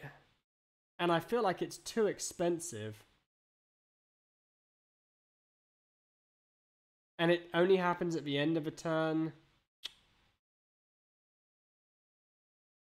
If you Bone Spike prep out a mech early, or the Titan you can't clear. Yeah. I guess if you Bone Spike, like if you prep Bone Spike this, that is quite good, right? Like, what if your opponent plays a 1-drop and you coin prep Bone Spike this, and on your turn 1 you have like a couple of 3/2s? The game does kind of end, right? I mean, that's just testament of how good prep Bone Spike is, though. That's nothing to do with this card. Dies to Piranhas. Oh, insta 1-star. Dies to Piranhas. Next card.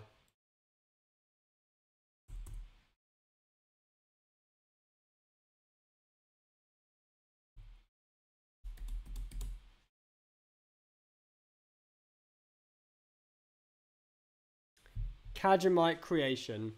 It's a 2-mana 3/2. Battle Cry. Discover a spell from another class that costs 3 or less. So this is some Burgle Rogue synergy. But Burgle Rogue generally wants to be generating big expensive things. I mean, this is easy to play. You would probably play this in Burgle Rogue. Like, it's a little bit like Tooth of Nefarian, right? It's just like something that it wouldn't like make the deck, but you might put it in Burgle Rogue.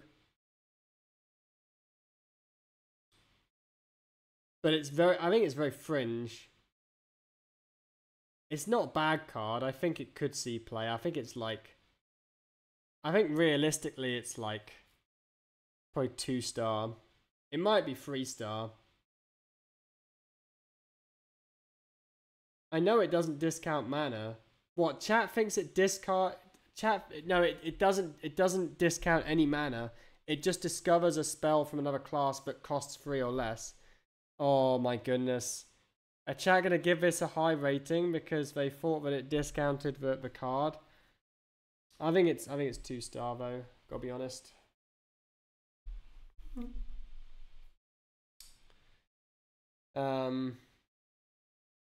And no hard feelings, chat. Like I'm not that good at reading myself.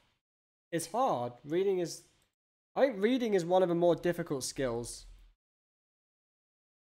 Like, humans are the only animals that can read. There are other animals that can play games. There are other animals that can work, but humans are the only ones that can read. It's a hard skill.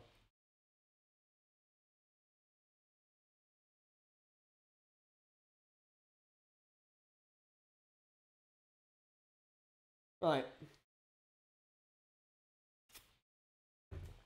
Gear shift. 1 mana. Shuffle the 2 leftmost cards into the 2 leftmost cards into your hand, into your deck, and draw 3 cards. Now, I saw a lot of people rating this card poorly. I think this card is very good.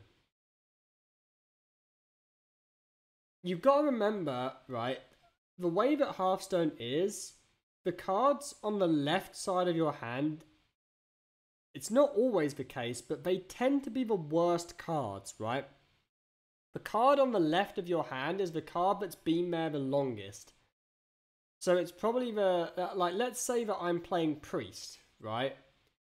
Or let's say I'm playing rogue, and I'm against a spell demon hunter, right? The card on the far left of my hand is probably going to be something that targets minions, like a bone spike, because I can't play a bone spike against a deck that doesn't play minions.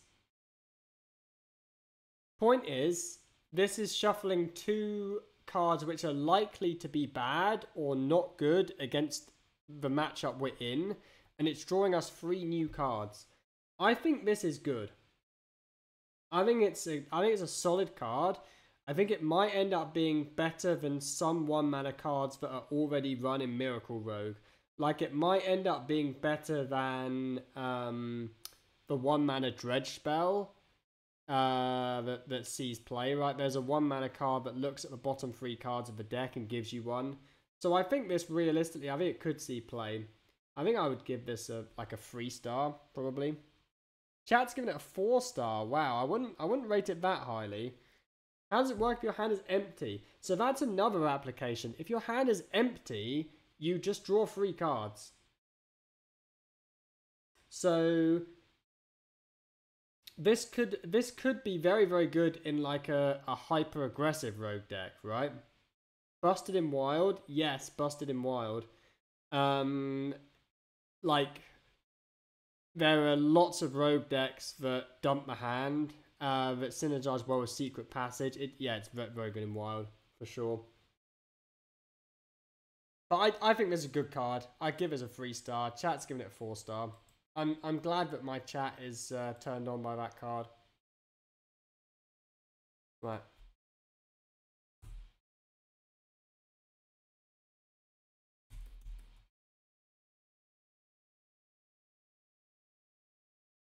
Pit Stop. 2 mana. Discover a mech from your deck.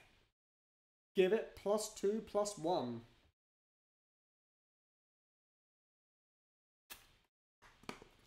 So we can use this to tutor out. Can use it to tutor out Lab Constructor. So now our Lab Constructor is a 5/3 that's summoning a copy of itself. We can tutor out the Titan. And tutor out Mimiron. It's not a bad card, right?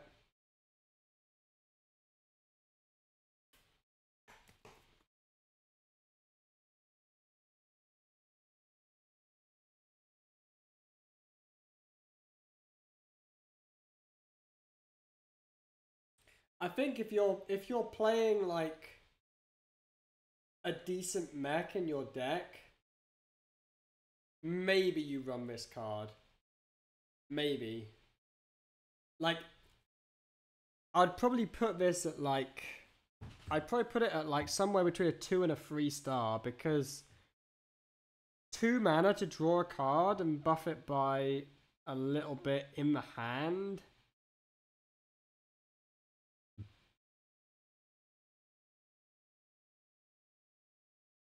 I think it's a bit weak tempo-wise. I mean, I guess you can prep it. What does chat think? Chat is rating it 1-star. I think 1-star is a little bit harsh. But I think probably 2 is where it's at. It's a paladin card. It is a paladin card, isn't it? It just, I think I can see why J Alex is a bit pissed off, you know? Like, the whole set just doesn't feel like Rogue.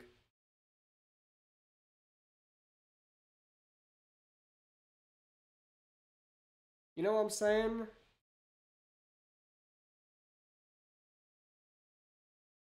I think if Rogue doesn't get a good set, next expansion, I think J Alex might quit Hearthstone.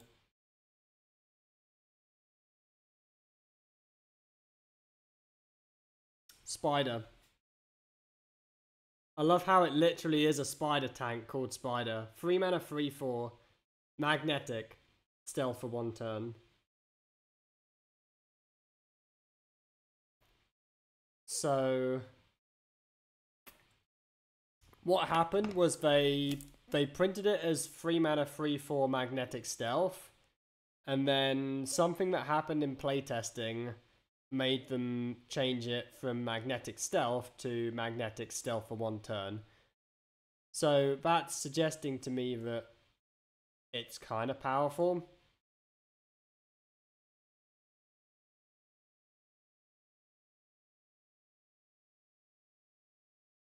You get infinite stealth copies of a 3/2. That's a very good question. So yeah, what if we play Spider plus Lab Constructor? How does that work? I think both the copies lose stealth. Because it should summon a copy that has stealth for 1 turn, right? It can stealth the Titan. Oh yeah, I guess you can stealth the Titan as well.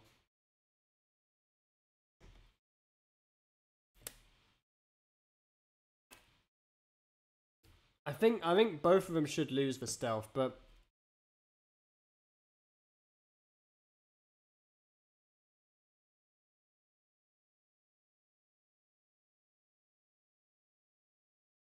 the idea is to play the Spider plus the Constructor. Yeah. That's what they want you to do, right? They want you to play the Spider. They want you to forge the Constructor on 2, play the Spider on 3, and then they want you to put this on it, and it's a 6/6 that copies itself. That's what they want you to do. Chat, we figured it out. We figured it out. This is the curve. Forge, Spider Tank, 6/6. Double 6/6. Game ends. Nice.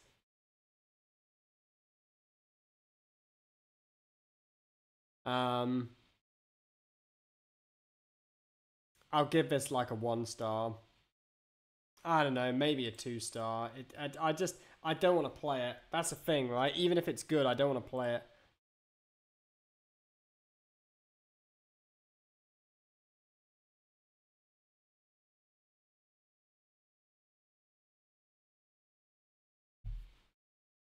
Game ends because your opponent wins. Right, Coppertail Snoop. It's a 3 mana 4/3. Magnetic. Whenever this attacks, gain a coin. Wow. Look at that art. Look at that little fella.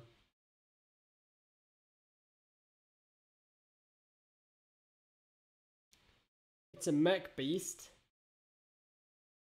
So I guess if we have a mech on the board, it's pretty good, right? We buff the mech up, we attack, we get a coin.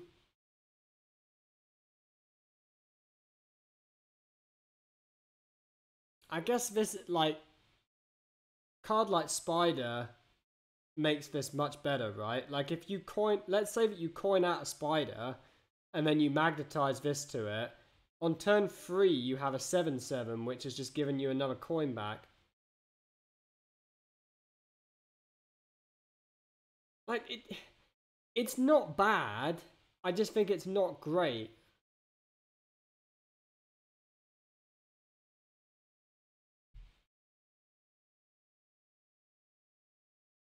Best Blessing of Kings I've ever seen.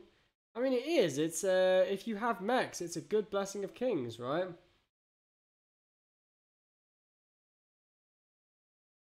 Just playing Magnetic, activate Mimiron. I don't know about Mimiron, man. That's a meme. I would probably give this card. I mean, I'm hovering between 1 and 2 with all of these mechs. You know, chat doesn't really like the mechs either. Like there's a lot of mechs in the game at the moment over the last couple of years. I wouldn't be surprised if mech decks are actually quite good.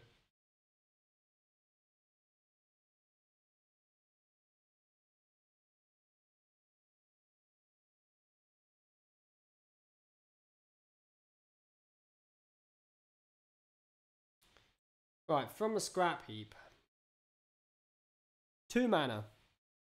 You get 3 1/1 magnetic spark bots with random bonus effects. So what can these have?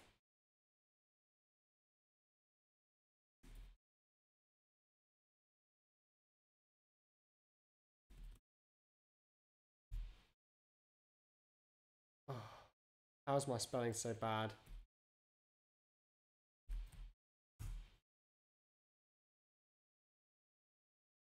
Oh, is the card library still broken? There we go, right. So there's Magnetic Lifesteal, Wind Fury, Rush, Taunt, Divine Shield, Stealth, Poisonous Reborn. We get 3 of those. So they're a little bit like PP Ranas, right? From schooling. The question I have is, why does this card cost 2 mana? Like, if schooling cost 1, why does this cost 2? It should cost 1, right?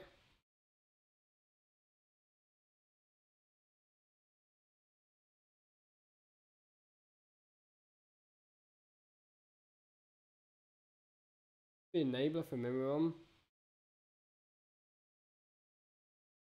Like, I don't think the card sucks.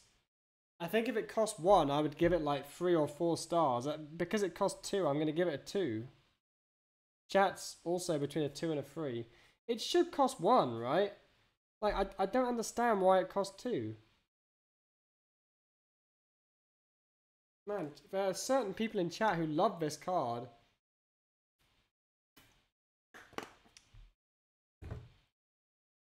I don't know. Like, Rogue as a whole,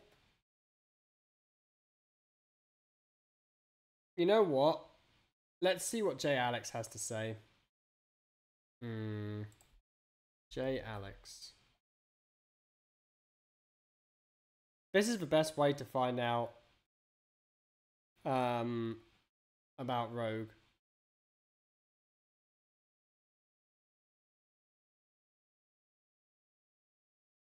He's already tweeting about cards that like don't exist. I mean, that's normally a bad sign. He's what stage of grief is he in? He's in the denial stage. He's like tweeting out other cards.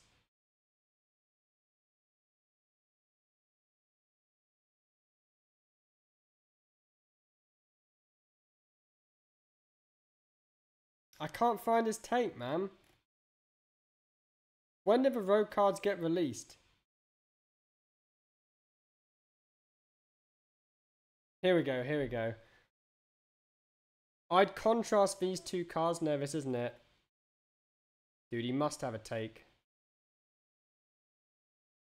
Can't find it, though. Oh, here they are. Now that we've seen the full set for Rogue, we have firmer conclusions. You either play Miracle Rogue with the same shell and a small new Mimiron package, or 0 new cards. Let's cover what we can do. Yeah, he's not happy. He's not happy, man.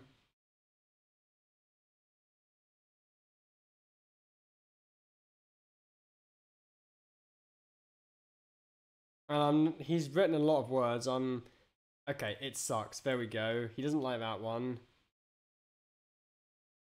1 mana, draw 1. Yeah, he doesn't like that one. Small chance this is good. This card is at best mediocre and burgle. That's what we said.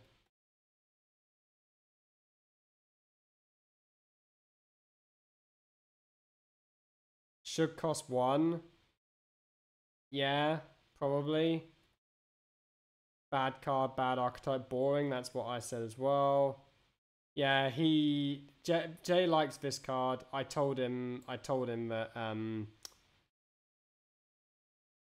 I told him that the Hawkstrider was better, and I don't think it made him very happy. Yeah, he doesn't like this one as well.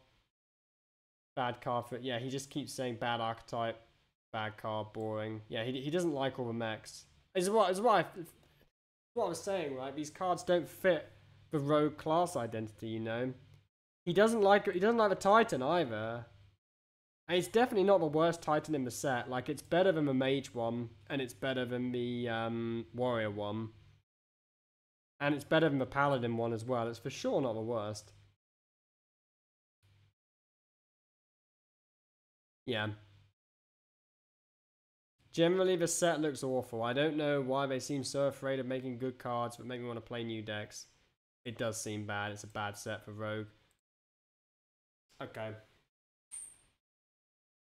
Right, Shaman. Let's have a look at the Shaman cards. Now, Shaman got a bit of a blaster of a set from what I've gathered, but I haven't seen all the cards yet. See some of these cards for the very first time. Now, this is a good Titan. Golganeth the Thunderer, 6 mana 5/7. Your first spell each turn costs 3 less.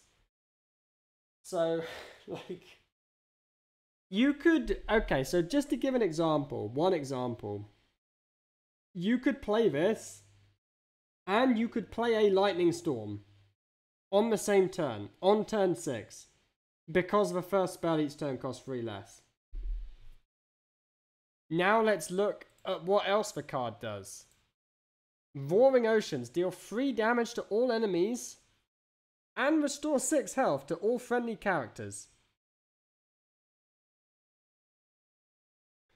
So that's like a better version of Brucan, right? Remember Brucan, the hero that you played for 8 mana, and it would deal 2 damage to all minions, and it can also restore 6 health to all friendlies. This is like better than the Brucan. Yeah, that's pretty good. Lord of Skies, deal 20 damage to a minion. Yeah, not so great. I mean, is there anything, like, silly we can do to this? Like, is there any, like, minion that we want to deal 20 damage to?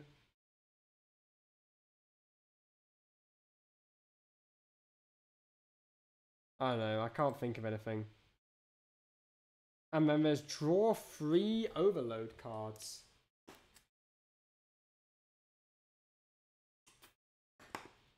I guess it clears the enemy Titan. Yeah, I mean, it's nice to have a removal option, sure.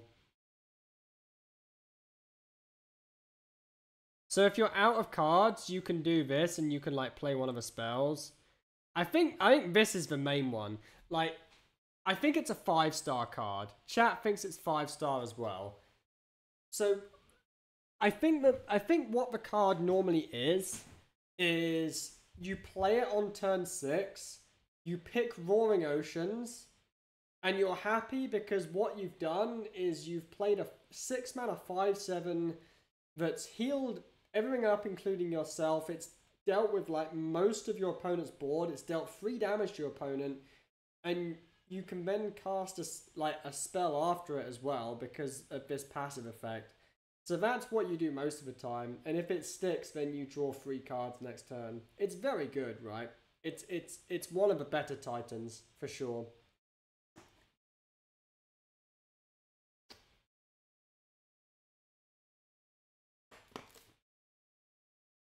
But I think Shaman got some interesting cards in the rest of their set as well. If you can somehow get a copy of the new Hunter Trample card, it's like there's some, yeah, but okay, that's not gonna happen.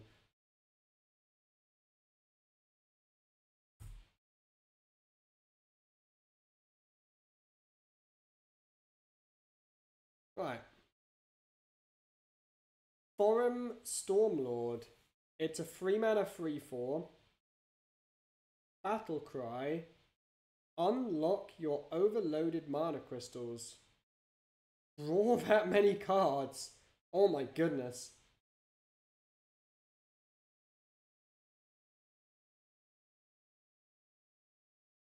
That seems incredibly strong.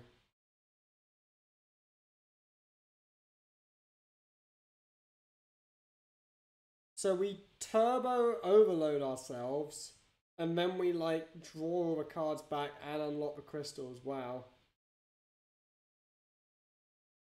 I do want to say though that it's difficult to plan with this card, right? Because the more mana that we overload, the less likely it is we're going to be able to play this on the following turn. And if we play it after we've overloaded cards, we get to play less on that turn. Like, I think this is quite a late game card. I think it's good, but I don't think it's mega busted. I think this is like a 4-star card, not a 5-star card, is what I'm trying to say. Chat thinks it's 5-star. Like, it's good.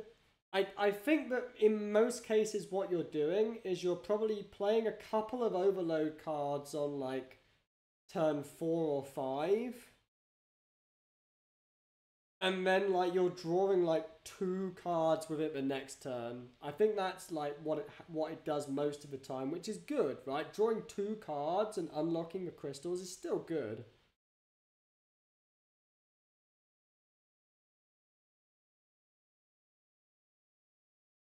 It's just it's the more I think about it, it's just not insane. It's not as insane as it was when I first saw it. I was like, wow, that's busted, but not actually that good.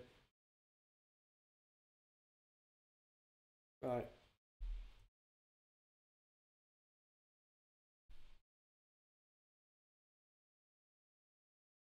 Champion of Scones. Oh, sorry, Champion of Storms. 4 mana, 3/5, elemental. After you cast a nature spell, summon a 4/2 elemental, and if we forge it, it has rush. I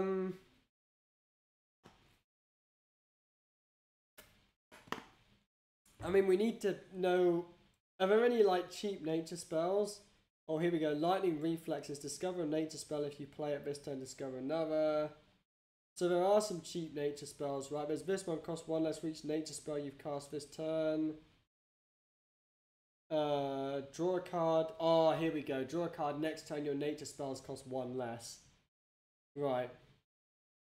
Okay. So what they want you to do is they want you to assemble a large mass of nature spells in your hand.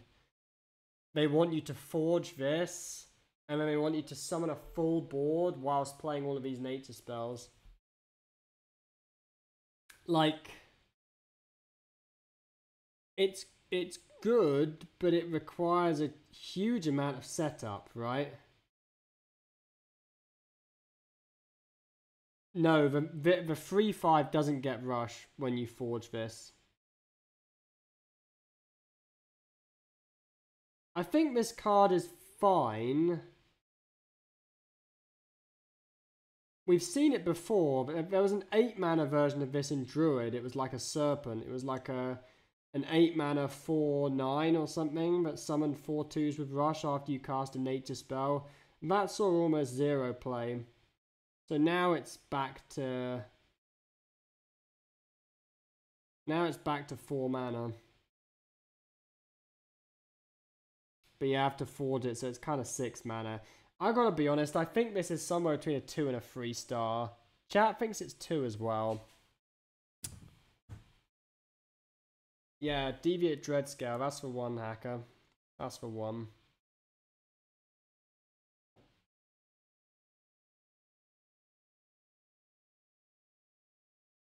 You can OTK. You can't OTK with this. They don't have charge. It has rush.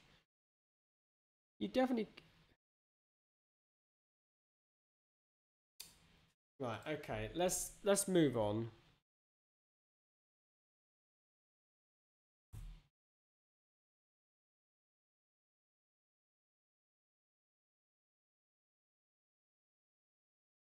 You put in bioluminescence. Oh, I see.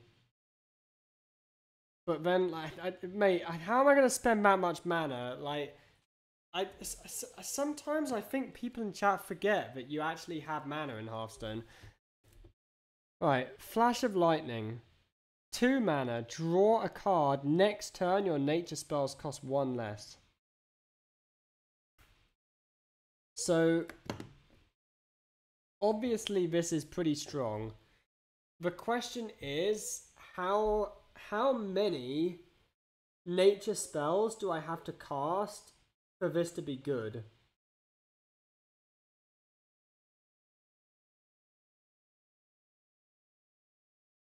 So draw a card is normally like a 1 mana effect. Maybe somewhere between 0 and 1 mana.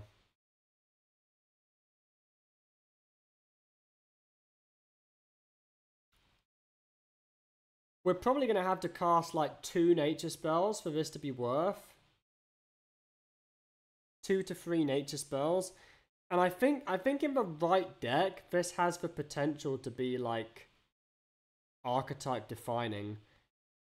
Potentially, you could also play like 2 of these on the previous turn and then do like a mega pop-off play.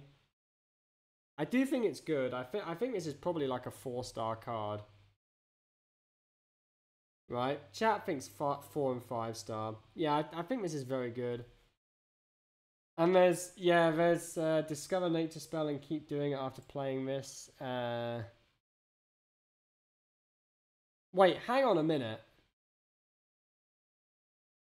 This doesn't go infinite, right? Like, hold on. Right, let's look at this card first, because I want to discuss this one.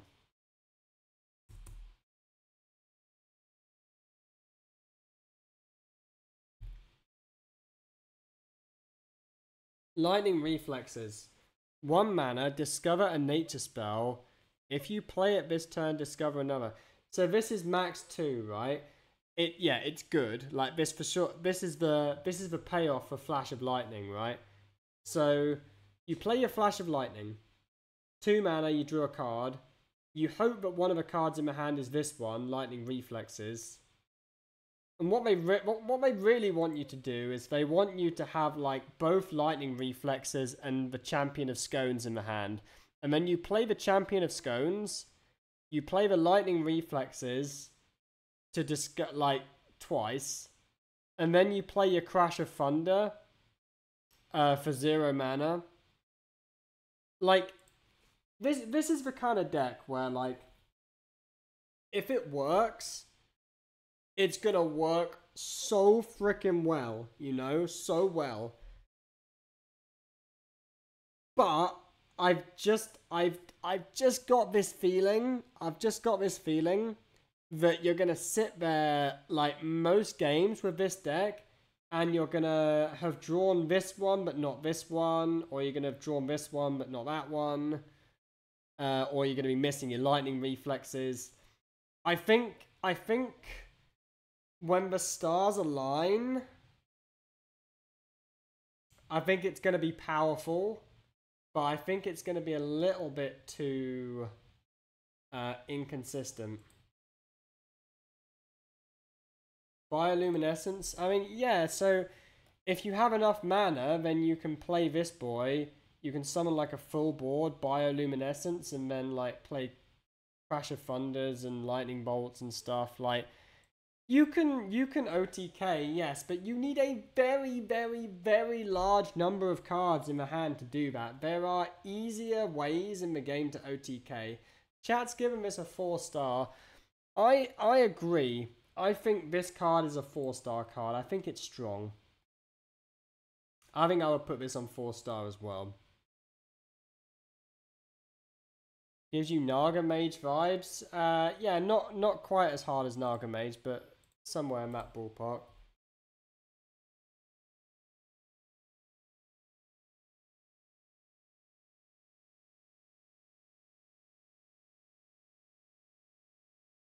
Right. Foreigner Drake. 7 mana, 6/6, rush. Whenever this attacks, summon 2/3/1 whelps to attack the target first.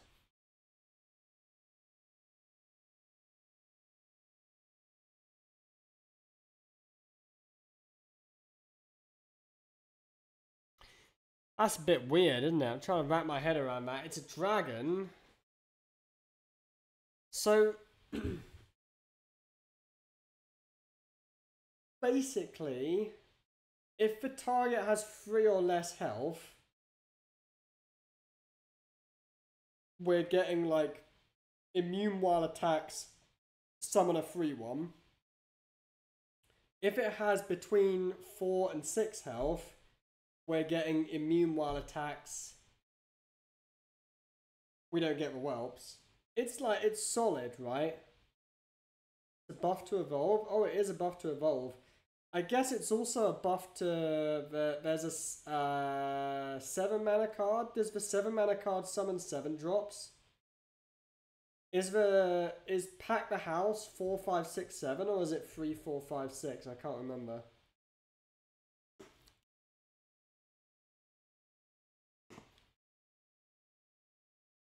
I think this is a solid card. I just don't think I'd put it in the deck, right? I can't think of any deck that I'd want to put this in.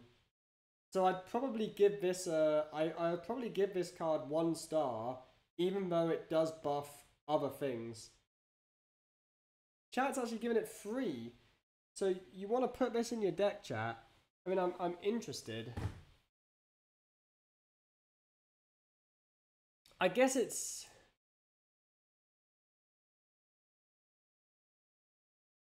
Yeah, it's a fine card. It's just a bit too expensive. I think it's too expensive. Let's leave it at that.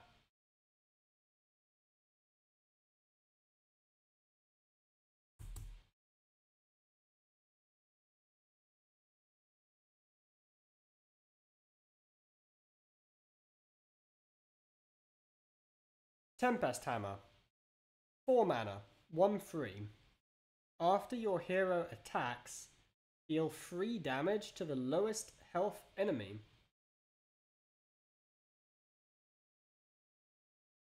So...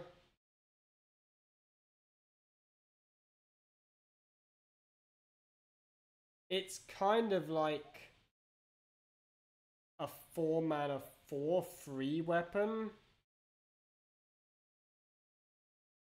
Sometimes it has an upside because we can swing face and we don't have to take damage, and it will hit like a 3 health minion. Sometimes it's just terrible, right? Like if your opponent has like a board full of 1 health shitters, it's just unplayable.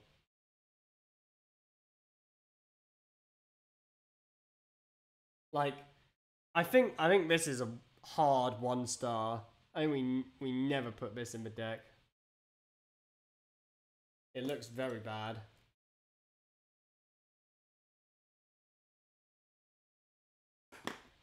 Chat agrees. So we've got this one which we already looked at. I need to wait for the poll to run out before we discuss it though. We'll just we'll start. I'll put the poll up for this in like 20 seconds. Actually, let's just not put the poll up.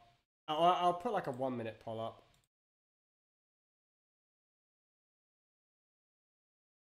I really wish you could end a poll. It kind of sucks that you can't.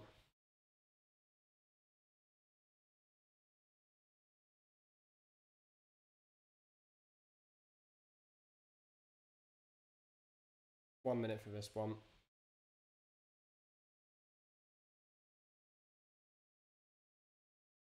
Crash of Thunder, 5 mana, deal 3 damage to all enemies. Costs 1 less for each nature spell you've cast this turn. So this is like the payoff, right? For having a big pop-off turn. You have your big pop-off turn, and then you cast this for like 0 mana, dealing 3 damage to all enemies. That is a powerful effect even at 5 mana. Like, Consecration costs 3 mana and it's 1 more damage than that. If you can cast this for 4 mana, you're probably quite happy. If you cast it for 3 mana, I think you're delighted. If you cast it for 0 mana on the end of a pop-off turn, you are ecstatic. I think this is like a 4-star card. I think it's a very powerful card. It's obviously like it goes in a specific deck, but it's very, very strong, and it might even make the archetype. It's like the payoff card for the Flash of Lightning and Lightning Reflexes, right?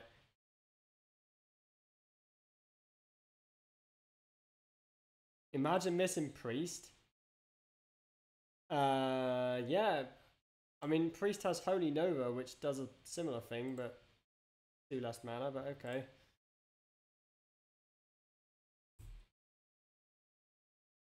Get back to 2 minutes on the...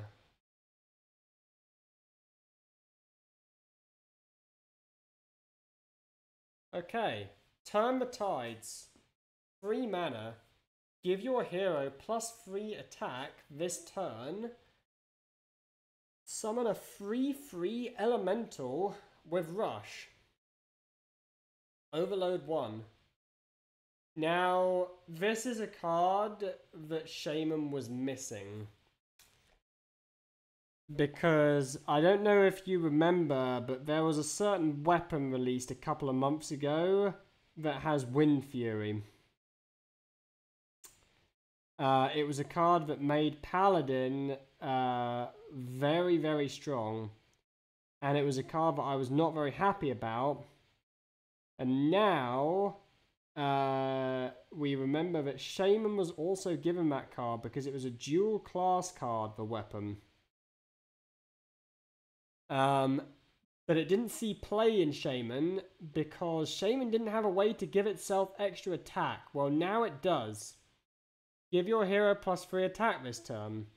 So if you've got your Wind Fury weapon equipped, you can now deal 12 damage to the enemy hero. And summon a 3/3 elemental with Rush. And you can discover more copies of it.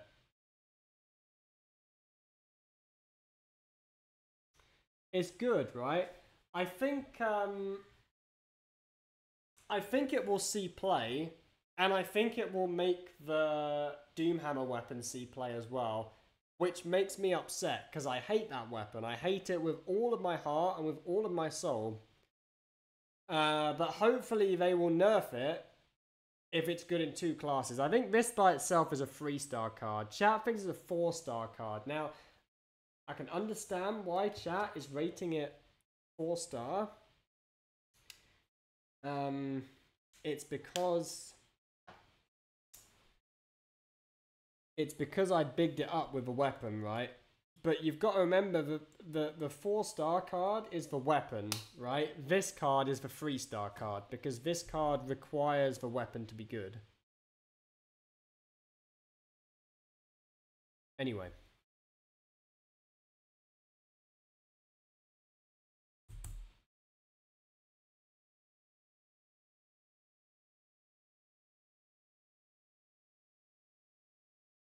Last Shaman card. Disciple of Golganeth. 2 mana, 2/3. At the end of your turn, reduce the cost of a random overload card in your hand by 1. So what overload cards do we want to reduce? We can reduce Tides, we can... there's no other overload cards from the set, but there are old ones, right? I guess what this also does is it helps us set up Forum easier, right? We were saying that the problem with Forum was actually it's quite awkward to play all the overload cards and Forum in the same turn. So maybe this makes it easier to pull off. It's not bad. I think it's a bit of a fringe card. Like, a lot of the time it's just a bit underwhelming. But I'd probably give it a 2-star. Like, it's maybe closer to a 3-star.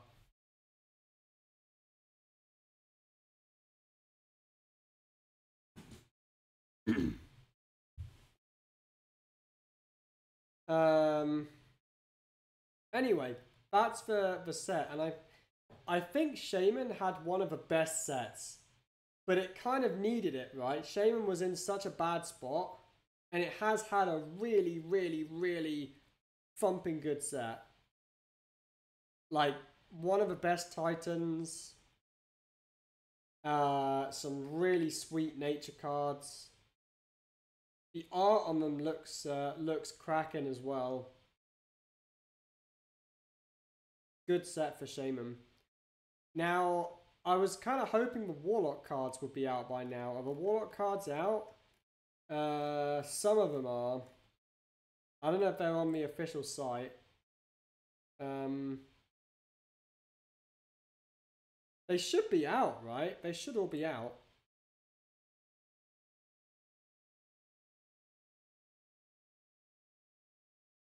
Oh no, it's in the afternoon, right? Are these shown in local time or?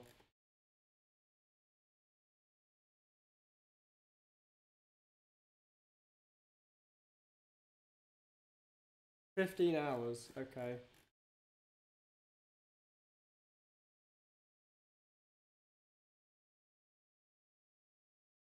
Two cards here. Oh yeah. Okay. Oh, the mage got spoiled. Okay. Well, we did most of the review, and I'll probably finish off the warrior and the warlock when they come out. But thanks for bearing with me, chat. I wanted to stream today, but also my rank is good, and it's like approaching the end of the month. So I didn't, because my rank was good and I was basically close to rank 1 on both servers, like maybe 1 or 2 wins off. I didn't really want to stream gameplay today. So I know that card reviews aren't as exciting as gameplay. So thanks for bearing with us. But you know, the priority is to qualify for Worlds, so we have to keep the goal in mind. And I probably won't, unless I dumpster, I probably won't be streaming that much gameplay over the next week to try and guarantee a finish. But thanks for hanging out anyway.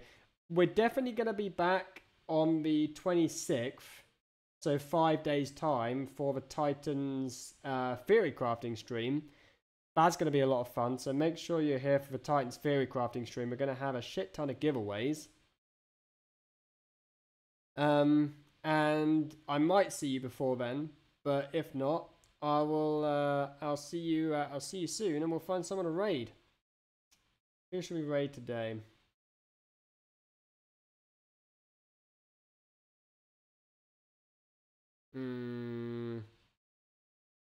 Oh, Xerios.